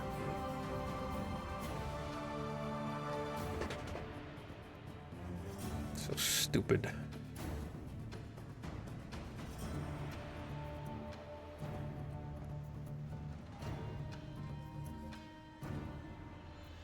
Anytime now.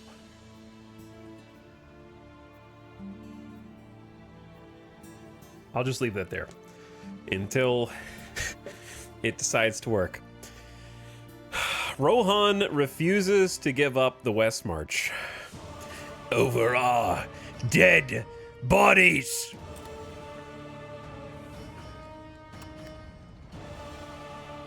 I decline.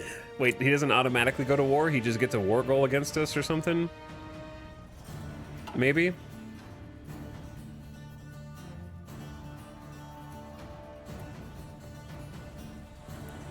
Okay. Do with that. I thought we were going instantaneously.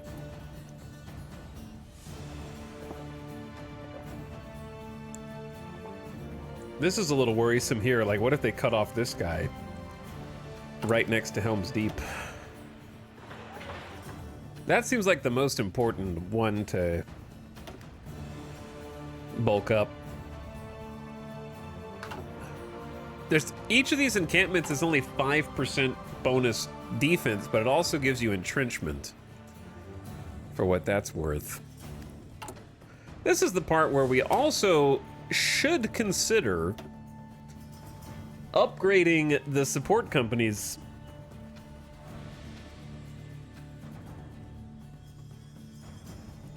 Because at the moment, we only have support archers and Ingies, but we could have cavalry, including motorized, aka horsey recon, which is completely different from cavalry. It's recon with a horse and a buggy. We do need the first aid tents, maybe. I did kind of want the support standard, but what does it do? Just gives you some like org. It gives you org. Takes your piercing down slightly. And then makes you cost more support equipment. How long does it take for manpower to go up? It's going up right now.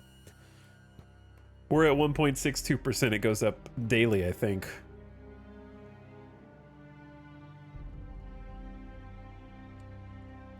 I only have enough army XP for one thing right now. So what one thing is going to make the most difference?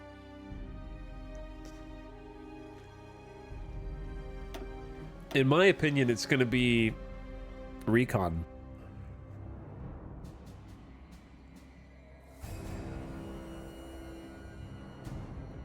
Going from no reconnaissance to some reconnaissance, having a recon advantage in combat.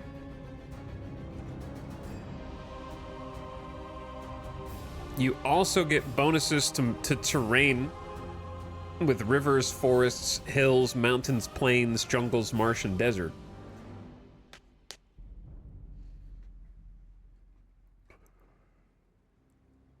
We lose a little bit of org.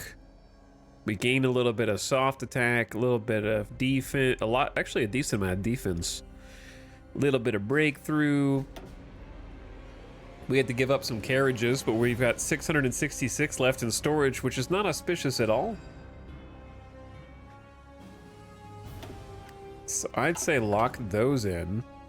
Get them to reinforce. I'm working on upping the encampment to the max. And we got 8 divisions of infantry training. I could spit them out when they hit 20%. If I just really needed some emergency forces.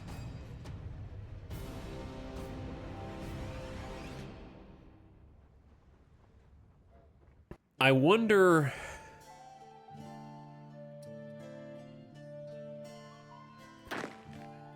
Is it worth taking 2 of these guys, giving them General Hammer,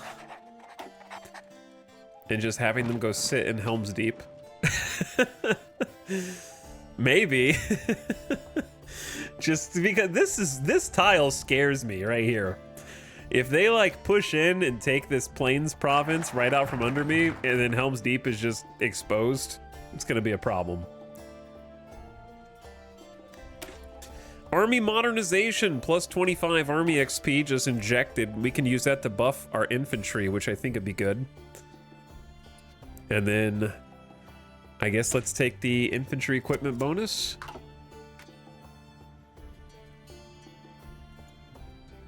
But they're not even bothering on this front, so I feel like 6 divisions over here is enough.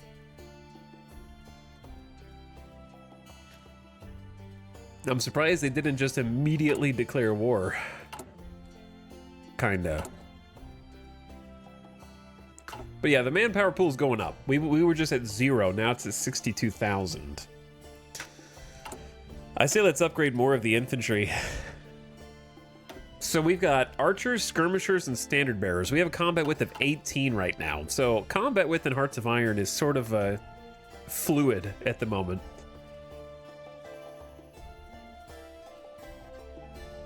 I think we need to maximize how well we fight on plains. Plains and desert are the same, and that's where most of what we're dealing with. So let's try and plan around 70 combat width being our ideal. So if 70 combat width is sort of where we're going to be fighting, then there's nothing there that's really divisible by 3. You could do 35 combat width, but there's no way I can afford 35 combat width divisions right now.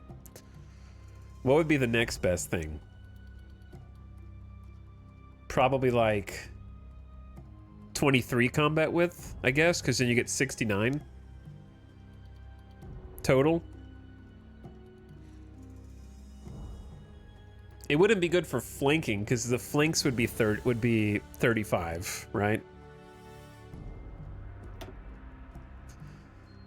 So we got skirmishers, archers, and standard bearers. So the problem with archers is, of course, the fact that it's going to take a ton of bows, even 1 division of bows. So I'm assuming bows are the artillery equivalent.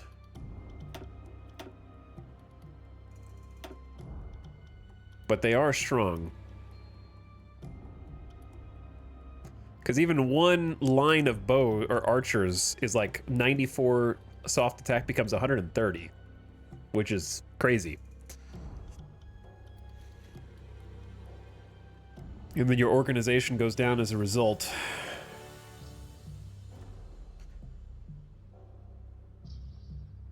Standard bearers increase combat width by 2. So getting to 23 is actually, it's necessary to use a line of archers. Is there a world in which we throw a standard bearer in to boost our own organization from 48 to 56? And then we also throw in archers to bring it to 23 combat width. You know, this is pretty solid, actually. Because we'll be left with 52 org, which is respectable. Without the standard bearers, that goes down to 44. Under 50 organization for our infantry doesn't bode well, because then, you know, our soft HP pool, we're going to get pushed back. However, it seems as though standard bearers slow you down from 4 to 3 kilometers. So you lose 25% speed, but you do gain some raw HP. And I do like the organization boost. But then when you add the skirmishers, you shoot up from 94 soft attack to 130. Defense goes up, breakthrough goes up. The soft attack's insane. So yeah, I think the line archers make a big difference. The flags are heavy. And then we have 52 org, so if I wanted to add a first aid tent, we'd go to a clean 50 org total. Huh, that's not bad. Maybe this is the comp. Because the first aid tent is going to give us trickle back so we don't lose as many manpower permanently, and it boosts the overall HP of your infantry by 10%. So they won't get destroyed as easily. And it will reduce the amount of experience you lose when you take casualties, which is also very subtly important. I like this. Chat, what would you call the main division of infantry, of Rohan infantry? What's a good name for our boys?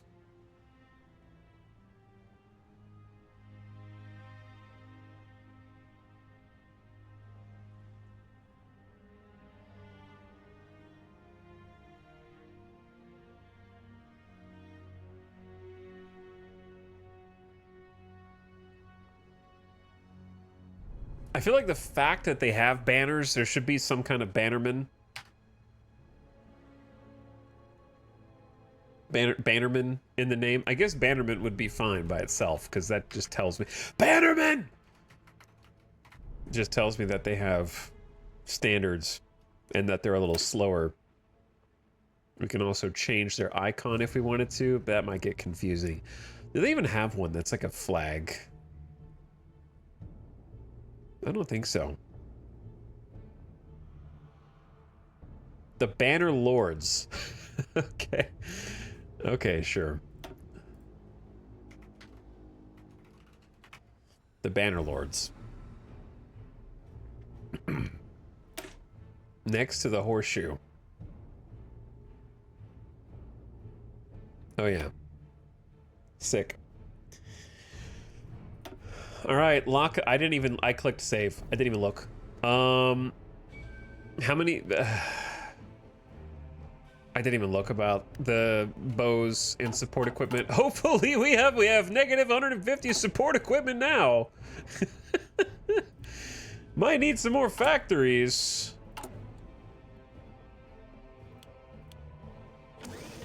Whoops. Might need some more bow factories in here too.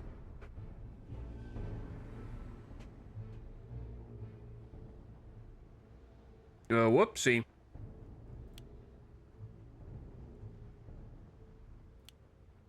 All right, we'll take one at a light cav.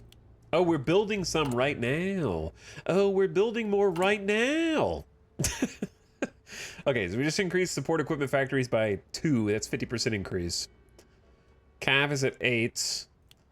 Let's add 1 to longbows, and we have insufficient string, but that's not that big of a deal.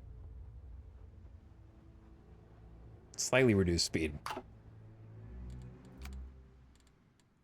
Okay, very nice. So spent the army XP, I think, judiciously. And we still got 8 infantry divisions in basic. But yeah, we just gave them recon, first aid, standard bearer for the org, and line archers. So we have line and support archers. So we could actually take the support archers out and replace them if we had a different support company that we wanted. But as it stands right now, we're just going to have a good 48 bowmen per team, which would make us a little bit more fearsome in the incoming war with Isengard. And there's a bow upgrade. Soft attack plus 10% right there.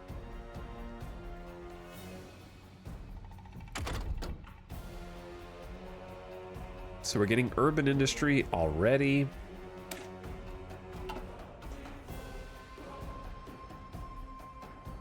Do we really need like resource gain? I don't think so yet.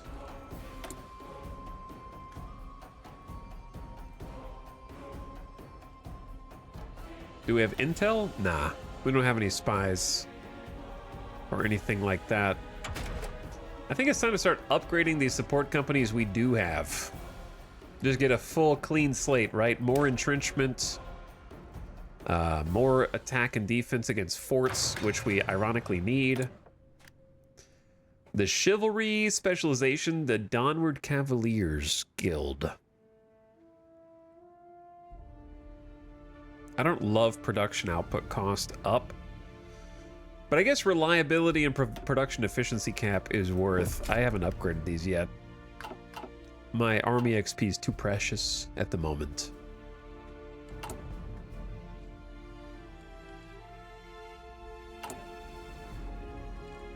When is the light cav 3 will be upgraded in 36 days. Then we're gonna specialize the actual horsies and figure out what type of horsies we want to make and get those upgraded and out.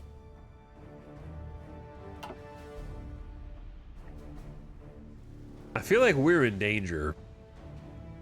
Rune being right on the border in the marshland is spooky. Though this is completely impassable from here. This like whole area's impassable, I think.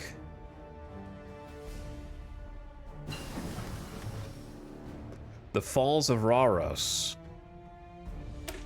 Urban Industry 3, more room for factories, more 15% factory output's pretty cool. I say let's go back to the support companies and get them all fixed up. We just started using scouts, so having a recon advantage would be huge. That'll buff the existing scouts we have. We need to fix the Rohirrim. They have no support companies at all. And they don't have any organization. Carriages will buff their org.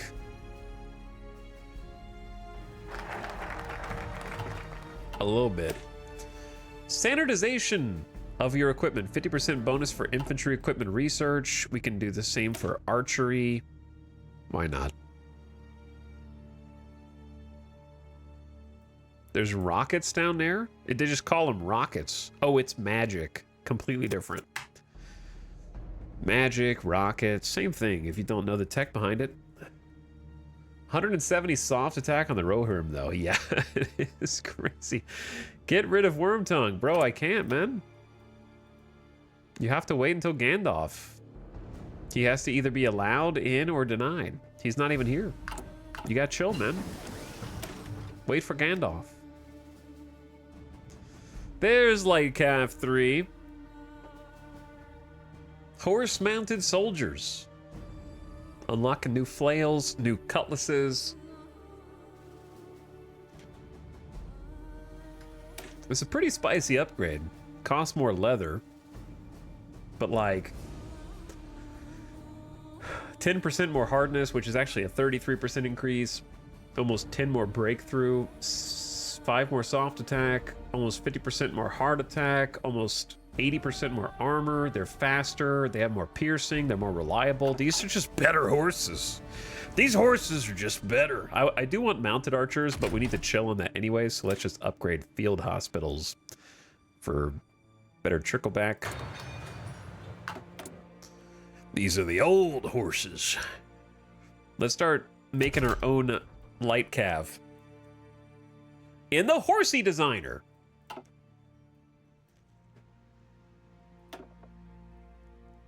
With the Dawnward Cavaliers giving us more reliability, recovery, HP, org, armor, and defense, because that guild has been used a lot. It's horsey time. Now, horsies can be expensive. We don't have that much army XP. So we're going to stick to the stuff that we can afford. So they default to Cutlass 3.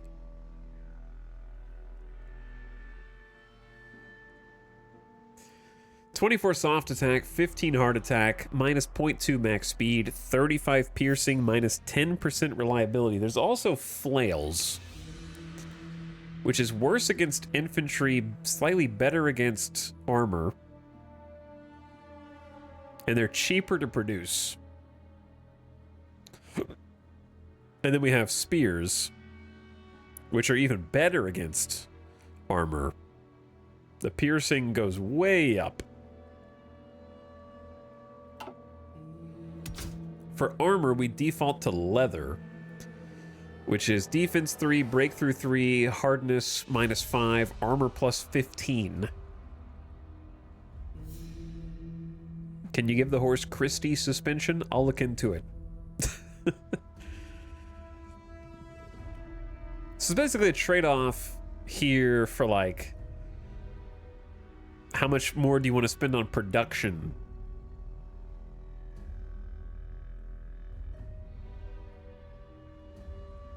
Like, this has 4 defense, 4 breakthrough, +8 hardness, +23 armor.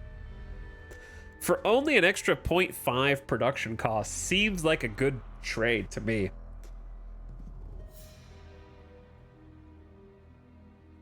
And this has even more armor, but you lose some max speed.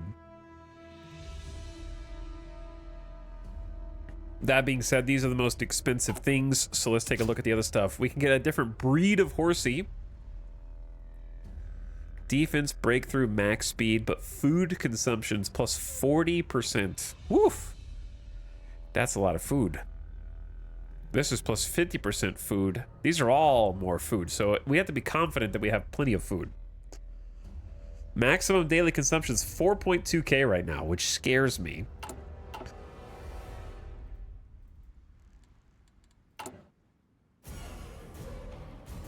Hungry, hungry horsies. Correct.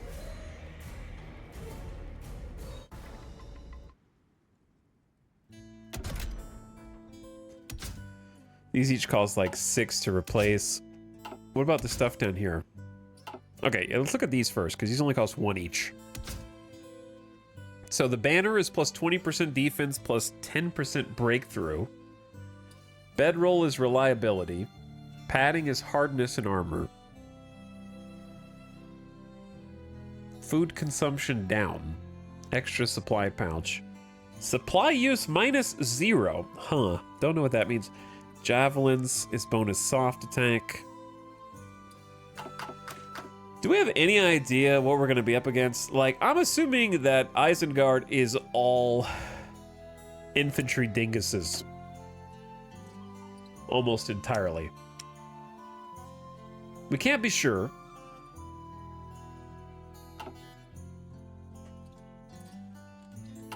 So I'm thinking we definitely don't really want to go ham on the piercing side of things. Well, I guess they could be like heavy armor guys.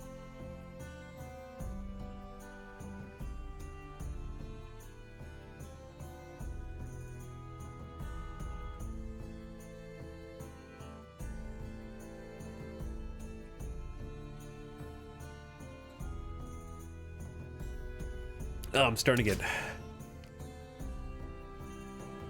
Can't breathe out of my nostrils. Soft attack and reliability, hardness and armor around like the neck. The shield is defense and breakthrough, and then soft attack and hard attack.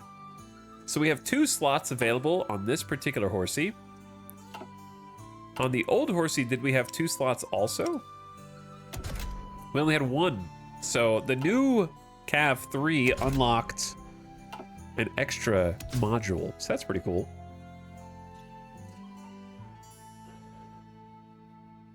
Can we do spy agency stuff? We can eventually. I just don't really want to right now. Because 5 factories is a lot when I could be building... I'm building infrastructure and military factories en masse.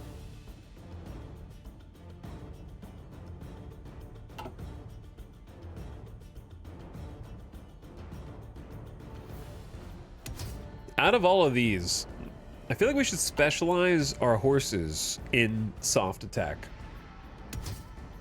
And of the things that can do soft attack, the sword is the best, the advanced cutlass. So I'm fine sticking with that.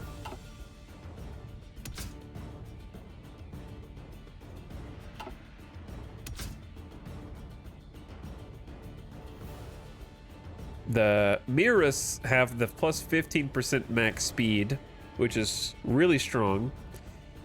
The 10% breakthrough and the 10% defense. Coursers just have 30% max speed, which is tempting in its own way.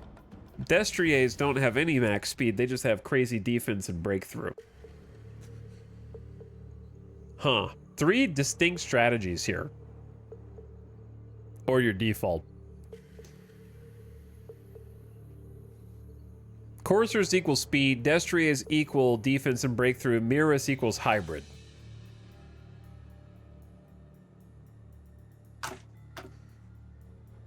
I do have to say that my favorite thing in all of Hearts of Iron is making the fastest possible unit who just encircles / backcaps.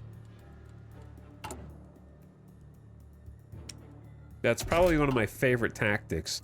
So if I was gonna pick a different breed, I think I like the Destrier's just raw power.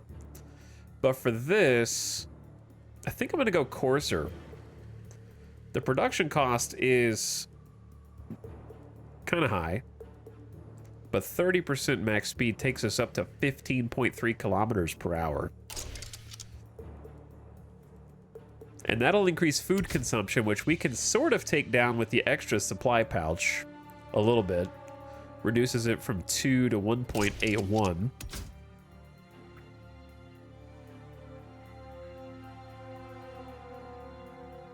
And then, if we were afraid about the reliability aspect, I could just give them the bedroll to buff the reliability.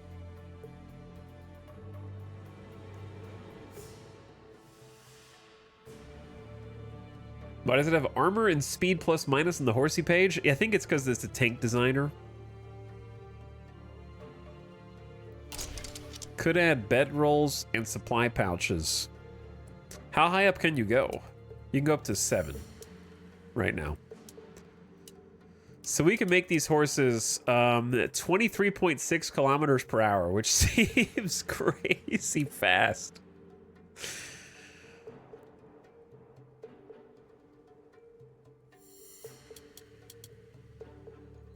They do be consuming food though.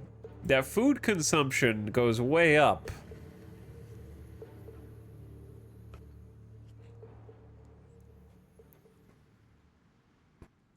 So there is a cost, because it goes from 1.88 to 2.32 per horse. I feel like 15 kilometers an hour is already pretty fast. And this is already going to cost us 17. I already can't do it. Oh, because bedrolls are 10? Oh, yeah, bedrolls are 10. Oops. Okay, so I guess no bedrolls for now. Why are they 10, but these are only 1? That doesn't seem right. Are they just way stronger?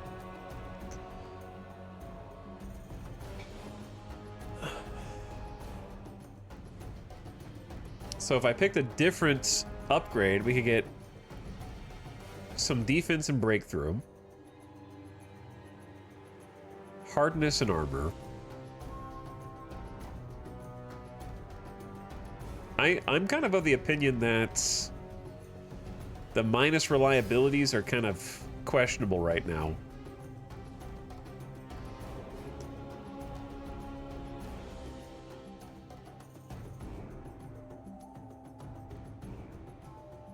Yeah, I do want the plus 10% reliability. Maybe we just wait until we can afford it. We just need what? 7? Yeah, let's just wait until we can afford the full upgrade, because we're almost there anyways. We already know what we want.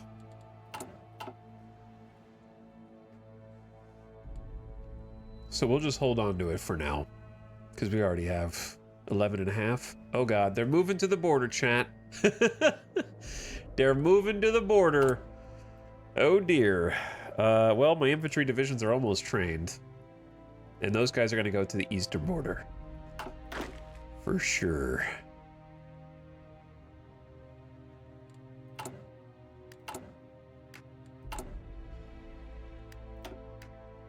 And then we're going to start training at least 8 more.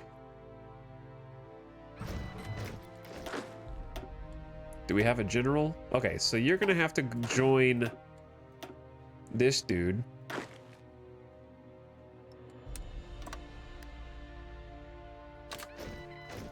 We can get 10 divisions over here. We'll check that out in a second. Where's the Fellowship? They're in the Isengard outskirts. They're getting closer. They grow near at last. What will Saruman do? Our Horsey Guild can get whatever we want.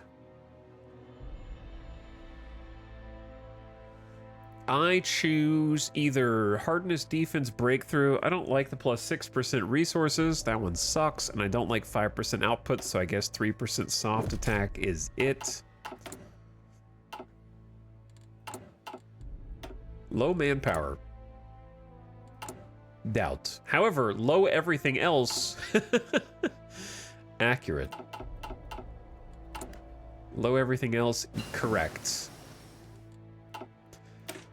Recruitable population factor up another 15%, so that's going to be cool.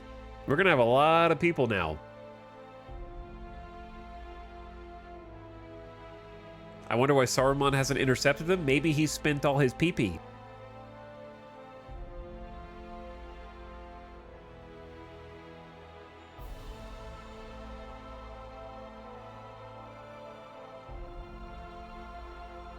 Checking on the Fellowship like your DoorDash. Oh, dear.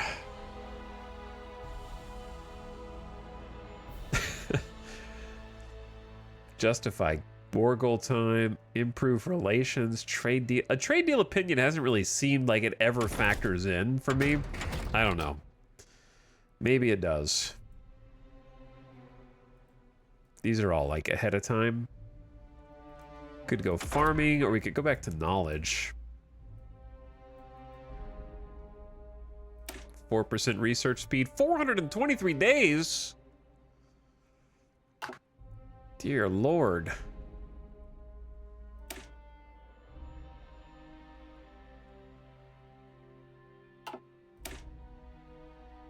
Support all this one's pretty good actually. Food gain plus 2%. All support companies get XP loss and trickle back. That's pretty solid.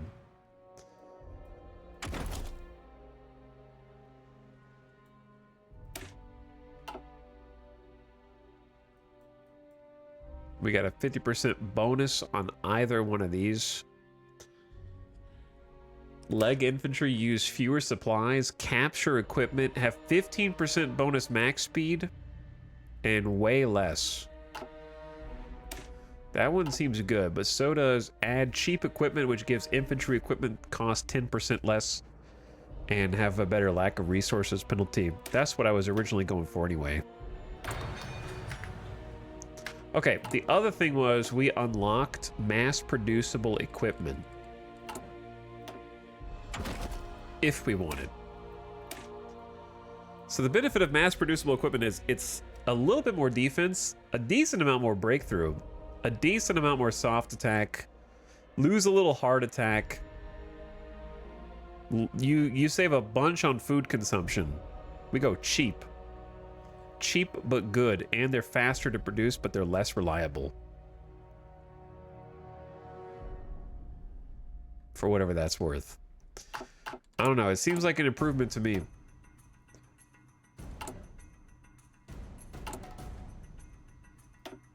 So I'm going to switch to mass producible equipment.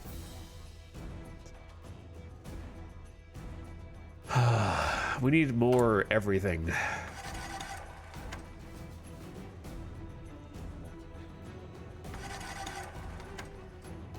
You know what else we need? We need more army XP. Gondor expresses interest in Herondor. In a significant diplomatic move, Gondor has publicly expressed keen interest in the territories of Herondor, a strategic region to the south of the realm. The declaration by Gondor's emissaries signals a shift in the realm's expansionist ambitions as they look beyond their borders to new territories. Herondor, long a region of cultural and historical significance, has now become the focus of Gondor's attention. The prospect of Gondor's expansion raises questions on the potential implications for the region's inhabitants and the delicate balance of power in the south. I didn't even know Haradwaith was down here. So they're trying to go south. Interesting.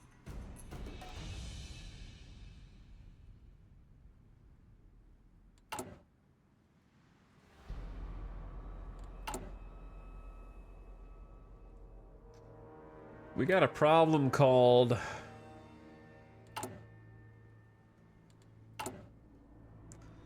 not enough factories. A common issue. A common problem. Let's trade for some more string with Mirkwood also, so we can go back to making bows at optimal speeds. Oh dear, we're out of supplies up here. Classic. I guess we could maybe change motorization. But we're running low on trucks, if I'm not mistaken. Yeah, we don't have enough trucks. I know exactly why we don't have enough trucks, because I used truck support companies, which is probably not a good idea in hindsight.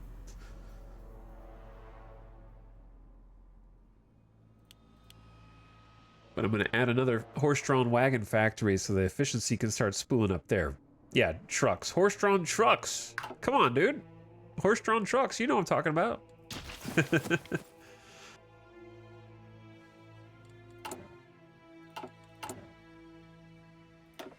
The Fellowship arrives in the Fords of Eisen.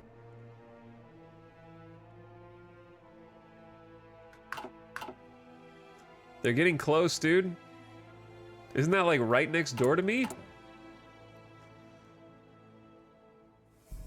Bro, they're like here. They're right here, dude. Here's the thing. If I try to intercept the Fellowship, is Lothlorien going to declare war on me? 50% research for archery. Gandalf? Wait. It is the Gandalf waiting room. You're not wrong.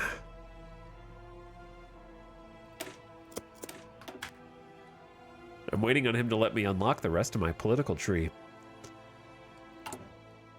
They're going to be somewhere in like 30 days.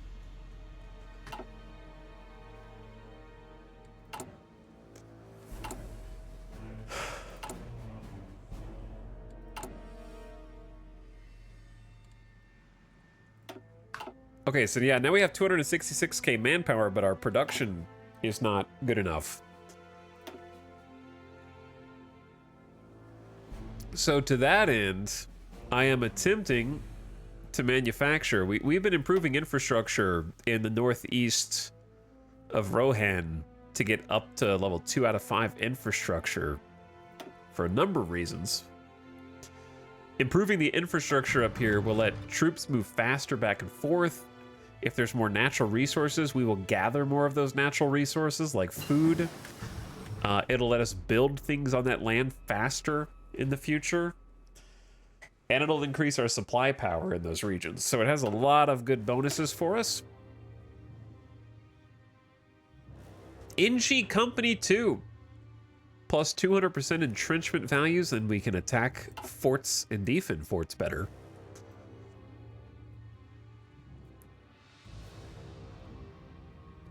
Okay, where does that leave us?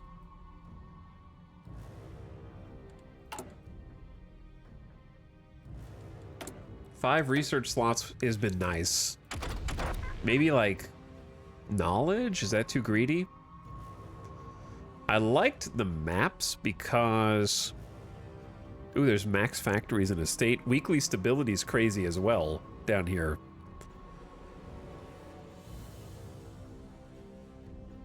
Espionage, research speed. But that's going to take a long time. Siege machines, flame bellow stories. There's some awesome stuff here. Ballistas, siege tactics. Chat, how are we gonna attack Orthanc with no siege stuff? I assume there's a castle on here. There's not. This is level 0 castle. So we don't need to know how to siege, do we? Maybe it's time to go horse archers. Horse archers seem badass.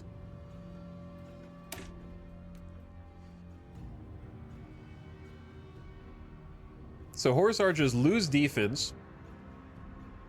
They only have one breakthrough. That's kind of funny. 50% hardness, but they have 59 soft attack. So they shred infantry. They lose like a bunch of armor, a bunch of heart attack, a bunch of speed, a bunch of piercing, bunch of reliability, but they gain like 2.5 times soft attack. Sure, let's go.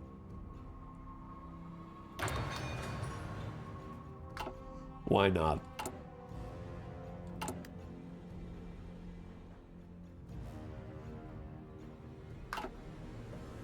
Pony archers. Let's get it. The Eye is watching. Sauron knows our secrets.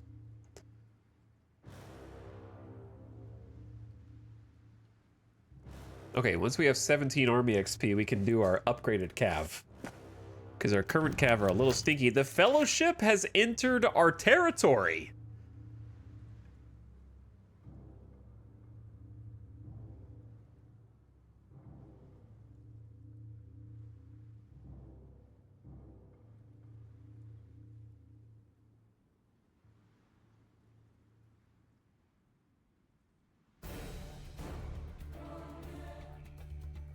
Long have we waited. Launch the interception. Okay, before we do anything, let's take a look. Because we have deny access to Gandalf or allow Gandalf into the king's halls, right? So let's kind of decide what we want to do. If we allow Gandalf into the king's halls, we can either execute or exile Grima, restore the realm. House Earl becomes the ruling party. We gain stability. Welcome back, Éomer. Éomer becomes a general. Support Aragorn's claim in the future. Prepare for war at extensive conscription. I feel like war's going to happen before we get anywhere close to that. Either remain in Edoras or bunker down in Helm's Deep.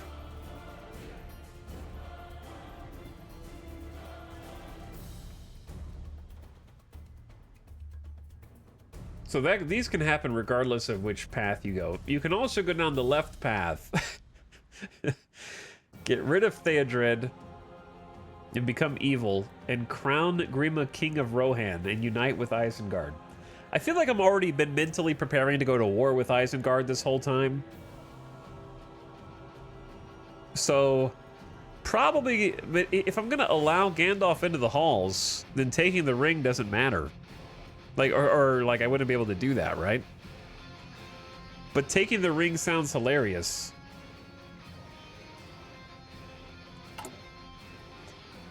But then again, it's only a chance.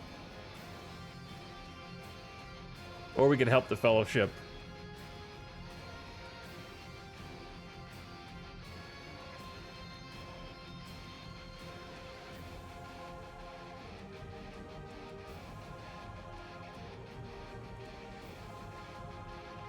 Taking the ring does not preclude fighting Isengard, though.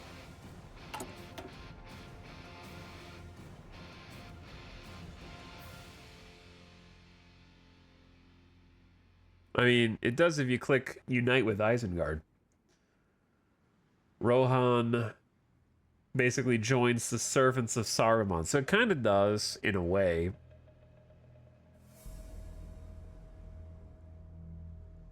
I guess we could just try and take the ring and allow Gandalf into the halls. I don't think he'd be very happy.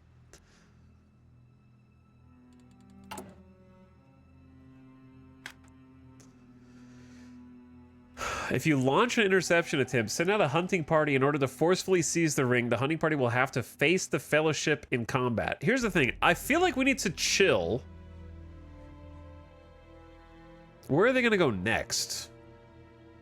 Where are they at the moment? They're like here, right? I feel like we need to wait until Gondor has sent us aid in a gesture of solidarity. Gondor has sent valuable equipment and aid for Rohan in its fight against Isengard. The assistance ranges from weapons to essential supplies. Get 10,000 manpower and 1,000 units of basic infantry equipment. Increased opinion of Gondor plus 15. Huh. I'm thinking that we need to wait for Gandalf to get to Edoras. Then then we can do the allow Gandalf. And we'll just become, and then go for the ring. I'm afraid that going for the ring will piss Gandalf off.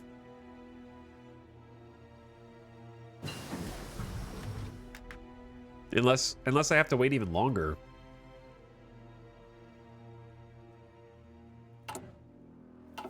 I don't know. Advanced Herbology. Plus 2% food gain, and all support companies get some trickle back.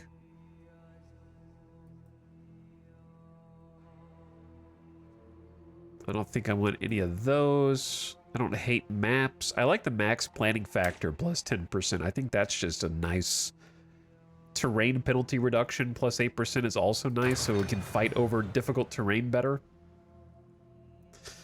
Where was Gondor when the Westfold fell? They're helping. They're helping me right now. Okay, Scout Company 2 is just an extra, like, all of our recon is better at being a recon.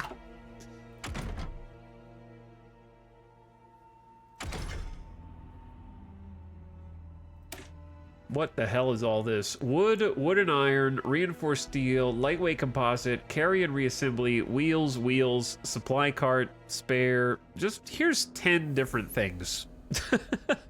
Global construction speed up 5% is pretty good. All infantry gets 5% breakthrough? That's kind of amazing.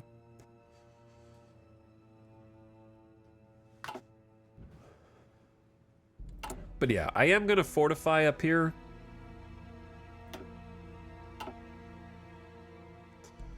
But before I can fortify...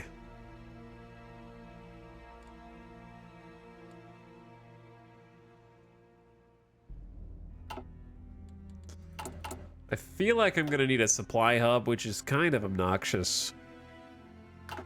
Though maybe not if I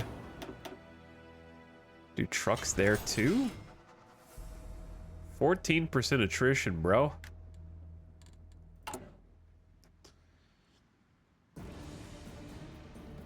Spending like 10 years constructing all these supply hubs kills me.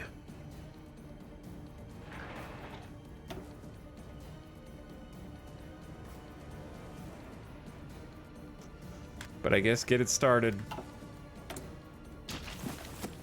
All right, free military factories. We are way behind on support equipment. As well as carriages and trucks. Let's do trucks.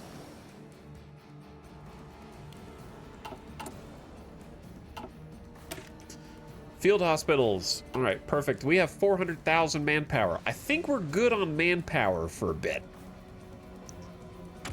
I think supply hubs are cheaper in this. They probably are. More than likely. This is only 0.16 years ahead of time.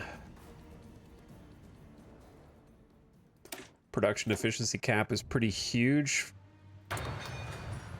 Because then we'll be able to go up to like 80. The Ride of the Rohirrim. I don't care about chariot research, but that leads to a cav research bonus. And then while we still wait for Gandalf. Yeah, give me a sec, chat. Hold on.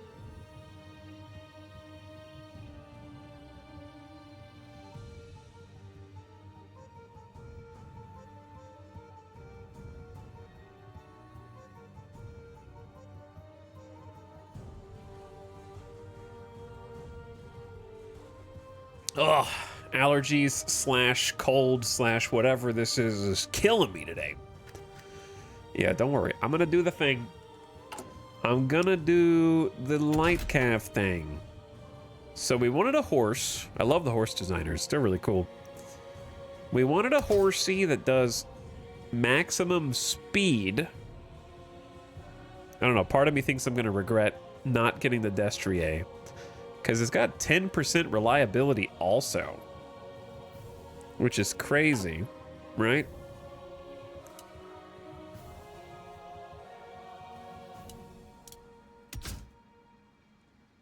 It's the most expensive one.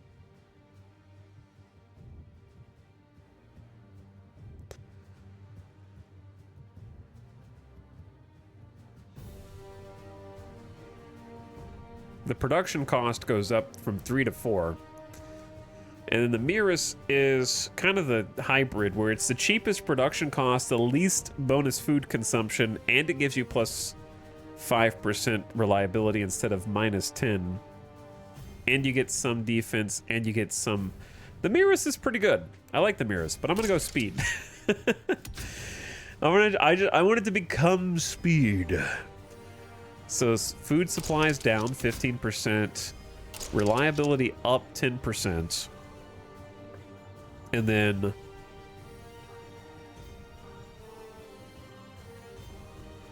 can't change anything else unless it's speed, because these are all too expensive. So let's do even one more speed. Boom. 18 points. Light Cav 3. This is going to be the...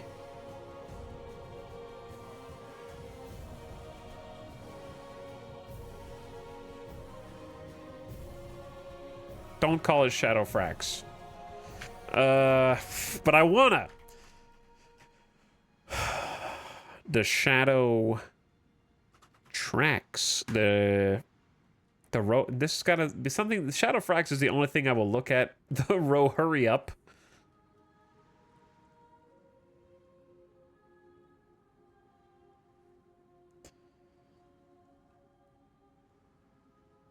Do you need the DLCs for this mod? I don't know. Install it and find out.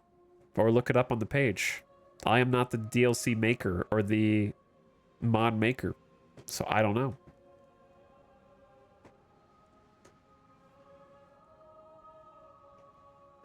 I didn't make this.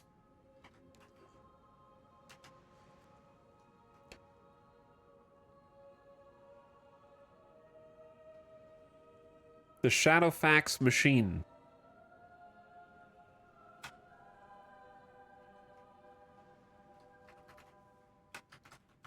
The Shadowfax machine Mark 1. Boom.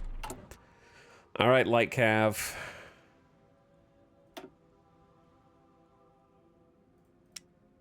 Here's what we were making. 25 breakthrough versus 36 breakthrough.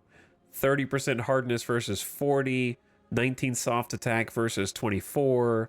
8 hard attack versus 15. 10.8 kilometers an hour versus 16.5. 11.5 armor versus 18. 26 piercing versus 37. And 85% reliability versus 93. But it is almost twice as expensive timeline-wise for us to make. And it will cost more leather, which we'll need to start solving soon. But I think that'll be a nice change. We just have to upgrade 3,000 horses and, you know, build production efficiency back from 0 again. No big deal. No big deal.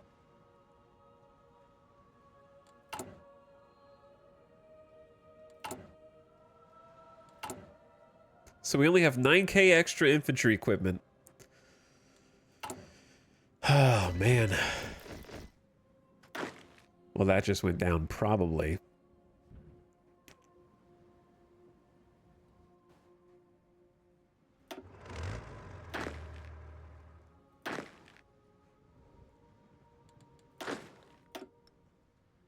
Okay, you guys go defend. Actually, that's not where I want you to go defend.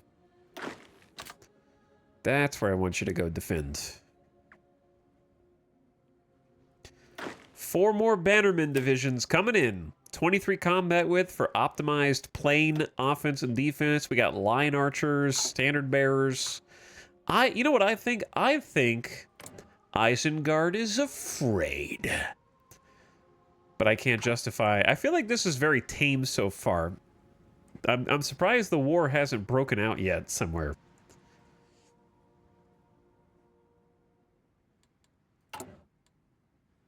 But yeah, it does seem that supply hubs are definitely building faster.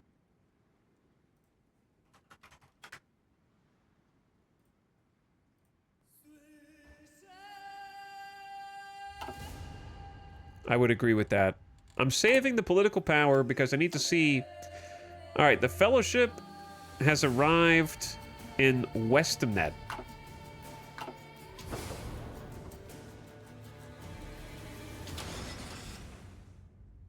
Where the heck? All right, they're here. Chat, are they just not going to Edoras? When do I get... When does Gandalf come over? Red Rover, can Gandalf come to Edoras so I can finish my political life? You know what? I'm gonna try and take the ring. Send out a hunting party to forcefully seize the ring. They will have to face the Fellowship in combat. Okay, I feel like we're gonna get our ass kicked, man. They got the whole Fellowship there. Like, there's no way we take down Legolas, Boromir, Gandalf, Aragorn, and Bombur, the famous dwarf of the Fellowship. No way, dude. Who's got the most attack on the team? Boromir's got 4. Who's got the most HP? Aragorn and Gandalf have 6.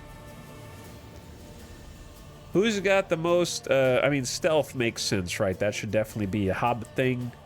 Frodo's got 6. Samwise has 5. Who's got the most dexterity? Dodging.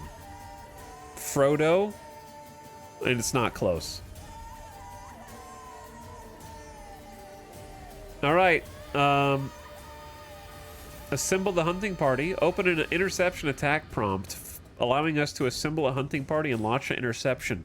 Rohan needs to be able to stand against the growing menace of Isengard and Rune. What better way than with the ring itself? Assemble your hunting party. Which of your army leaders should face them in combat? We have Elfhelm, Gamling, Grimbold, Hama, Erkenbrand. Dude, our guys suck, to be honest with you. Yo, our guys suck. Oh, dude, our generals are the worst.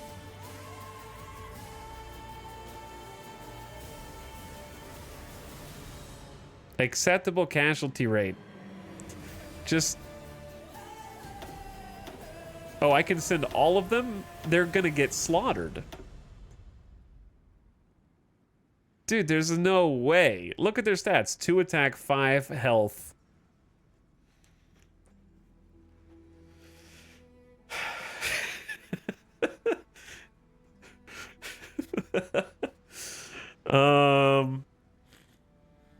Save scum? I'm not gonna save scum.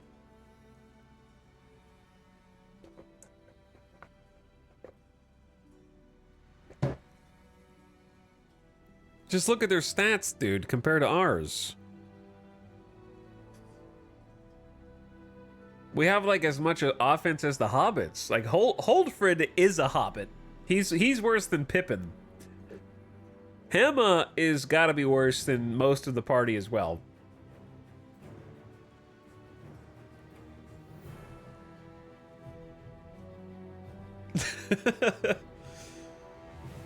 What happens if you help them? Well, apparently I already spent my PP. I don't know if you can get it back.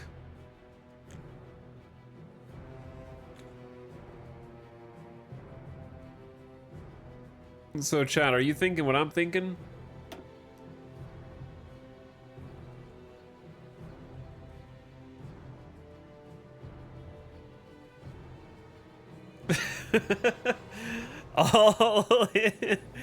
All in to try and take the ring, death or glory. Death or glory.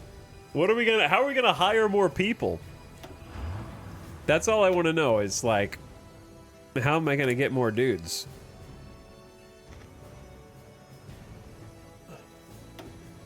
Okay, well, we can definitely promote them. Do we need Elfhelm, Gamling, Grimbold, Hamma, Erkenbrand, and Holdfred? Do we really? Okay, Erkenbrand is the only one there who can't die. The rest of them can die. Erkenbrand's the only guy giving us army XP, so if he's dead, then we've got huge problems. I say 50%. But then what if he's one of the 50%? Yeah, what if he's one of the 50% though?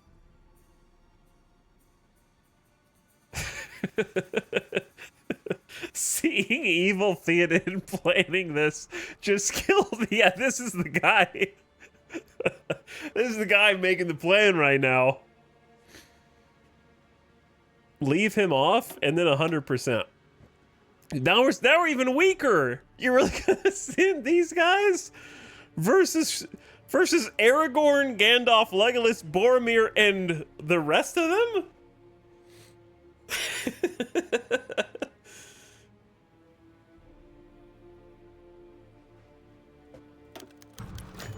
Our attempt to obtain the ring has failed. What happened? Give me the details. Give me the ring! I need the ring! You don't understand. We're beset on all sides by evildoers. Give it to me. Rohan sends out a hunting party to intercept the ring led by Elfhelm. Rohan's forces locate the Fellowship and proceed to attack. Gamling tries to hit Legolas, but the attack misses. Bomber strikes Grimbold, dealing 2 damage. Of course it does. Holdford tries to hit Gandalf, but misses. Gandalf tries to hit Gamling, but misses. Elfhelm strikes Legolas, dealing 2 damage. Yeah, get your ass kicked. I'm the real elf. They call me Elfhelm. I counter the elves. Aragorn attacks Grimbold, inflicting 3 damage. Grimbold is killed. RIP. Elfhelm strikes Boromir, dealing 2 damage. Frodo tries to hit Hamma, but misses. The Fellowship escapes from the onsetting forces of Rohan. Okay, so we did well, actually, that went better than I expected. For only losing Grimbold. Imagine if we had sent Erkenbrand, too. Maybe we could have actually... Like, Legolas is almost dead. He has 1 out of 3 HP. Boromir's half dead. We didn't even attack anybody else successfully. But you know what? I feel like that could have gone worse.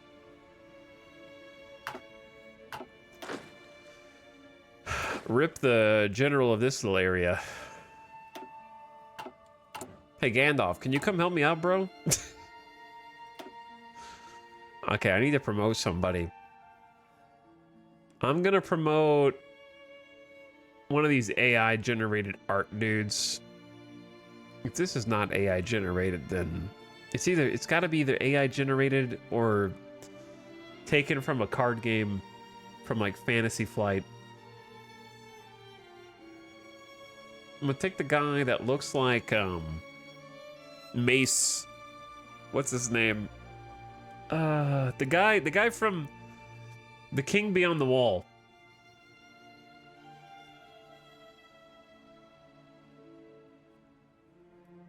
I'm gonna hire the King Beyond the Wall. Oh, we have an extra field marshal also, I guess. Mance Raider, not Mace. Yeah, Mance. That's close. He's got inflexible strategist, +1 defense, +1 logistics. That's respectable. Okay, we tried, chat. I gave it a shot.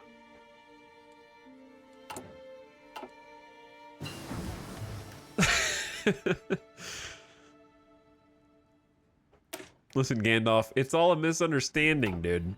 Okay?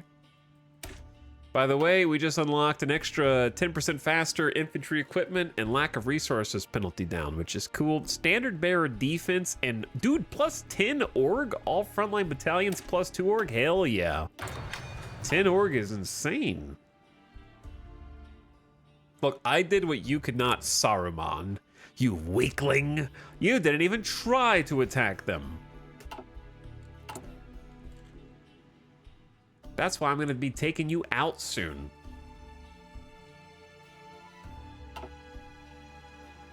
Just blame... Yeah, I didn't do it. It was Wormtongue. Wormtongue made me attack the ring bearer.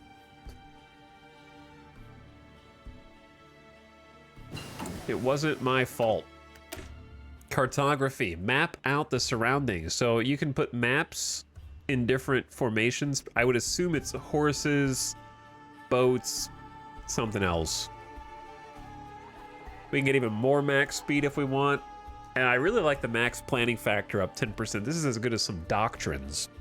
And the terrain penalty reduction is excellent also.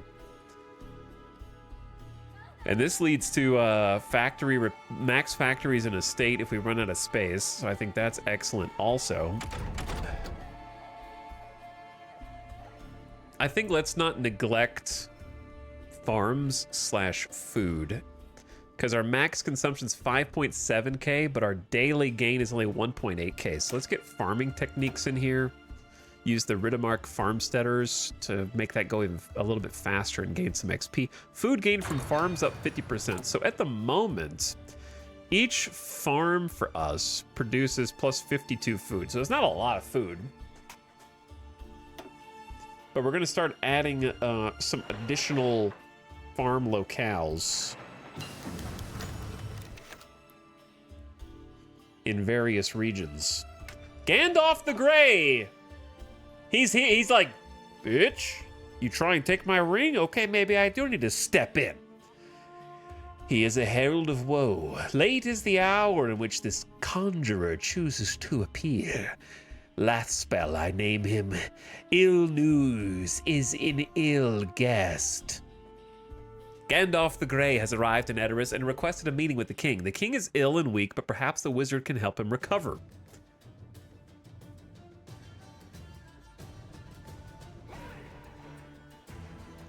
Hey, Tal, you really got me with the title. I thought this was Hearts of Iron. Good job. It is Hearts of Iron. This is a mod. But maybe you're getting me now. Possibly.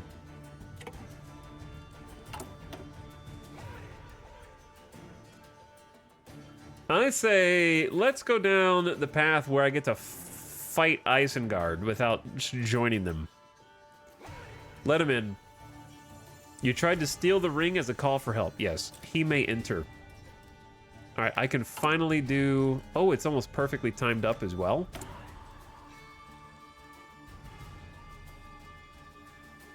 He's still gray? Yep. They went around the Misty Mountains to the south.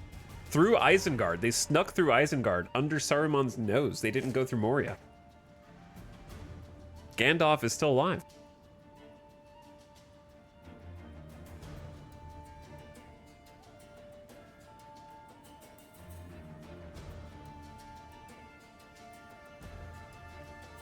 Okay, so we just unlocked basic siege tactics, which is, I don't know what any of this stuff is or where you use it. All I know is at the bottom of it, we get a 5% flat construction speed and 5% flat breakthrough bonus, which is sick.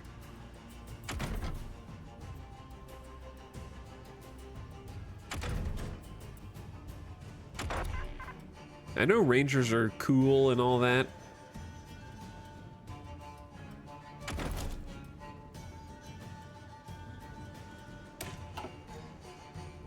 I think I'm more interested in these.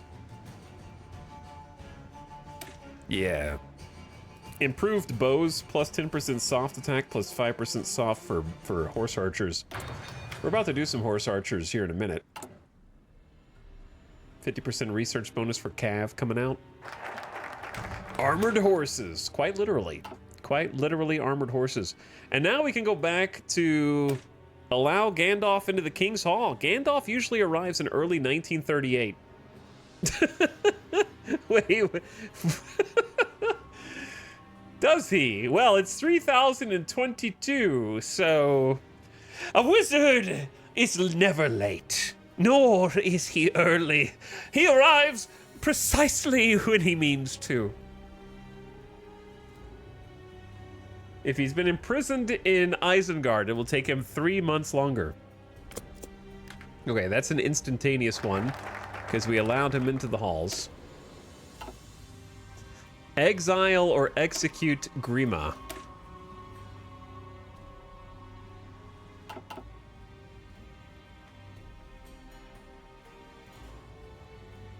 Kill. Kill.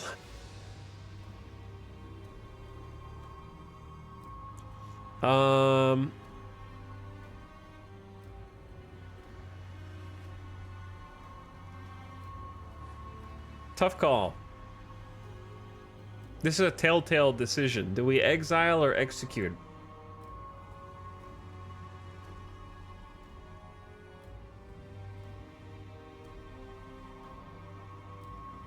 Because in the movies,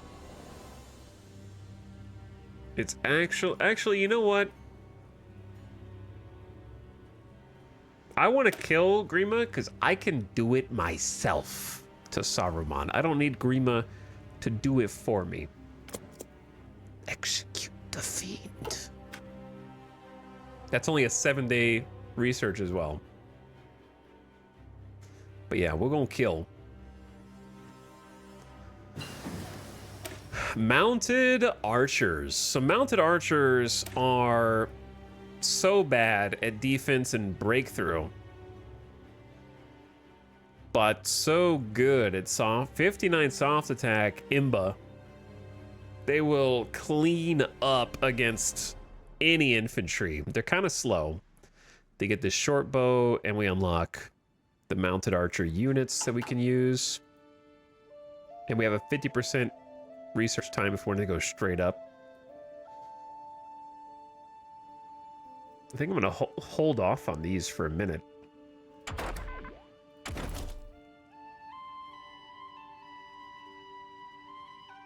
I'd like to buff our regular old infantry with like the plus 5% defense and breakthrough. Keep them up to date. Execute Grima, Wormtongue, and restore the realm. Politics will change. House of Eorl, or Eorl, becomes the ruling party. Public elections will not be held. Base stability up 5%. Add Reformed Realm, which gives daily cooperative support plus 0.1, and Theoden will become a field marshal again. I only have 5 army XP. Dude, army XP gain in this is so slow. So slow. I need to hire some more dudes, because these guys will gain army XP also. If we pick one. But I'm using up like all the political power on stuff too. Theoden orders execution of the former chief advisor. Theoden, king of the Rohirrim, has formally sentenced his former chief advisor Grima Wormtongue to death. Many questions have been raised in regard to the verdict, as the king had previously praised Wormtongue's service greatly. The rupture occurred after Theoden accused Wormtongue of espionage and plotting to usurp the throne. I'm allergic to executing Grima Wormtongue, my chief advisor. Now we have no chief advisor. It can only be Eowyn,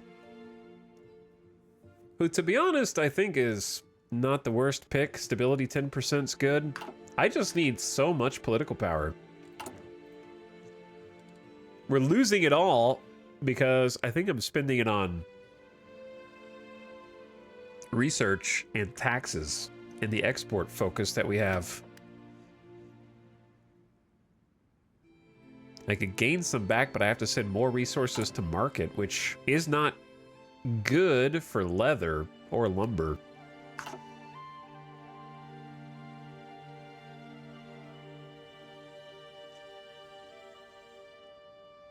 Divinity Original Sin 2 sneeze. Mary Skipper, I've been tempted to try Divinity 2 again off stream sometime just to see if I liked it better now that I kind of know what it is, but I haven't done it. But if I did that, I may as well go back and finish Baldur's Gate, which I never did.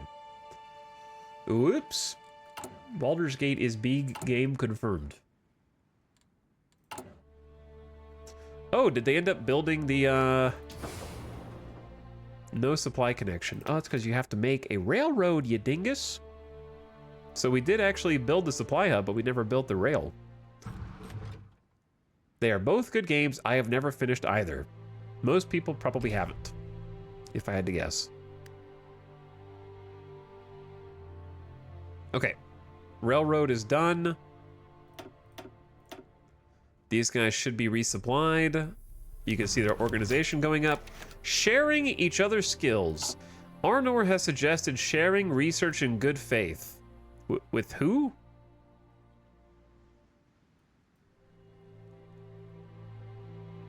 With Arnor? Who the heck is Arnor?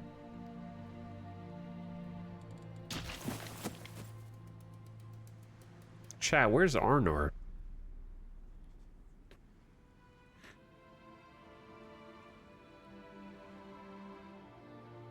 It's by the Shire? Oh, it is by the Shire. They've got that guy too. So we get plus 10 army XP, plus 50 political power, a research bonus for rangers. They get increased opinion of us. And a research bonus for Cav and light Cav. I feel like that's a pretty good deal. Army XP, political power, rangers. All right, we will share our knowledge. They're pretty far away as well, so that's also helpful.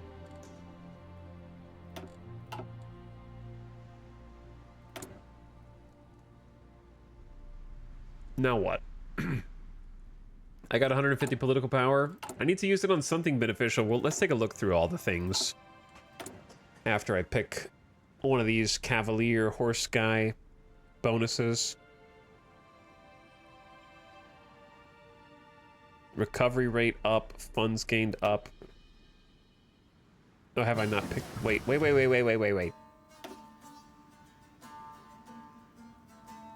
Oh, I didn't pick the prereqs. I don't like any of these because I don't like production output cost up. Yeah, these are only negatives. These are positives, I guess. Okay, but it doesn't apply to me because I don't make those horses. Improved bow upgrade. 10% soft attack for our artillery. I mean archers. Sidearm standardization. Leg infantry all get supply usage down. Equipment capture ratio up. 15% max speed. Yes. Yes. What is this? Dude, we are gaming. This is a really cool mod. This mod is incredibly detailed. Rangers are in Secrets of Men, by the way. Yes. And? What's up, Def2? How's it going? Lay. Chief Advisor Eowyn is 10% stability. Stability would help us get factory output up.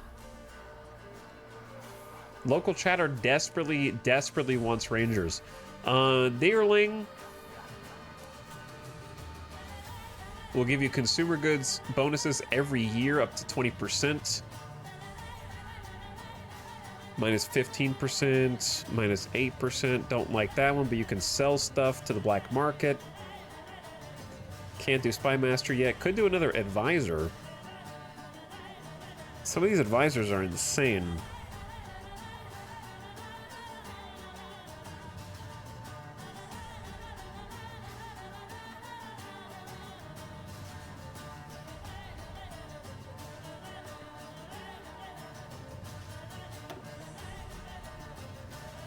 I feel like I should have done a chief researcher a while ago, but I did not.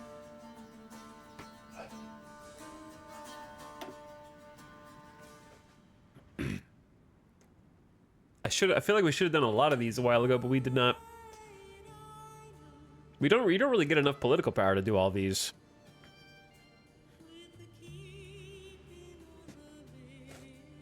Maybe I mobilized too quickly.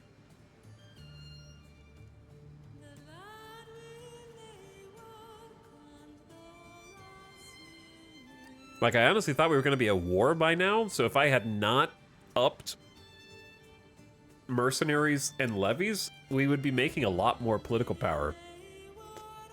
So maybe that's part of it.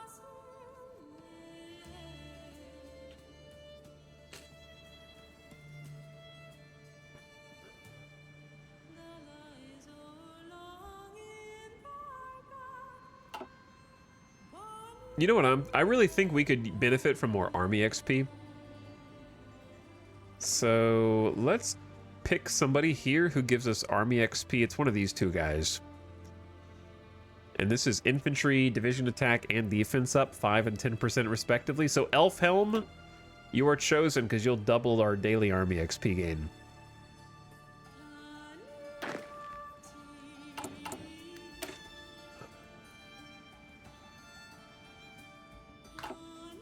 Because we really need to upgrade the Rohirrim. I can't afford to give them any support companies unless we give them standard bearers. Which we could do. And we need to give them carriages, but that's going to take a lot of carriages that we don't currently have. We need horse-drawn wagons yesterday.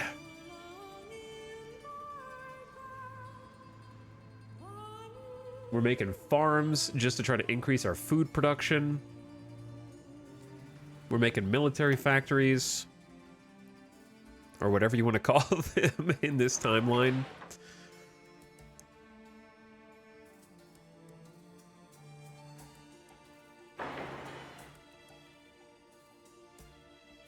There we go. Make sure that we're like constantly always making all these one factory. What DLCs are required for this mod? I don't know. Why don't you read the page that the mod is on? I'm sure it'll tell you.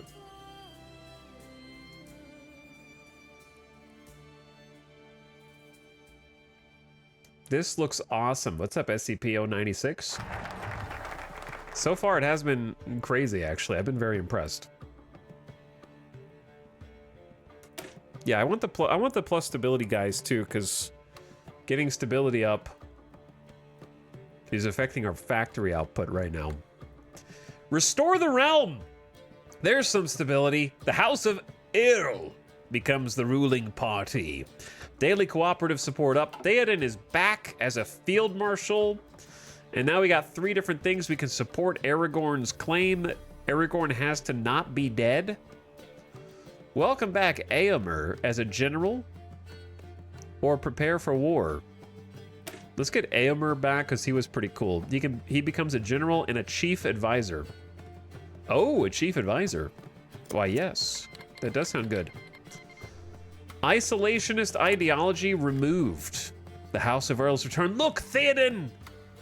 He's restored! Remember that time you tried to kill Aragorn? I didn't try to kill Aragorn. That was Wormtongue, bro. That wasn't me.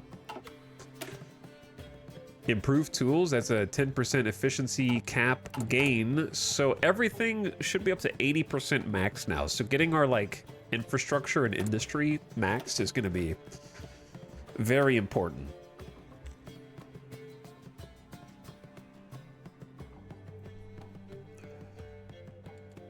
I think I'm worried about when we go to war having enough food. So let's do food gain from raw materials, which we have 31. So that's going to be like that 20% is going to affect 31 food units. And it helps farms a little bit too. It just takes like 200 days. But that's why I went with 5 research slots and tried to boost research speed pretty early, except for chief researchers and whatnot. I love this. Rata troops will have the rallying points. So now our bannermen have plus 10% defense bonuses. Or I guess they have 10% defense for themselves and plus 10 org. All battalions have plus 2 org. Seems big.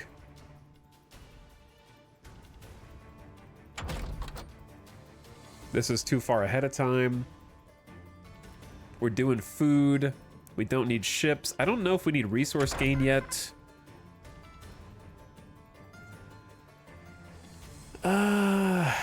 Long distance spells. It's so funny. This is the nuke path.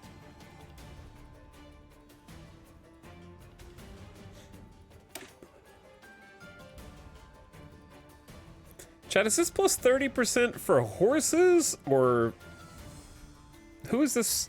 Who is this for? What does the tank sign mean in this case? Siege equipment? Yeah, this is a pretty fleshed out mod, Wolfus Wolf, for sure.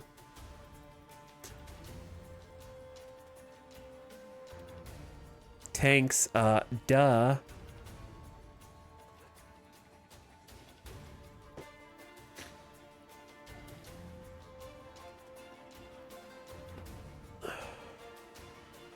I'm tempted by multiple things.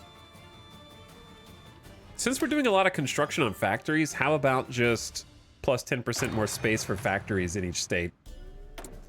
Seems like a reasonable pick. Infantry equipment defense, sure. Now, here's the problem. I need to start training more troops. But because we've been waiting on like production efficiency to spool up, I tried to do concentrated industry this time instead of dispersed to see how I like it. Maybe it wasn't a good idea. I'm going for hyper-industrialized Rohan.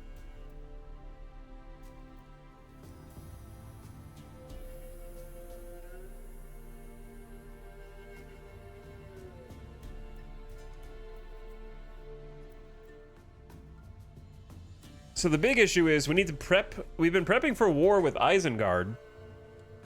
And we have souped up a good amount of our troops, but we have not souped up the Cav. They have only 32 org. So I was looking to see if you could give them... Like, if you give them a standard bearer, they will lose their speed advantage to go as slow as the standard bearer goes, which is 3%. So instead of that, I'd have to give them a standard bearer. Oh my god, even the support standard bearer is a 16 max speed. So I think the only thing I can do to increase their org is give them carriages, or just deal with the 32 org and you have an insane amount of soft attack. But carriages will reduce the speed also from 16.5. So that's tough. So we're like extremely fast, but a little brittle. Our breakthrough is 444 though. So we'll be able to avoid an insane number of attacks to stay on the offense longer. But we just have to like be on the offensive.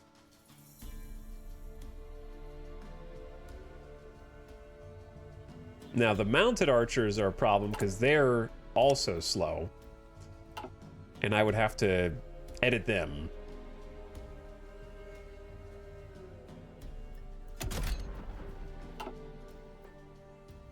To bring them up to speed. I wonder if it's possible to get them up to like around the same speed. I'd have to give them coursers, which is 30% bonus max speed.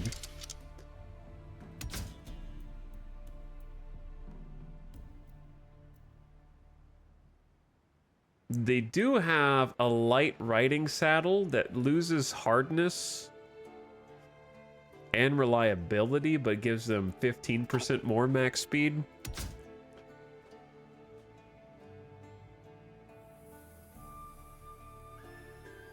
None of these.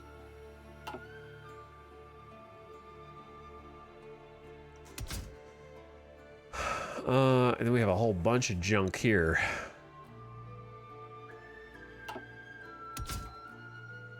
So these are all just like, this is minus 5% speed because plate is heavy.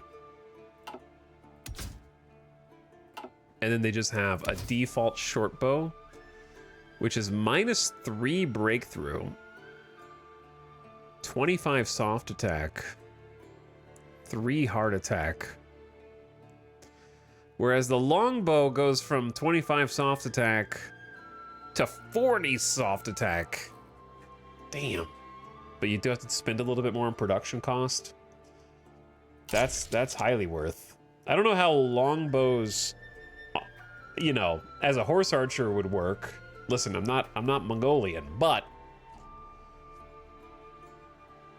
we're just gonna say it works. in fantasy. Longbow horse archers. Yeah, no, that's historical, probably. There's a max speed plus 10% and food consumption -1. That seems real strong for what we want.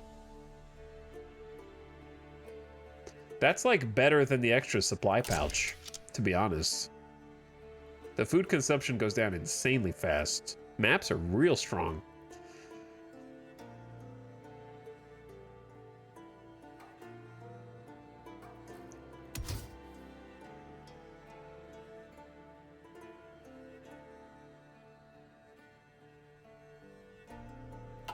We need some kind of armor, but I'm running out of points.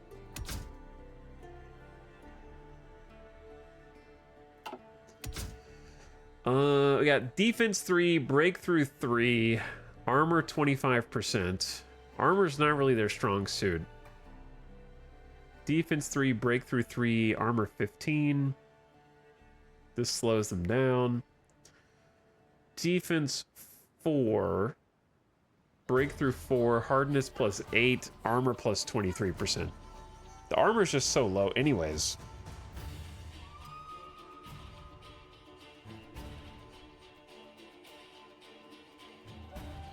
I feel like picking one that has the highest base stats is good, or the cheapest design production cost. Either one. The cheapest production cost is Fabric Gambison. It's... No, wait, that costs 5. No, it doesn't. No, it doesn't. I'm stupid. Sorry. That one's... Yeah, that one's basically free. But it only adds 2 and 2.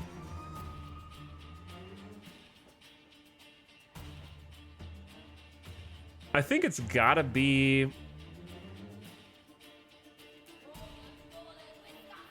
Chainmail or scale. Do we want 4 base values? And the 8% hardness? I say let's just go scale and protect the boys. Because it's got 4 defense, 4 breakthrough, which are the highest base values, and they have the highest percentages. Little extra production costs are going to be real expensive. And that's probably as much as I can afford. But I'd like to give them some barding before we start mass producing them, and maybe some speed. So let's just save these guys.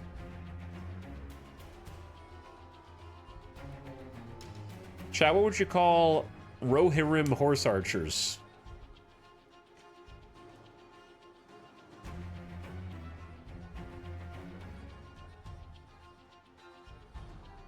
The horse force. What speed are you aiming for? Yeah, like 15, 16 kilometers per hour.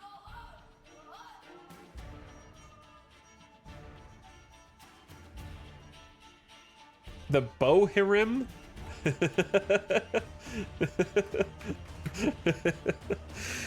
The Bohirim, Mark 1. Okay, cool. Good name. It's right there. It was so obvious, but I couldn't see it. But I gotta come back and edit it again once I get some more army XP, which we're getting twice as much now. Moria was annexed. The Morian government has gone into exile, and their main forces have capitulated to the Free Orcs of Moria, who are now in control of the home area. The Free Orcs of Moria, led by Gulthig. Gulthig, the creepy one. Food gain from farms up 50%. That's still not going to be very much. We don't get much from farms at all, but it lets me go to leather processing, which is cool, so we can start getting leather from our farms, which I am very interested in. I think we just made another farm. Horns and bugles. The sound of horns and bugles will increase your coordination. Plus 10% defense, some breakthrough. Basically, it just helps all of our troops. 5%. It's like the support company bonus from before.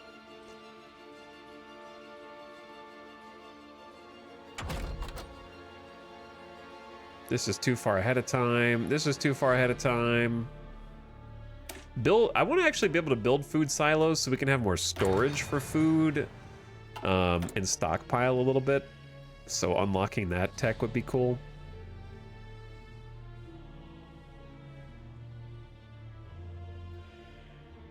Trade caravans, light calf, production resources needed minus 10%. Yeah, that would be amazing. Free up some resources.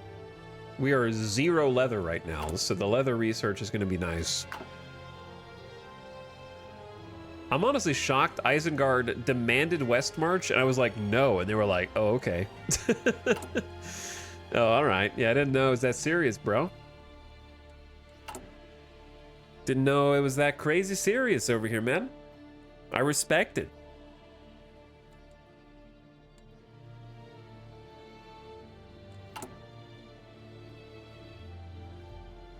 Saruman's like, chill out, dude. Not that serious. But yeah, we did bring supplies over to the east. We are going to have to worry about, you know, going to war with these nerds eventually. So starting to build some encampments over here would be wise. For the future. Welcome back, Eomer. Eomer becomes a general and a chief advisor with the following effect: plus 10% division speed, 10% stability, 10% war support, and daily support for unaligned.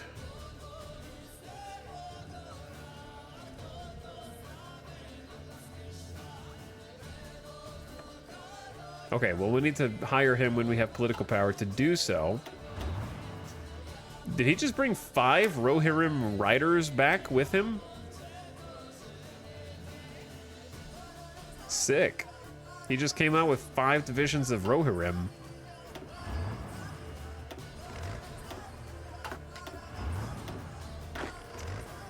All right, no offense, Erkenbrand, but you're no King Theoden.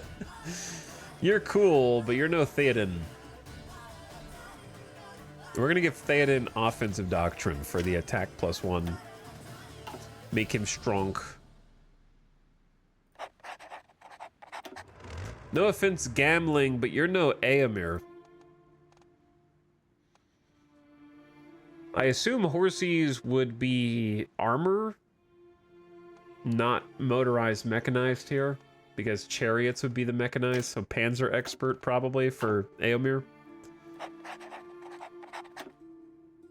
I mean, Gamling, you've got good defense and whatnot, but maybe you can replace Hamma. You have to be better than Hamma. Oh yeah, you are, for sure. Hamma's just a dude.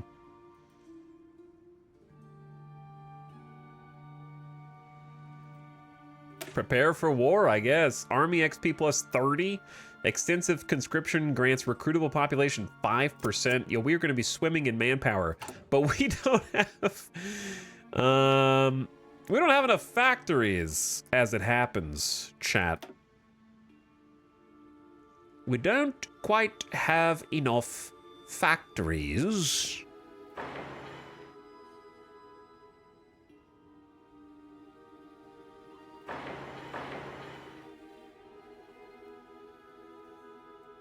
I feel like investing in some civilian factories would be good. We're running out.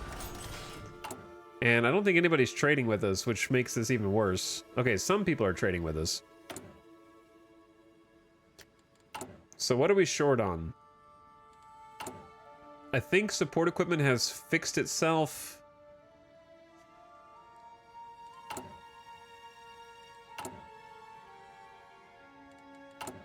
We're very short on bows and carriages.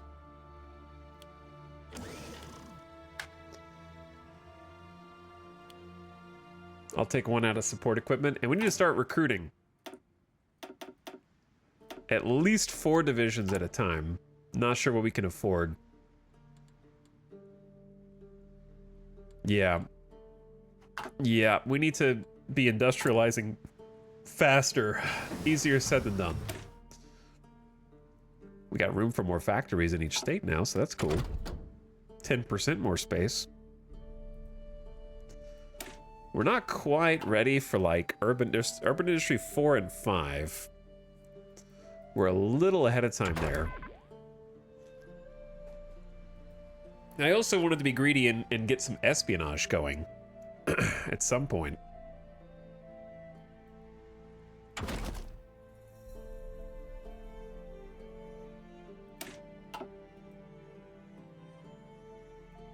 It's just defense up, support companies. I guess we're gonna want like maintenance companies to go with all of the horses, so let's just start researching that. They're taking the hobbits to Isengard. No, they already went through Isengard. Gandalf took them to Isengard, and they had a nice time. Pleasant by all accounts, sightseeing as they went through, and they went on their way. Herodwaith declared war on the Free Orcs of Mordor. Oh, is this the first proper war? The Free Orcs of Mordor are at war with Rhûn and also with Herodwaith. The Mouth of Sauron is leading Herodwaith against the Free Orcs of Mordor. Huh. So there's actual proper war on the steppes of Mordor. The Haradrim are fighting Mordor, yes. And they have a tiny little spot in Chelkar Pass here in the mountains to try to fight in from the south. This is all impassable terrain except for one choke point into Morannon. There's one little choke point in the mountains here. And then, yep, you can see the territory moving on the east. So they're making big progress on the east.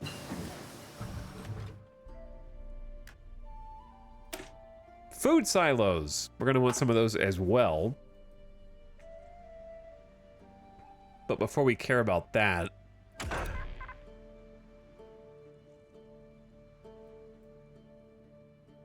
what do we care about?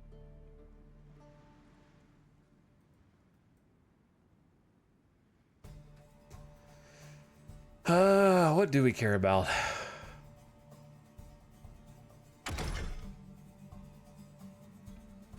Horsies. We do like horsies. I guess we could just get mounted archers too. But I already spent all the points on mounted archers 1. Maybe we just get heavy cav and then think about actually using heavy cav in the future. We don't have the infrastructure to build it.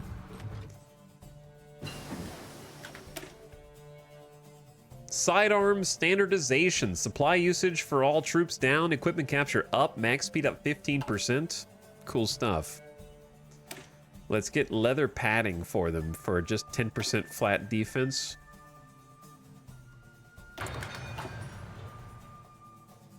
All right, bad news. Isengard is starting to, they're starting to amass some forces here. For sure.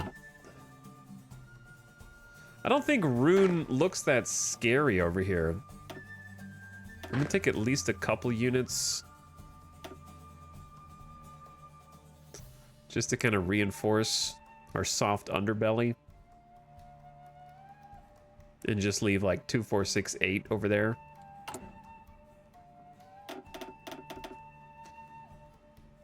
Yeah, Rhûn is also fighting Mordor. So Mordor is kind of getting their ass kicked right now, to be honest.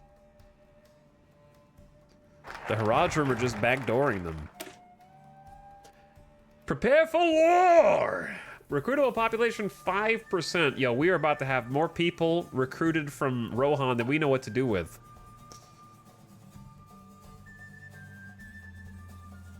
We can either fortify Helm's Deep and make the Helm's Deep airport. Nah, let's remain in Edoras. Add 2 building slots.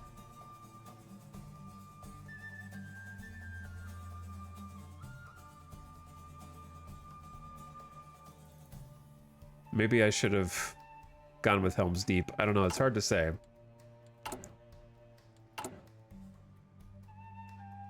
It's hard to say whether I'm making a mistake or not. All right, should we start training some cav? We should absolutely start training some cav. How many is this? 324?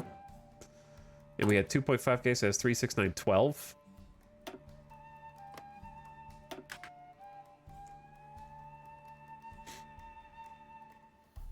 Wait, what's the difference in Rohirrim Cav versus Rohirrim Riders? They're functionally the same. I think the Rohirrim Riders are just from Eomer. So if I convert them to just Rohirrim Cav, They should...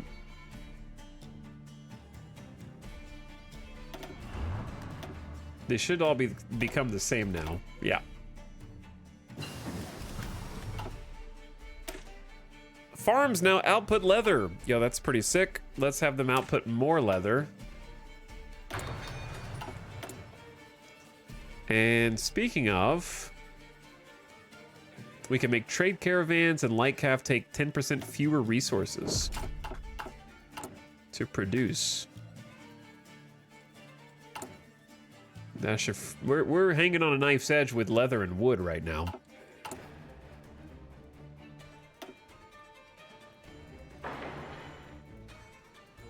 I'm kind of just, I feel like I need to mass produce some civilian factories at the moment.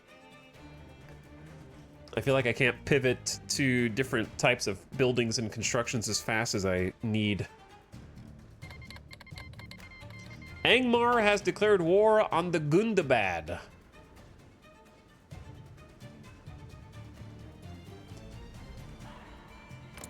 The Republic of Angmar versus Gundabad.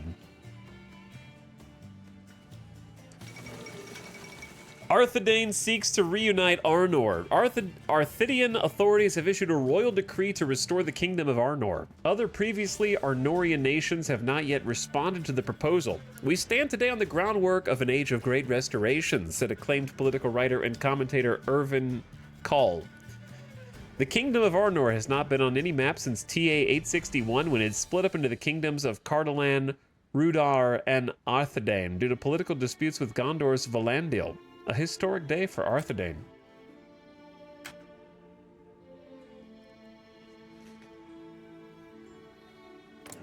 Chad, is it just me, or is Mordor about to be on our border? Kinda.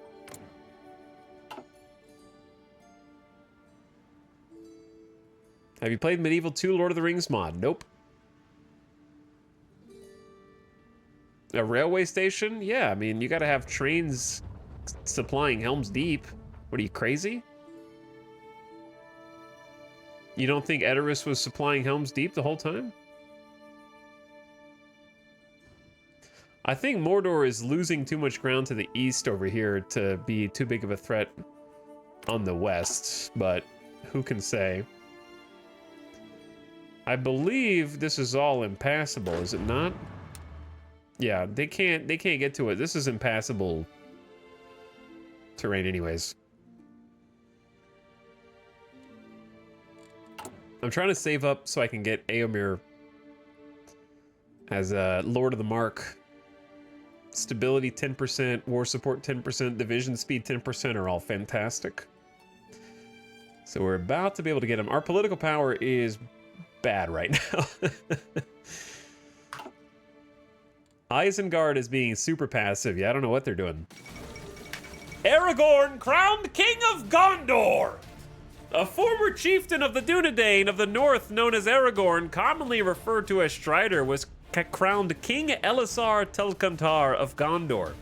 Said to be a great warrior and leader, Aragorn is now the 35th King of Gondor and the first man ever to sit on Gondor's throne since the days of his ancestors Isildur. Long have I desired to look upon the likenesses of Isildur and Anarion, my sires of old. Under their shadow Elisar, the Elfstone, son of Arathorn of the House of Valandil, Isildur's son, heir of Elendil, has naught to dread, is how he proclaimed his lineage at the coronation.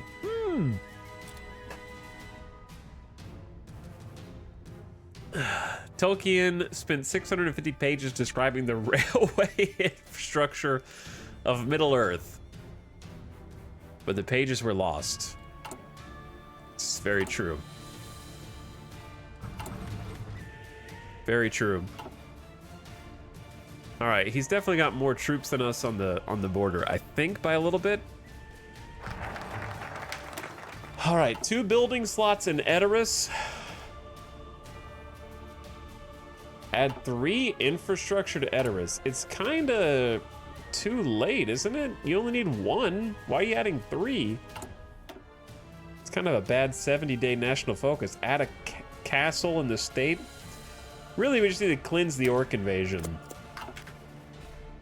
which is after this one, so that's all we care about. 152 political power means I can hire an advisor. So Eowyn, you're cool, but Éomer, he just has the division speed that I need for war. I don't know if we're guaranteeing people's independence right now in this timeline. The Rune wants to buy our infantry equipment. You got it. Neighbors, they must be struggling here.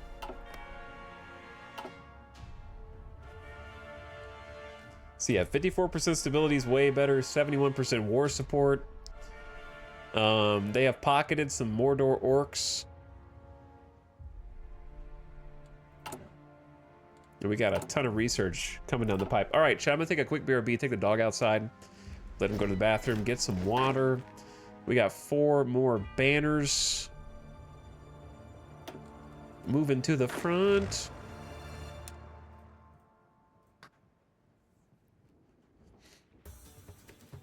Why did I delete all those? Why did I, dude, why did I do that?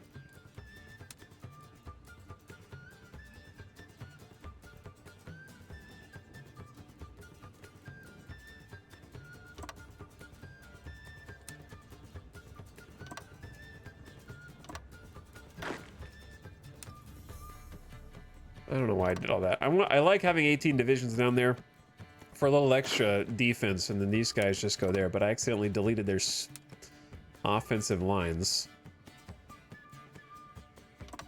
which is actually fine.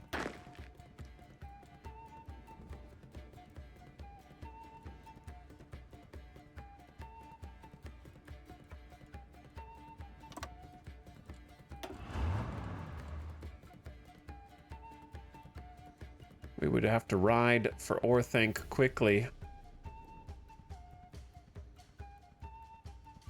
Dude, why is it not? It doesn't like this little pocket back here. Okay, whatever.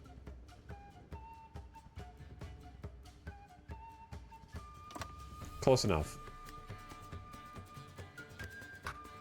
All right, I'm gonna be right back. I'm gonna let you guys enjoy the map. I'll be RB, I'm taking the dog outside, and then I assume we're gonna be going to war soonish. One would think, but then again, I don't know, because like from on my side, all my factories are almost spooled up. We're like at max production that we can do. We're building additional civilian and military factories, you know, things are they're going pretty good. Anyway, BRB. And then I'll check subs.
Yo.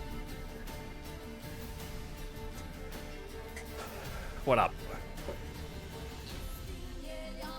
Where's the Fellowship? Oh my god. Golem's here.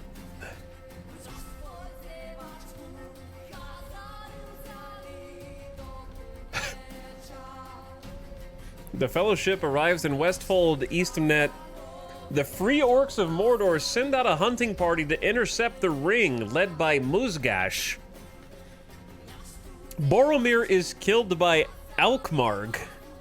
Frodo tries to hit Musgash, but misses. Alkmarg tries to hit Frodo, but misses. Legolas tries to hit Alkmarg, but misses. Gorbag hits Bombert.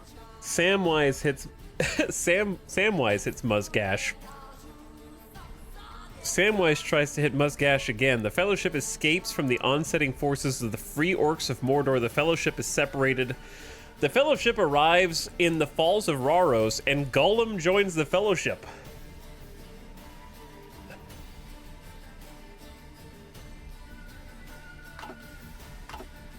So there you go. I guess are they in Mordor now? They're like here somewhere. They're like in the marsh, I think.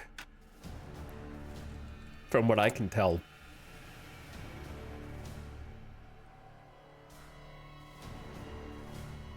What soundtrack is this? The Witcher 3. The classic. The all-timer. One of the greatest ever. One of the greatest ever.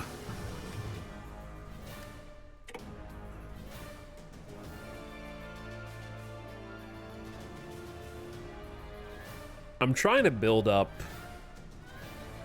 I guess just build some civilian factories in these 40% infrastructures, and it is what it is.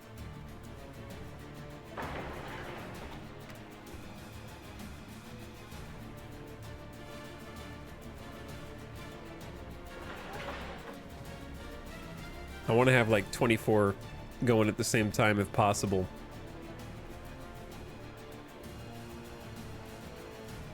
Okay, who did we just research? Oh, we just researched Heavy Cav for the first time. We're not going to be making Heavy Cav for a while, though.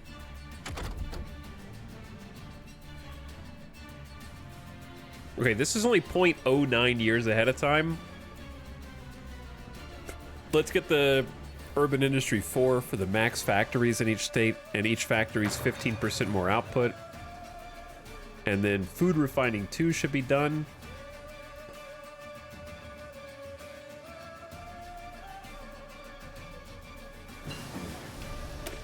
Food gain from raw resources up.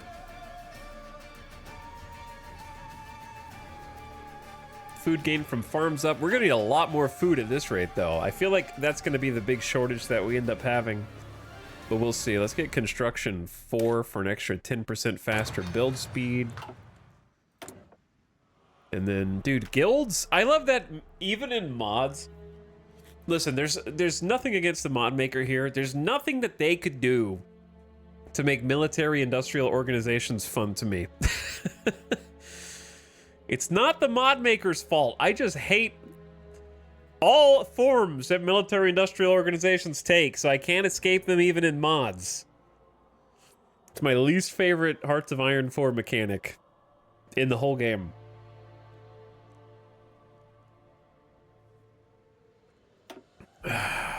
Just pick that one. You don't need to know what it does.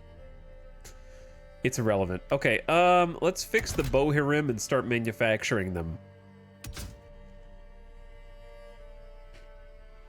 We need to give the horsey some barding.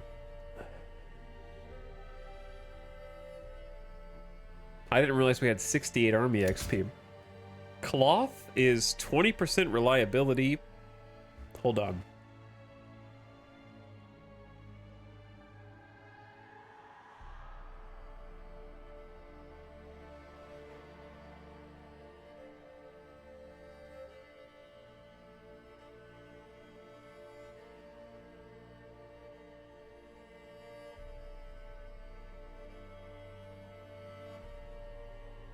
Having a rough go of it today.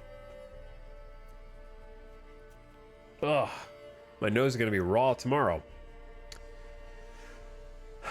So, for the Bohirim, we don't really care about breakthrough, right? That's not their strong suit.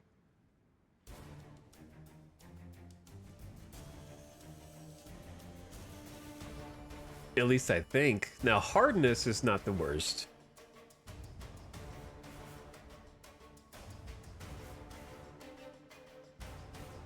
This costs steel, which we definitely don't want to have to use like steel or leather. Maybe we do just pick cloth,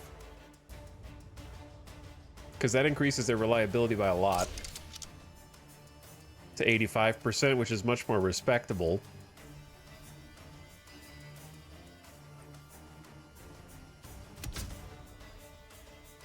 And then we can change the saddle also.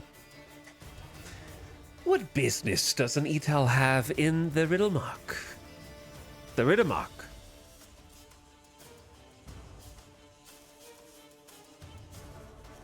And this one is food consumption down. Nomadic endurance saddle. The food consumption is already crazy low with the maps.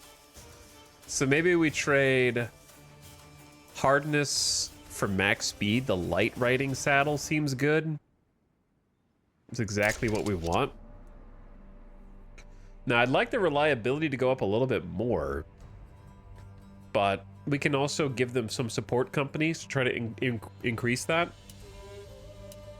I think we're trying to get around this like 16.8 kilometers per hour. So that's going to result in a 77% reliable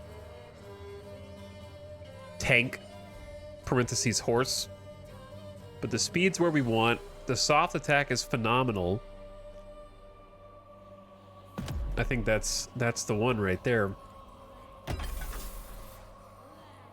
Now, manufacturing them is a whole different issue, because we don't really have spare anything to take factories off. Not by much.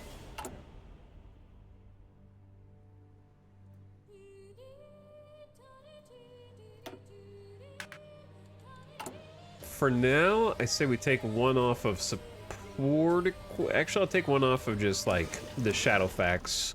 Two off Shadowfax to start just making some mounted archers at least. All right, give me 1 minute.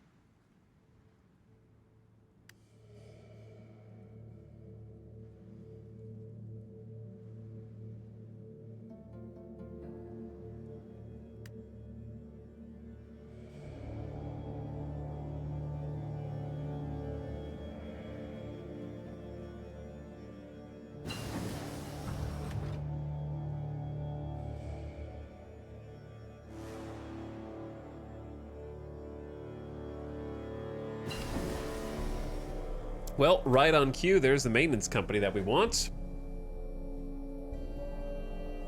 So we're going to be able to attach this support company to our horses, and they're going to increase the reliability. Only about 5% at the beginning, but then it's another 5% each time we upgrade them. It's going to keep adding up. And in this case, reliability is just like, how often do you have to replace them? For all intents and purposes. So the lower the reliability, the more you're going to have to produce to keep replacing the ones that are failing. So upping that with the bonus support company is pretty sweet. I feel a sneeze somewhere in there. Dude, I'm dying today, man. Reinforced leather padding. What do you add leather padding to? Is that just one of the horse options? And then we just get like a raw 10% defense buff here. We got construction, we got urban industry. We need to keep going down food buffs, I feel like. Military industrial orgs. Reliability up. Okay, who's gonna attack us first? Dude, Mordor is losing. The free orcs of Mordor are not gonna be free much longer.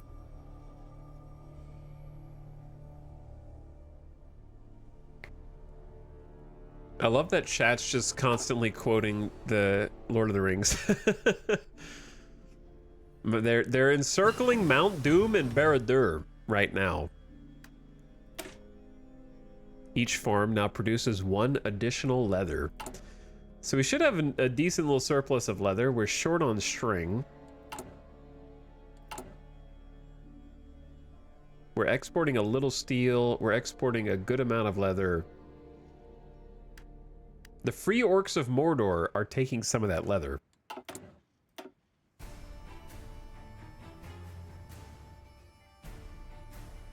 Food gain from... Actually, let's do support. Do we need support companies upgraded? No, they're actually pretty good. How about legacy storage recycling? Supply usage down, but also add cheap equipment too, which lets infantry equipment get made even faster. Yeah, that one.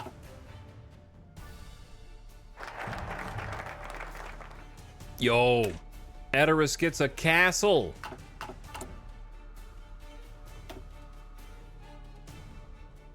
Okay, we got each level of castle gives an attack penalty of negative 40% for every level of castles. So it's basically like a, you know, you can defend out of it more easily. It's a super fort, effectively. Now we can finally cleanse the orc invasion. We have this debuff called Orc Pillaging, which is lowering our recruitable population, lowering stability by 15%, lowering production efficiency growth, and I didn't even notice this until now. Factory output is 33% weakened. So that's why I feel like I'm not making as much stuff as I feel like I should be making, because we're losing 33% of it to orc boys. And I am, this is as fast as you can possibly get this one. So we're going straight into it. Yeah, that explains a lot. Why it feels like we're struggling to manufacture all this.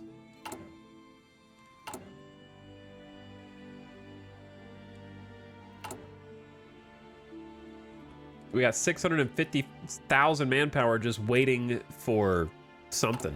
You know what we could do, actually? We could get the Bannerlords, duplicate them, and just do... what should we name these guys? What was the default icon that they had?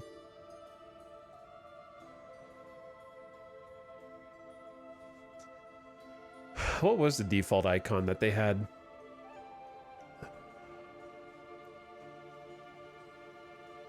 They had like a sword graphic that I don't even see here anymore.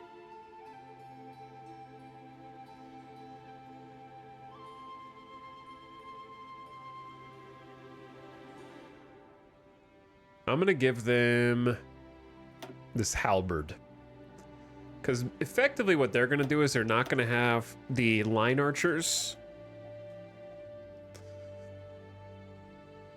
They may not even have support archers. I can't trust this because this is a duplicate.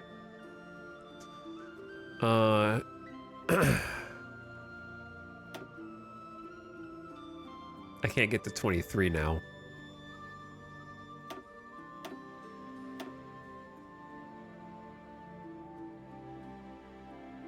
Unless I add like a group of mounted archers, which is kind of hilarious to just mix in there at 3 kilometers per hour, but probably stupid. You could do like heavy cav with them, and that would almost make sense because they're super slow themselves, but I don't manufacture them.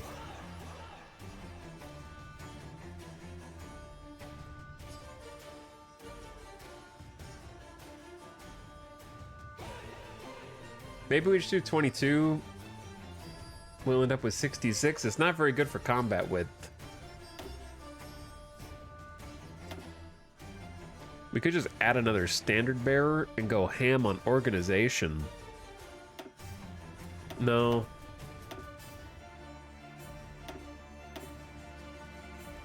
The whole point of these guys is these are supposed to be the ones who don't take as much support equipment and as much... We're gonna give them just cav recon instead of motorized. Which reminds me, we can get rangers So that'll save us a ton of trucks. I think one group of support archers is still useful. Cav Recon, Ingies, and the first aid tent. These guys are still going to be kind of demanding. Let's ditch the first aid tent. Let's try to keep these dudes real simple. We're going to call them conscripts. They're just skirmishers with spears, a little engineer company support, a little archer support, a little cavalry recon support. But the whole sort of point... Did you know you can move these, chat? The whole point is when I train the Bannerlords, they're taking a ton of bows, they're taking a ton of support equipment, they're taking a ton of trucks, which in this case is called carriages. I don't have enough to support them, but I have manpower and I have 20,000 extra spears, right?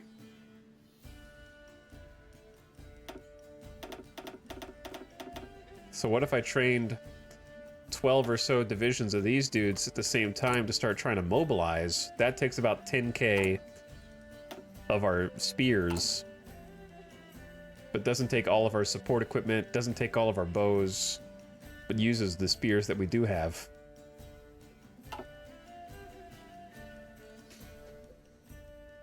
Farmers with spears. Mod, this is just the Lord of the Rings mod. The Lord of the Rings mod. The one and only. The one with like 100,000 people subscribed to it, which is insane. I can't believe the Free Orcs of Mordor haven't capitulated yet. Let's take a look at the current wars. The Free Orcs of Mordor have suffered 247,000 casualties. Herodwaith is 107k in the hole, and Rune is 50k in the hole. And the Orcs of Mordor are 97% toward capitulation. They've already overthrown Sauron. After they overthrew Sauron, the witch, like, somebody else declared themselves the one true... Was it the Rune faction was going to be... They were the new Dark Lord. They declared Sauron weak, and we got the Mouth of Sauron in Herodwaith.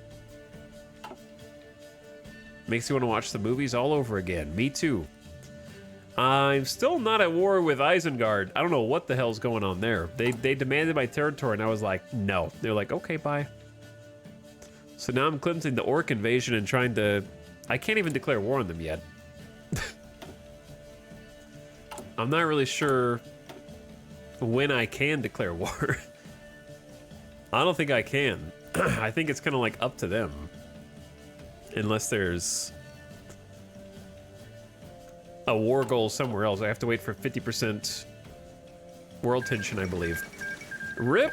The Free Orcs of Mordor have capitulated. And Herodwaith is now in control of Mordor, bordering Gondor.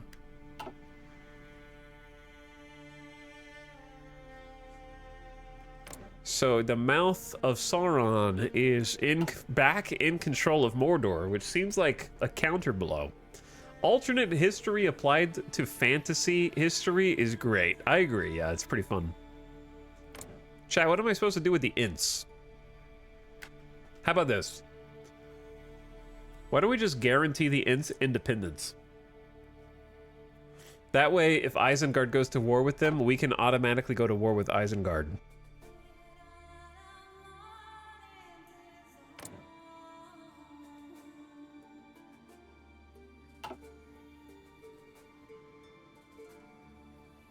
Use the focus for the Ints, bro. There isn't a focus to the Ints that you can do. The Inwood has to be burned. They haven't done anything.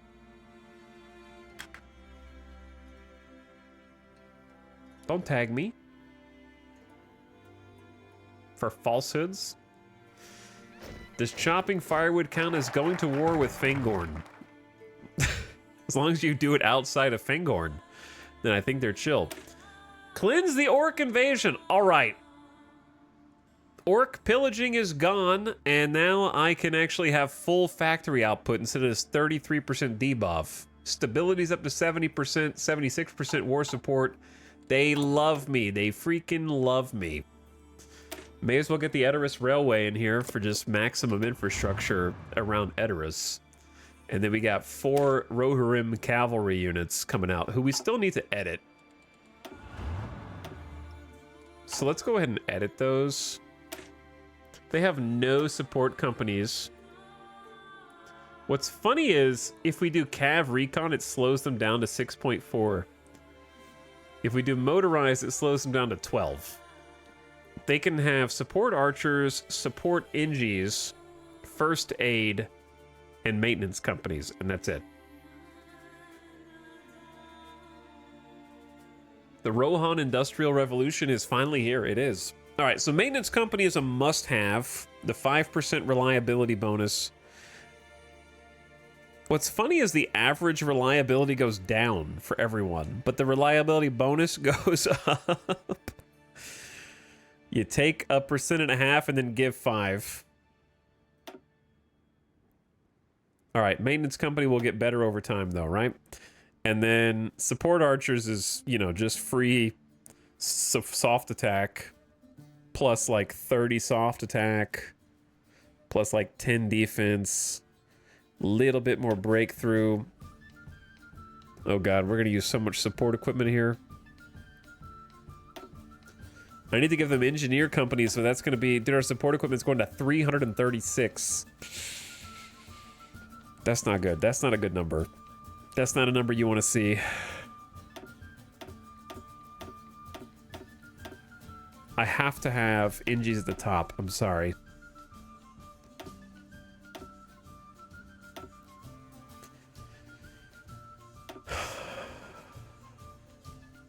Oh, guess what? Since we fixed the mounted archer problem, we're gonna have negative 600 in storage.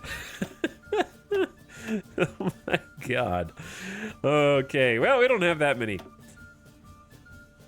I can add 2 combat width of light cav, and that'll decrease our stockpile from 1,700 to 1,000, just to add 1 group.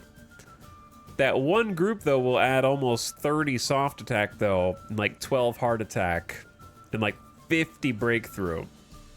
So to me, it's worth. Lock it in. Rohirrim Cav.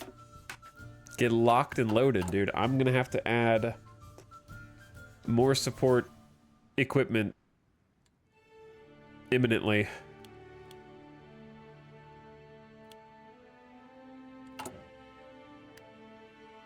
I can't build these factories fast enough, man.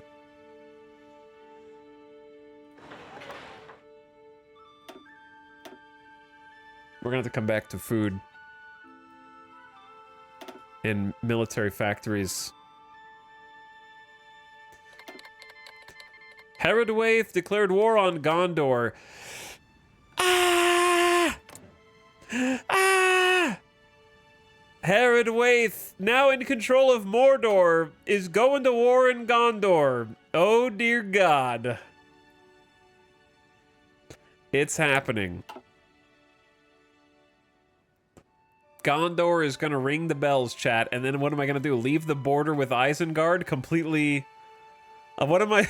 Yes, I am in danger. I am very much in danger, yes.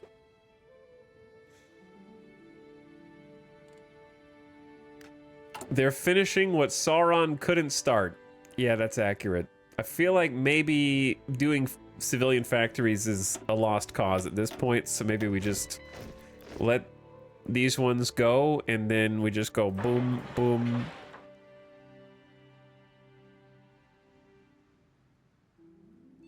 Boom. That's a lot of military factories down there.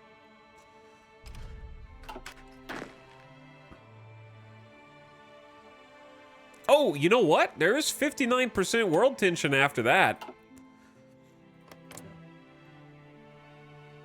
Oh, it has to be 70. I thought it had to be like 50 for some reason. Never mind. I got all excited for no reason.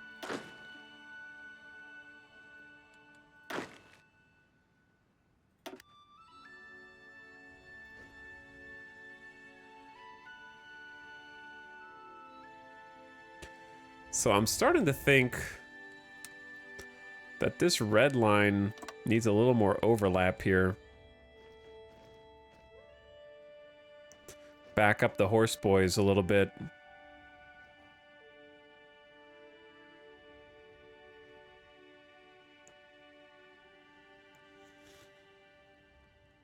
To be honest, it probably just needs to go all the way over.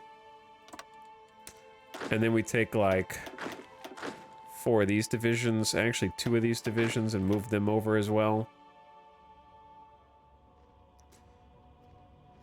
I don't know. This is spread pretty thin here, though. But then we can just spread the horsies out.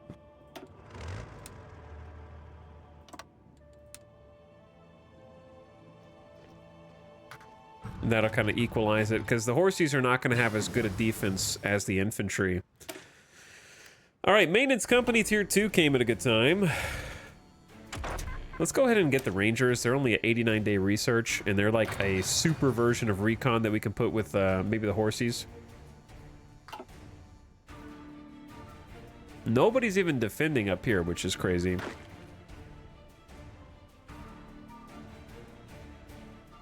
This seems like we're spread real thin to me.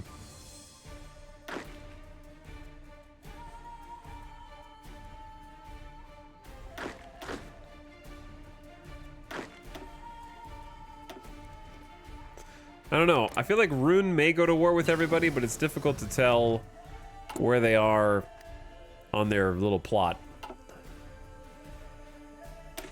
Urban Industry 4, max factories and estate plus 20%, factory output another 15% on top of the 33% boost we just got, so hopefully we can start catching up on this stuff. And we're researching the other construction.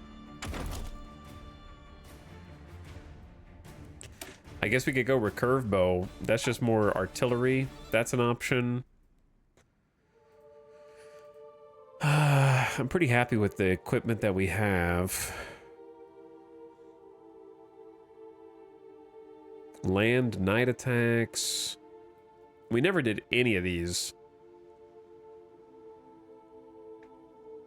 Special forces. Define special forces for me. We're 2 ahead of time.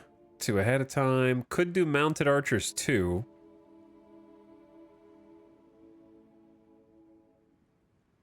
Could do cavalry bonuses. Enable armor and speed upgrade values of 8 and above. Also, supply use down, heart attack up for, I think that's only for lancers. Light cav get more piercing. That's a good one. Oh wait, no, I'm looking at the wrong thing.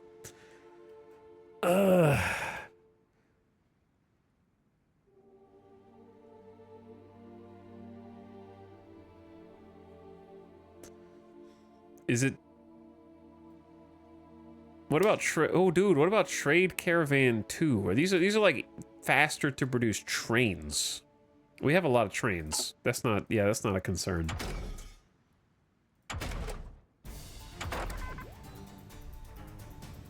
Food gain per apple plus 20%. That's just a nice safe one because we have a max consumption of 10K per day, which is crazy because I only have 117K, so we have 10 days worth of food stockpiled.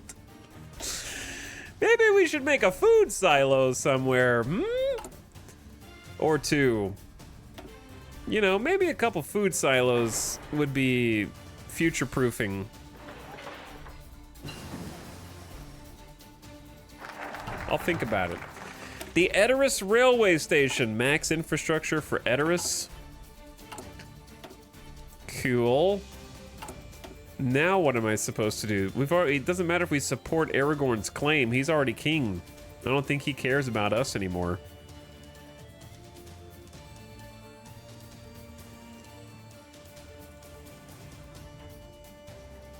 Do I really care about magic, super weapons, eagles, and fell beasts? I almost think it's time to go for a continuous focus. Such as...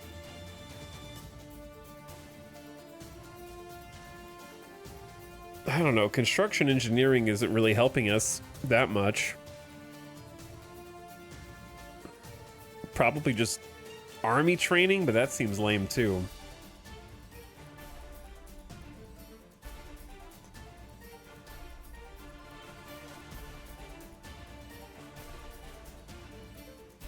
I guess 2 times bonus for light cav is at least useful.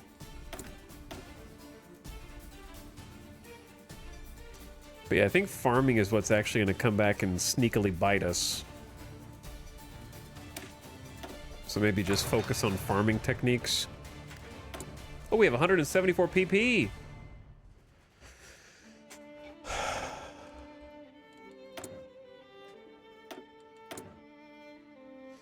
We'll check where the fellowship is. The fellowship arrives in the Dead Marshes. The fellowship arrives in the Blackgate outskirts. The fellowship decides to bypass the Blackgate and go through the pass of Cirith Ungol near Minas Morgul with golems. That's where they're at right now. Convince Inns to attack? Can't. I can't. Just do it. Doesn't care. I don't care if you can't. Figure it out. Infantry equipment. What does this do? Soft attack plus 3%, defense plus 3. Okay, I have to upgrade those at some point.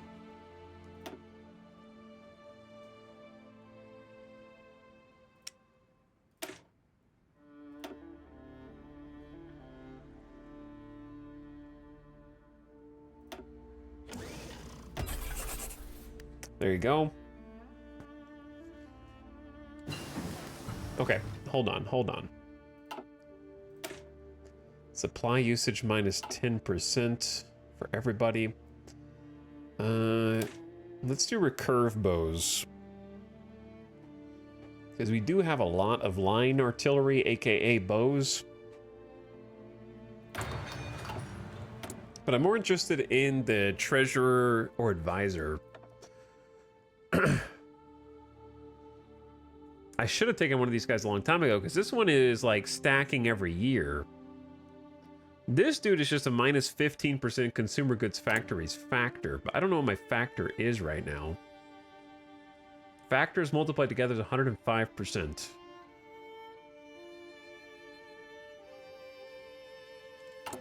I could also get the advisor, who's just a raw stability increase. The max factories in a state plus 20% is kind of insane, though. If you want to hyper-industrialize. Let's do treasurer.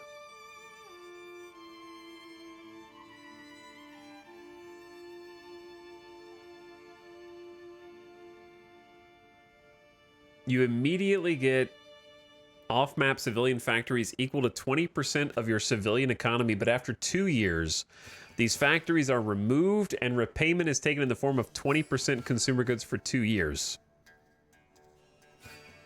So it's like you get an immediate bonus, but then you have to pay it back.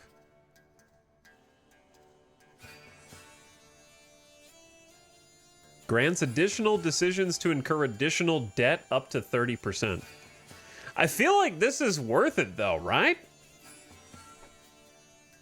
Because if you just get the 20% now and build all your infrastructure now, then when they need you to give them civilian factories back, you don't need them anymore because you already built everything. Right? If you just invest, that seems better than the 4% every year. Because 2 years is a long time. When did this game start?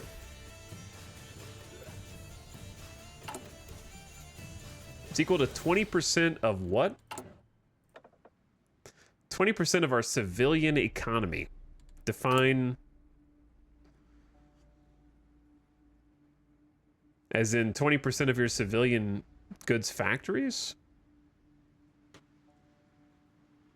Because we have 40 factories. Is that going to be like a +8 factory drop? Chat, I'm going to click the button and we're just going to find out. Because then you can go into even more debt. Boom. What'd that do?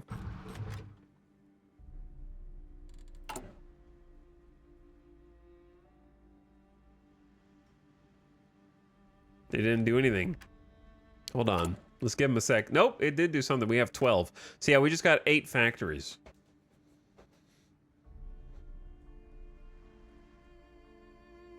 automatically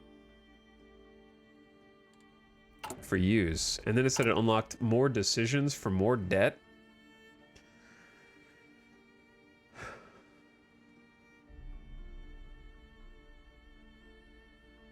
Our treasurer has taken on some serious debt to grow our economy, currently granting 9 off-map factories.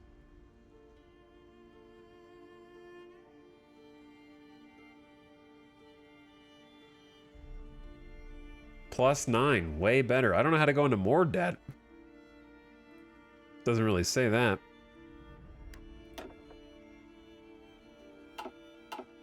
Either way, yeah, dude. Throw everything together here. Let's go. Let's go, dude.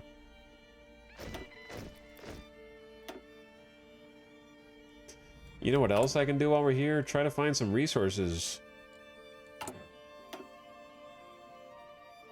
Like, if there's anywhere here that has, like, lumber, or lumber and food, we can just go bop, bop, bop. And then tap into that food and lumber. This place has leather. We can go bop, bop, bop. That's just free resources right there.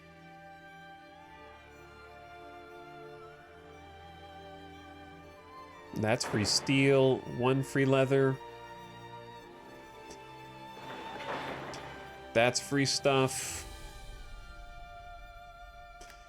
Let's build some infrastructure.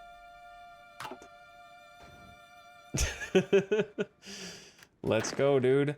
12 divisions of conscripts? Hell yeah.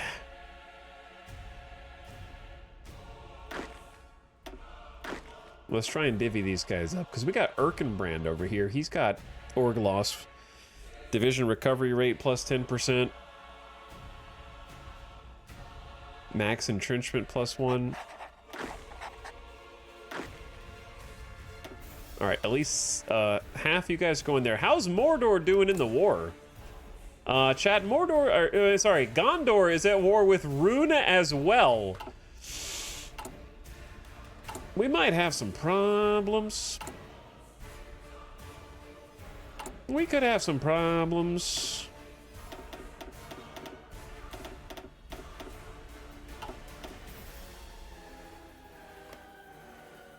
I might start training another 12 divisions of conscripts out here. Try to get some deployed manpower on the field. King Aragorn! Gondor does not call for aid. Nobody's at war with me yet. Though they probably will be. But yeah, I'm going to send some reinforcements up there to get started.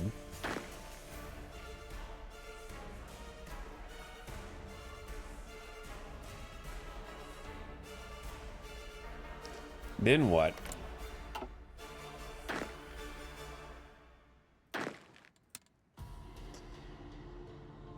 I'm hoping it won't come to this. Surely Aragorn can handle it. Aragorn, how many troops you guys got? We don't even know. You know what? Now's a great time to make an intelligence agency since we got... It's only going to cost 3 to make an intelligence agency. The Rohan Intelligence Service. What would you call this, chat? Give me a good pun name.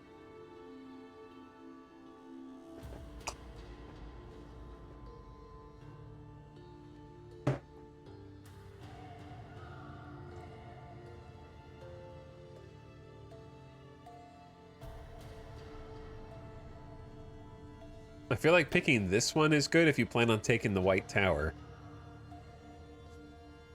The Horse Whisperers? I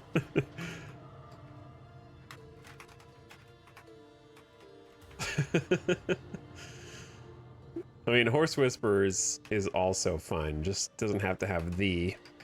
Yeah, that one's great. Good job. Mary Skipper did that. Let's make our spy agency.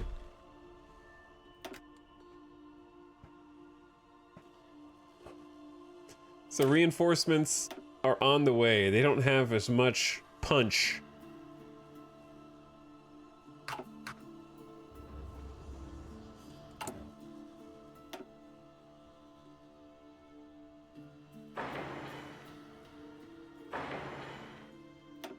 Definitely want to upgrade that. That's the first, dude, that's the first place they're gonna take, man. Hold on. I'm actually going to take all these conscripts, give them to a different general guy.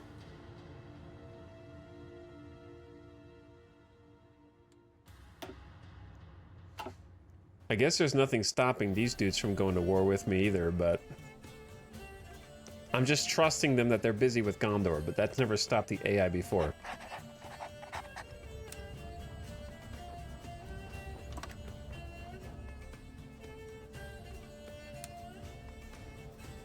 This is not my favorite front line. Bro.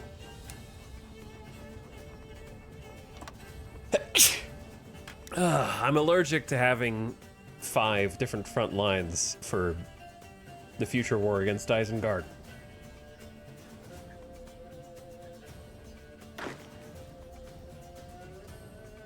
But yeah, like adding some additional troops here because they got me. This tile is the weakest one by far. They got us surrounded with 4 different spots. So getting a max level encampment there. But you can build a castle on top of it if you want. Yo, that's pretty cool. I don't know if that's worth it yet. All right, Horse Whisperers are in. Let's go ahead and get that army department in there.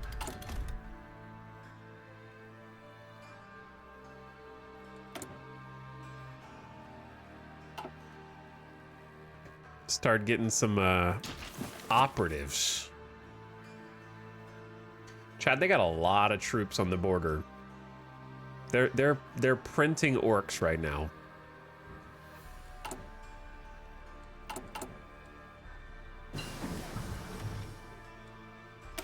The Rangers!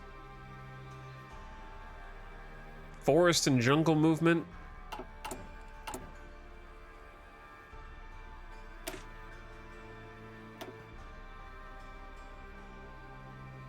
Wait, how do the Rangers even go in? Oh, they're like a unit. Oh, well then. Oh, and they're like a really strong unit.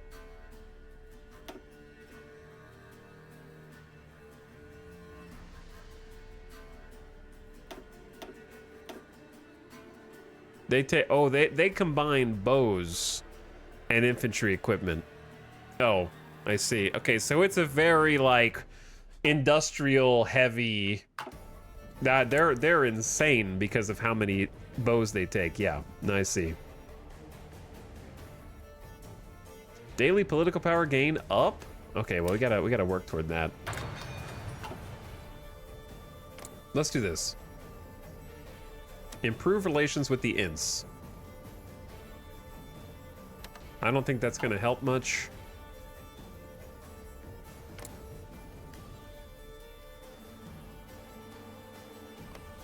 All these isolationists around me.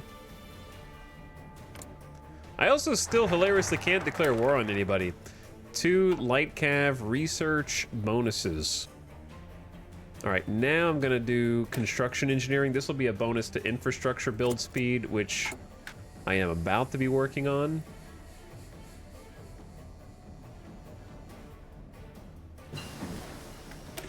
Mineral fertilizers, 20% food gain per food unit. We're gonna need more than that.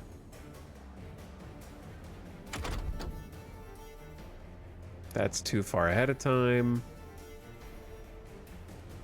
We got food refining, improved farming going in. Tools are too far ahead of time. Could start doing some excavation. I feel like we're gonna benefit the most if we can, like, the more we trade, the more factories we're gonna get from people trading with us. Chad, I feel like the walls are closing in here. 20% more food gain. So our daily gain's up to almost 3K, but our consumption's up to 10K. That's not good. That is not good.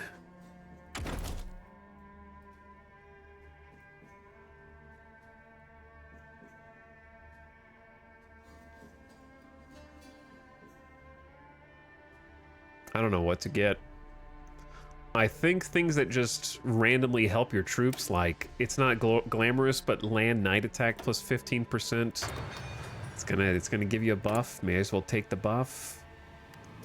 Trade caravans and chariots are more reliable.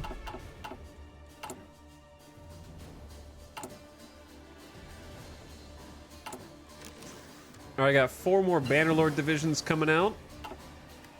We formed an army department, and we can hire an operative. Look, they're actual Lord of the Rings ops. Take the commando and the linguist. Sabotage risk down. Own operative detection chance factor down, so they can blend in a little easier. They can speak multiple languages. Let's get them in Orthanc. They're not going to notice you. Trust me, Wolf. Okay? You won't look out of place at all.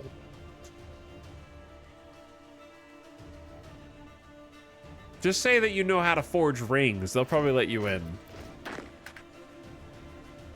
I imagine, anyway.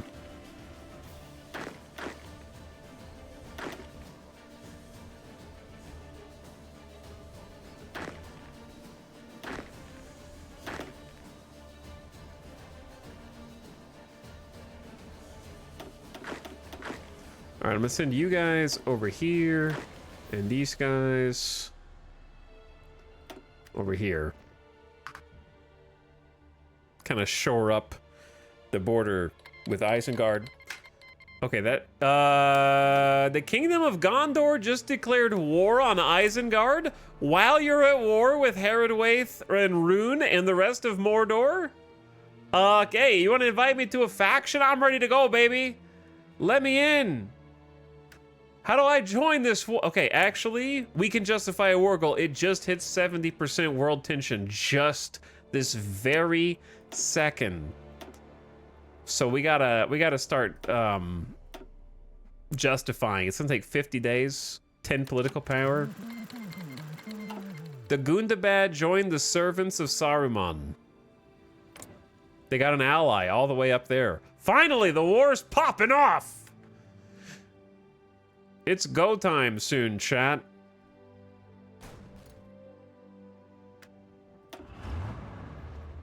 Okay, since they're moving their forces, I'm gonna readjust my forces now. I'm gonna create a grouped front line, 2 different group front lines.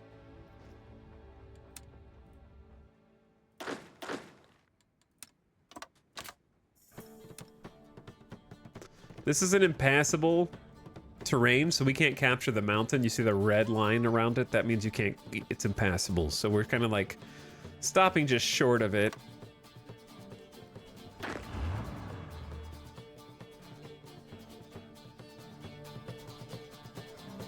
And obviously we want to try and take Orthanc as fast as possible, right? Orthanc and then these supply lines. Down like that. And then we're gonna take the horse boys, and they're gonna be the spearhead. So we're gonna give the horse boys a custom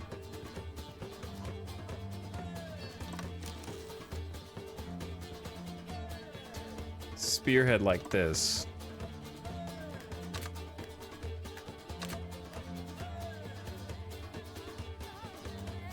Wait.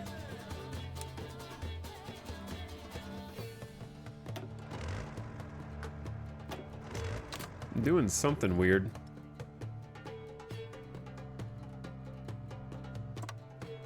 Okay, yeah, 18 divisions are assigned to that, 14 to that, and the rest to this. So everybody shift, get ready to go, boys. The Kingdom of Erebor declared war on Dale? Dale! Erebor versus Dale, it's popping off. What are they doing? Chad, they kind of need us, bro.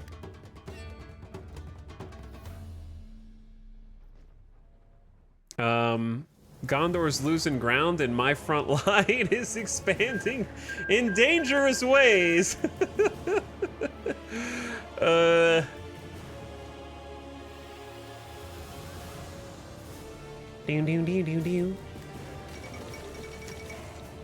Mirkwood intervenes with Erebor. The elves of Mirkwood have stood up in protection of their former ally, the town of Dale.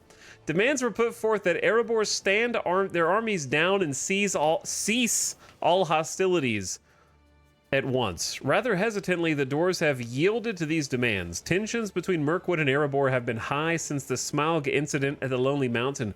However, a prominent Lake Town spokesperson spoke out with great optimism for future Mirkwood-Erebor relations. Alright, well that was a fast war. Gondor has gone to war with everybody, dude. And my front line has grown tremendously here.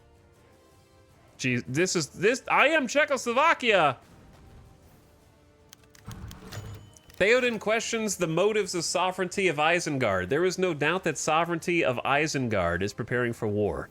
The changes in economic policy make it plain to see that the Icenian are not a people of peace, but rather waiting for the right opportunity to strike against us. Will we stand idly by and watch them arm themselves while the kingdom of Rohan is undefended? Or will we disarm this threat before it grows beyond our power?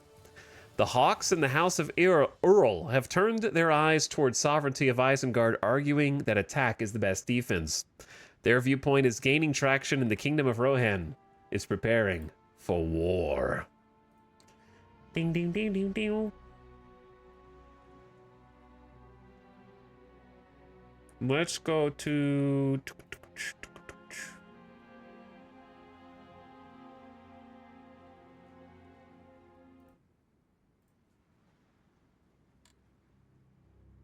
There we go. At least through war, there will be an end to this conflict. Chat, I'm getting a little worried over here. I'm getting a little worried over here, chat. Can I tell you? What the hell am I supposed to do with this, man?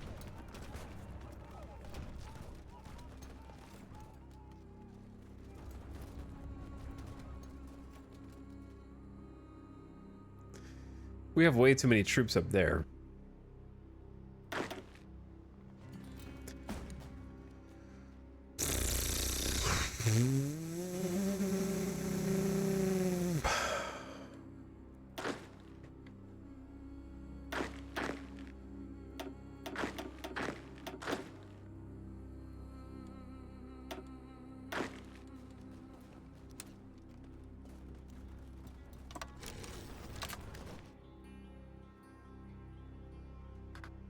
And this is very awkward, to be honest, here.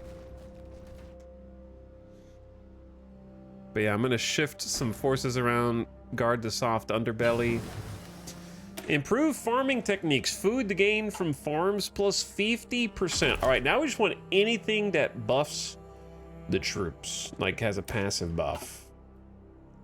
Any passive buffs for the boys.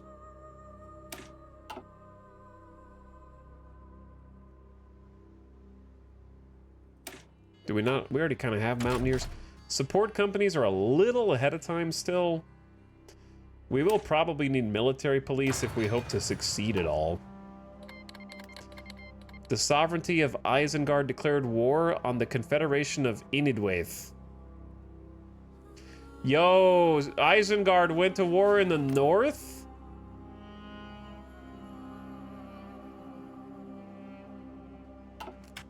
Yeah, that's good for us. They joined the Gondor Alliance. Chat, you know where this is going for us, right? You know where this is going.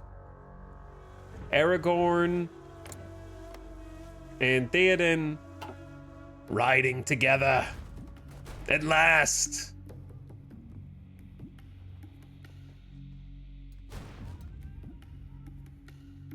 They started a two-front war.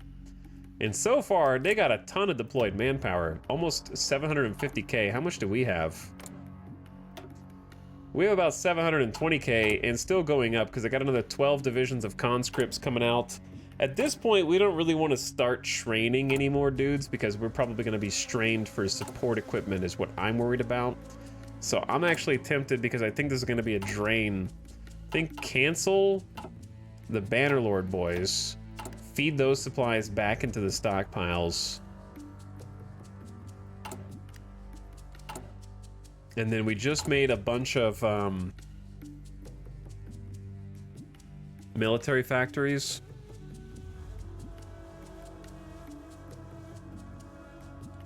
And we need to trade for some more string to make bows faster, so we'll just go Mirkwood again.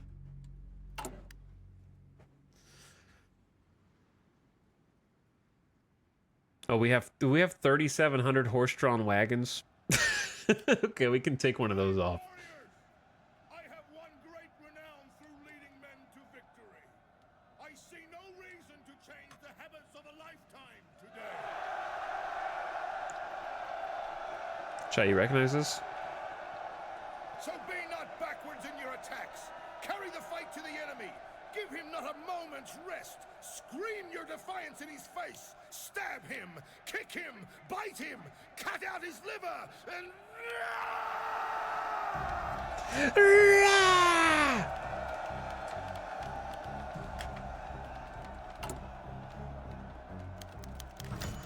Kingdom of Gondor has invited us to their faction. Following the events happening all around Middle-earth, Gondor has made an announcement to stand for freedom! They have decided to secure this by inviting countries into a defense alliance. Here's the problem with joining an alliance with Gondor. I have to fight Rhûn on the east. And if Gondor's border falls here, then I'm also have the soft underbelly. But it would probably be fail RP to say no, but also...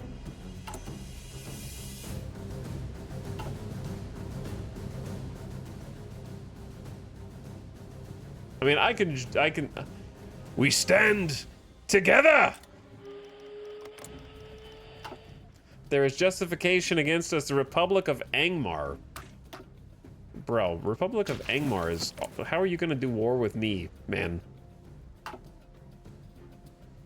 I want to learn Crusader Kings. CK2 is free. Should I just start there or get Crusader Kings 3? Nah, get Crusader Kings 3 next time it's on sale. It's way easier to learn than CK2. 100%. And more modern. I love CK2, but just get the new one for sure. Let's put it like this. CK3 with no DLC is better than CK2 with no DLC. CK2 with all DLC is better than CK3 to some extent, as far as stories and stuff. But yeah, I would just get Crusader Kings 3 Vanilla is a much more robust experience than Crusader Kings 2 Vanilla, for sure. Well, well, well, what do we have here? It looks as though we have Isengard spread thin. Can they not? Now, here's the issue, right? If we're in the same alliance... Oh, dude, I forgot that... Wait, look how many people they invited! Oh my god! The Ents joined Gondor's alliance? The Elves of Mirkwood? And Dale? And the Confederation of Inidwaith?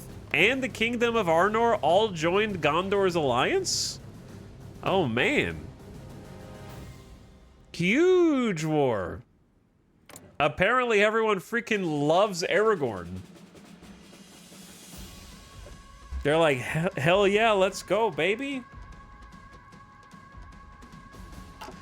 Bit off more than you could chew there, my friend. Gondor's got Omega soldiers, dude. They've got 838k spread on a few different fronts. So here's my plan. My plan is...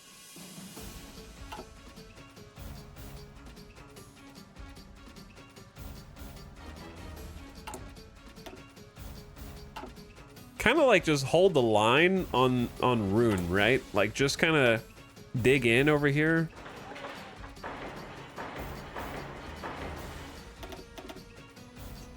Dig in on over on Rhûn. If we have to go help, I can send some horse boys over, and we'll get there fast. But I think we got Isengard for sure now that they're at war up here. Chat, it's the call to arms, baby. This is all out war because the Ents have already gone to war and they are rolling in. The Ents are people in this game. But they're actually Ents. They're made up of trees. It's just a graphic. I say we answer the call. The king Gondor calls for aid! Aragorn's like, hell yeah, I'm asking everybody for help. I got no pretense about doing this all myself. Let's go! All right, we are now at war with Isengard. You know what that means? We're gonna tell General Frumthane to be aggressive on this eastern front and tell him to send it. We're gonna tell the Horse Boys to launch their attack. And see if we can look at the Horse Boys, 95. Yo, how are you gonna beat my light cav in here, dog? My spearhead. Pushing them back already in the middle. Let's see what's going on in the east. Ask for military access. You got it. Lend-Lease, I don't know what I'm gonna do with merchant vessels. We're already moving in on the eastern flank. And we need to cross this river. There we go. We just took our first 2 spots across the river, and that's going to give us a flank. Now, down here, we need to close this pocket out and deprive them of resources.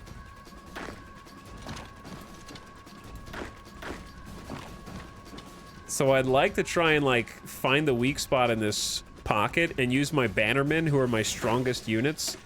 They're the ones that have 23 combat width, which is good for this right now.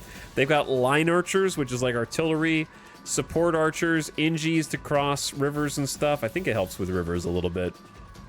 Yeah, it helps movement and defense on rivers, at least. Motorized recon and first aid tents.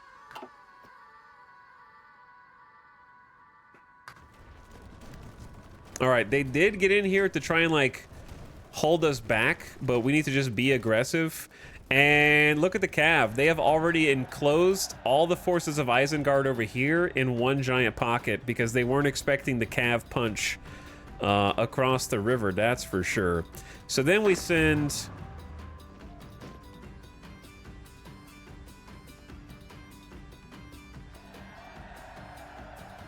I don't want to send everybody yet. I want the other dudes to just kind of hold the line.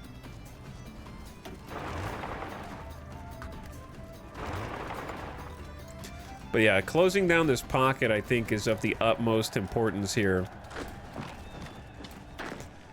And they're already, like, low on resources. So I can do a little bit of micromanage here myself. And we're just making a blitz for Orthanc. By the way, look at all the troops. Whose flag is that? The Ents are the green back with the black tree. Lothlorien's the only loser not in a faction. It's a bunch of Mirkwood troops. The Mirkwood elves have over 500,000 elves. And they're like, I am so glad you joined the alliance because... What are you guys doing, actually? It looks like you could just... Oh, they're not at war with Rune, but we are. What?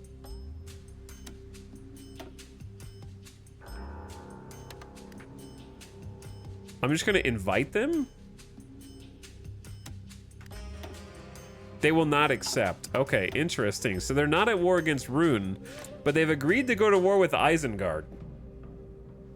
So who's at war with Rune right now? It's me, Gondor, Arnor, and Inuaith. So for the time being, we're just gonna hold this down with just these like 2, 4, 6, 8 troops, and we're gonna reinforce it as soon as we can. We're gonna help, once we take care of Isengard, Gondor can repurpose all of its troops because they've got a Soviet-esque front down here in the south. War has finally erupted, and it's pretty spectacular. This is where it's best, because we got 2, 4, 5, 6, 7, 10, 13, 14, 15, 16, 17, 18 Eisengardian divisions completely encircled. My cav units are just going for the throat and trying to make a blitz. We're trying to backdoor Orthanc with cav.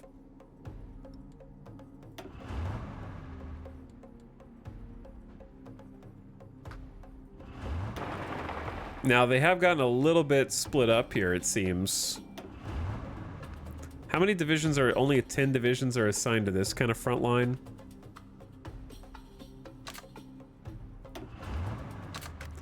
Gonna fix that, because these guys...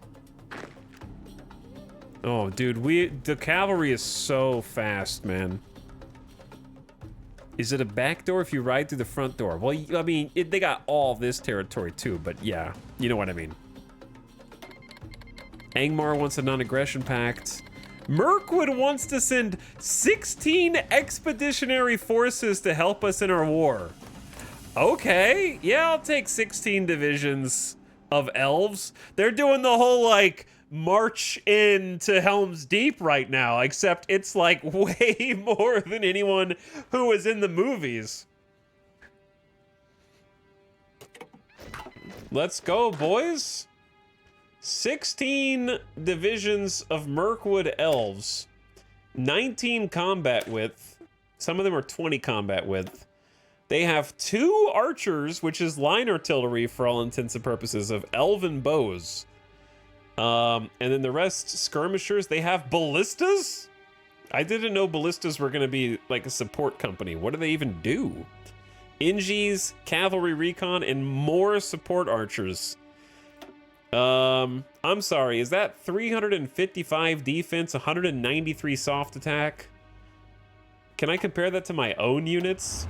What is, like, my bannermen? So, bannermen on the left, they have 50 more soft attack almost. Like 50% more hard attack. We have more defense than them by like 70. And we have more breakthrough, which is like dodge while you're on offense. You can do longer engagements. We have worse piercing, better entrenchment ×2. So we can really get dug in and hold the line effectively. Our reliability is lower, but that's just unfortunate truth. And our organization is like 12 higher. They're also 25 kilometers per hour. Why are they 25 kilometers per hour speed?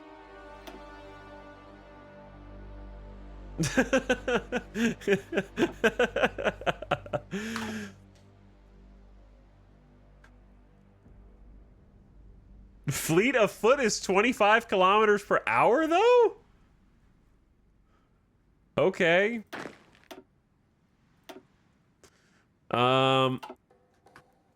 So, here's the thing. Do they even need to go? I feel like if they just jump on the eastern front. You know what I'm saying? Like, over here. And then we just create a very large... Where are you guys' supplies? There aren't any, you dinguses. This is actually a Soviet front. All right, we're gonna have our baby General Gamling.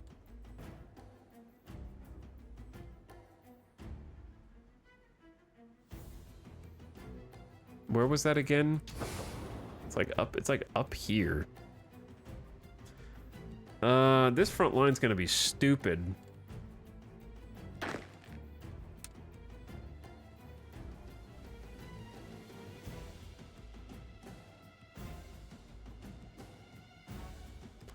Also, the rivers are kind of like unnatural. The rivers exist independently of the tiles, which is probably just the result of it being a mod and not an actual map designer from Paradox, but that's okay. Something like that. And that way we'll have the supplies there.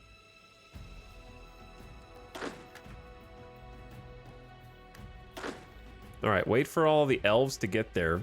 By the way, I love that everyone will be taking my level 5 infrastructure.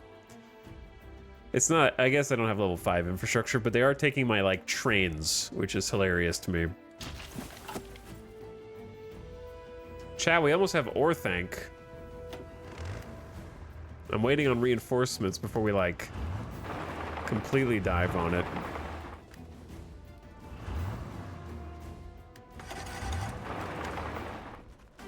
And more importantly, these dudes are screwed.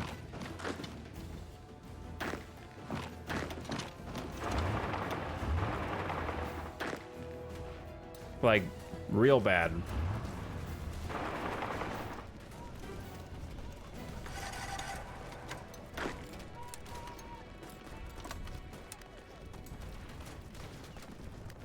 Where did my front line go for the purple boys? Oh, it's like a proper encirclement now. I see. Take up the shield. Grasp the spear. It's a little confusing because this appears when I go into the editor to make a new front line, but not... Dude, I don't know what's going on. Today, the carrion birds feast, but they will Just feast upon our enemies. Just finish the job. They're basically already dead. And we are back capping Orthanc before they can even get there on horseback. We have control of the tower. Now let's watch all of these hapless divisions get overrun. Some...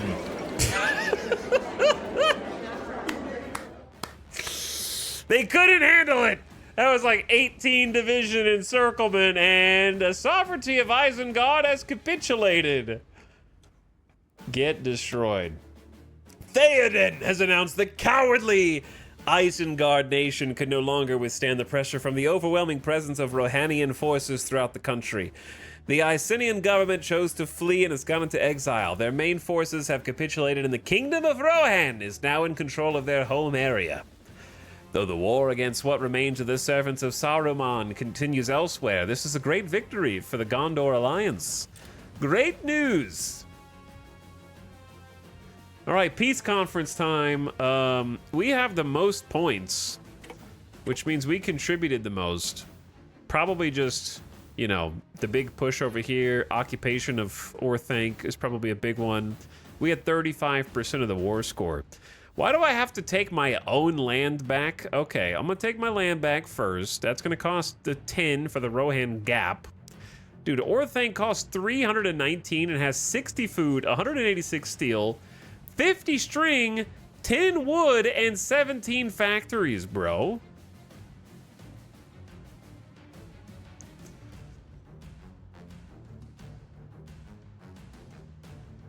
It's juiced. Is it cheaper to puppet Isengard, I wonder? No, it's actually more expensive to puppet Isengard. It is cheaper to change their government. Which is also kind of funny to be like, listen, okay, we'll let you go, but only if you agreed to be cooperative, like us, from now on, all right? All right, I say we just claim the Fords of Isen, and then pass. Boop. Okay, so the Confederation of Indwaith has taken all of this territory. Gondor has 126 points. I imagine it's better for us to try and save and get Orthanc than it is to go for the Isengard outskirts. Right?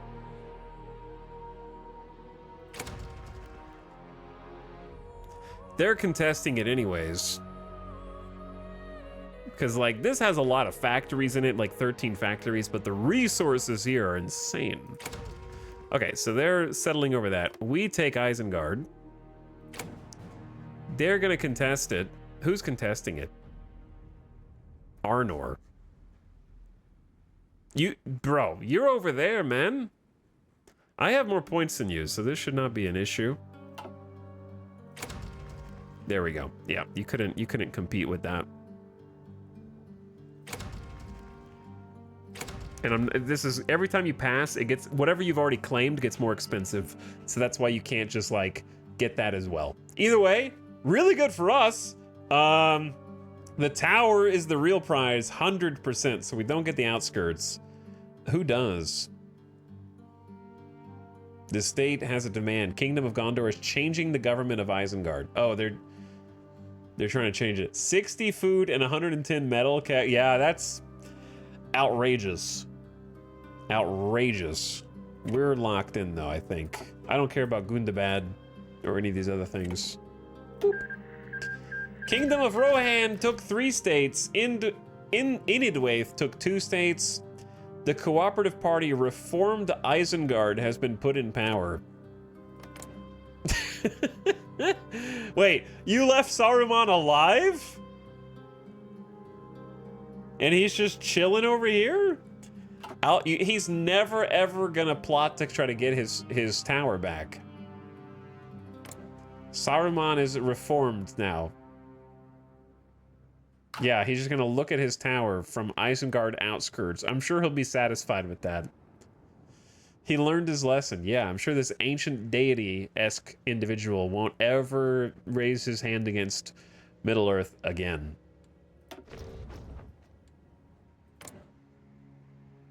You didn't even invite them to the faction. Angmar's justifying against us after they got a non-aggression pact. Oh no, I can't see how many casualties I inflicted because Hearts of Iron doesn't show you. I guess I could look at the history of battle.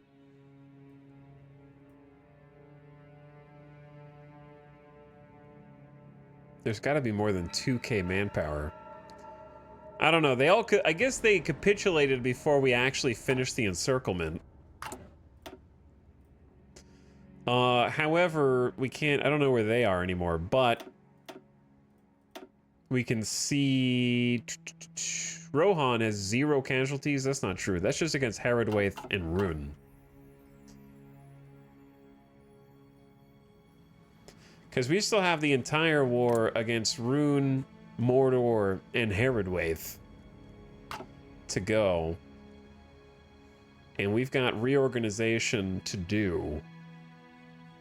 And we can actually help the front with Aragorn here somewhere. He's actually got supplies. So we got to get organized.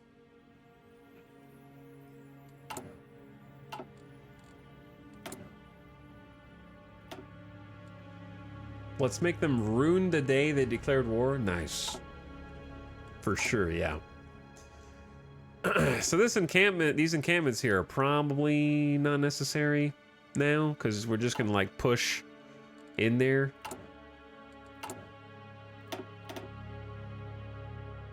Which makes sense. Okay, chat. Dealing with all this and moving all the forces into Rune and into Haradwaith and into Mordor is how we're gonna conclude this campaign tomorrow. Okay? We beat Saruman. We got to go to war. We got to test out the Horse Lords.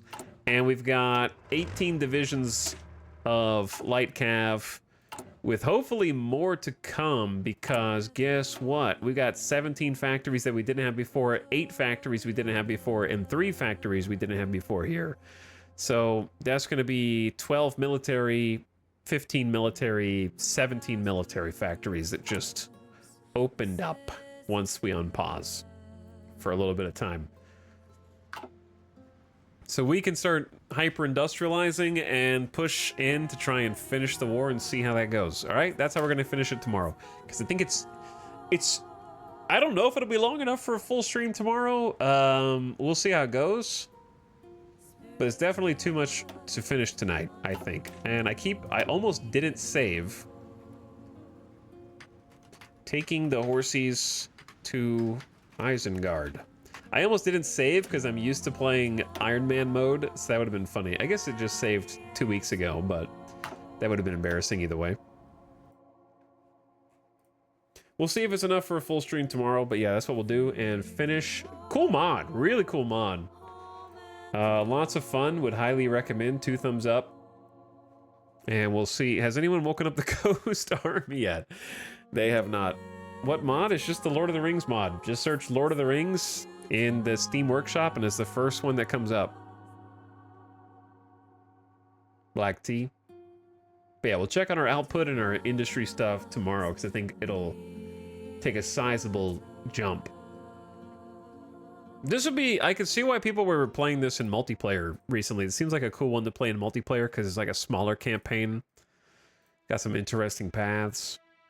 The tech trees being different is cool.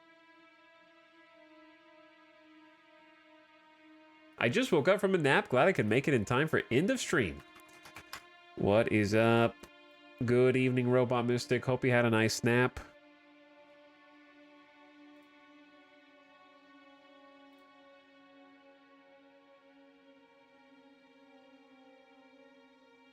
Oh dear, I'm just seeing the knock feature for the first time and it's awful. I have a feeling I'm gonna accidentally like knock on some other streamer's stream while I'm about to raid.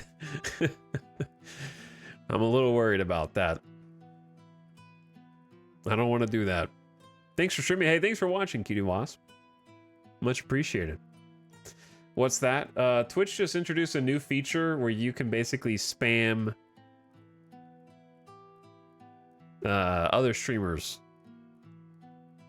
That feature should never have happened. Correct. I can basically ping any streamer who hasn't managed their preferences and settings and try to ask them to get on their stream immediately. Right now. This very second. While they're streaming live. And there's no way to turn it off. All you can do is basically say only my favorites are allowed to knock on my door on my stream and just never add a favorite. So there's a workaround, but otherwise they intend for it to be possible for anyone to spam anyone to try and get on their stream. I don't know what they're thinking, man. Oh, it's actually a mod, yeah. I haven't heard of this game before. Yeah, it's called Hearts of Iron, and normally it's a game about simulating World War II. From 1936 to like 1950. Very fun war game. My favorite Paradox Grand Strategy game, as it happens. And we were playing the Lord of the Rings mod. So somebody made a total conversion to turn that World War II simulator into the Lord of the Rings. It's pretty cool. For free. At that. Alright, good night everybody. I will see you guys again for the next one.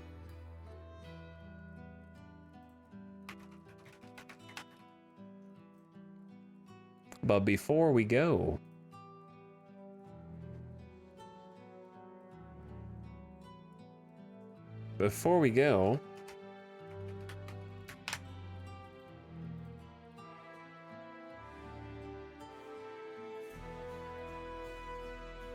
let's take a little trip.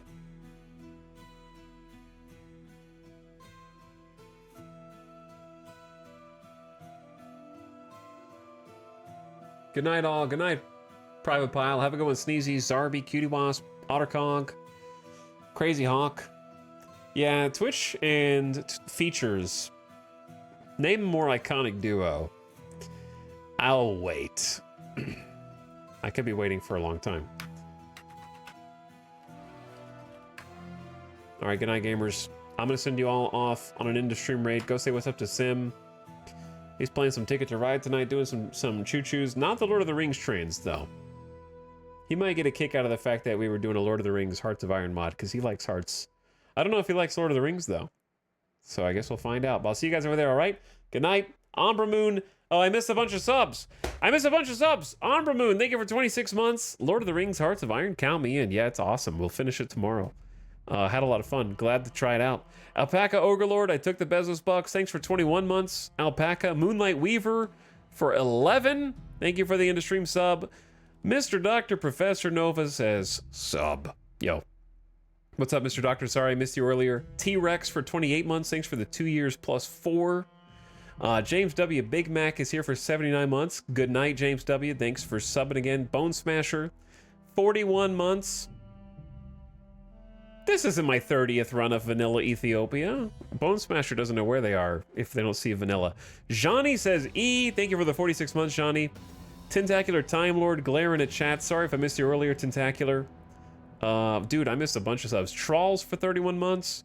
Wildflower, thanks for the 16. Good night. Commander Cornflakes. I think I saw yours, and Sander Clance and Count. I saw you guys. All right, but good night. Thanks for subbing, everybody. Thanks for the follows. Drop it on the way out, and go say hi to Sim. Give him some love. All right? Catch you for the next one. See you tomorrow. Good night. Get out. That's Sims chat.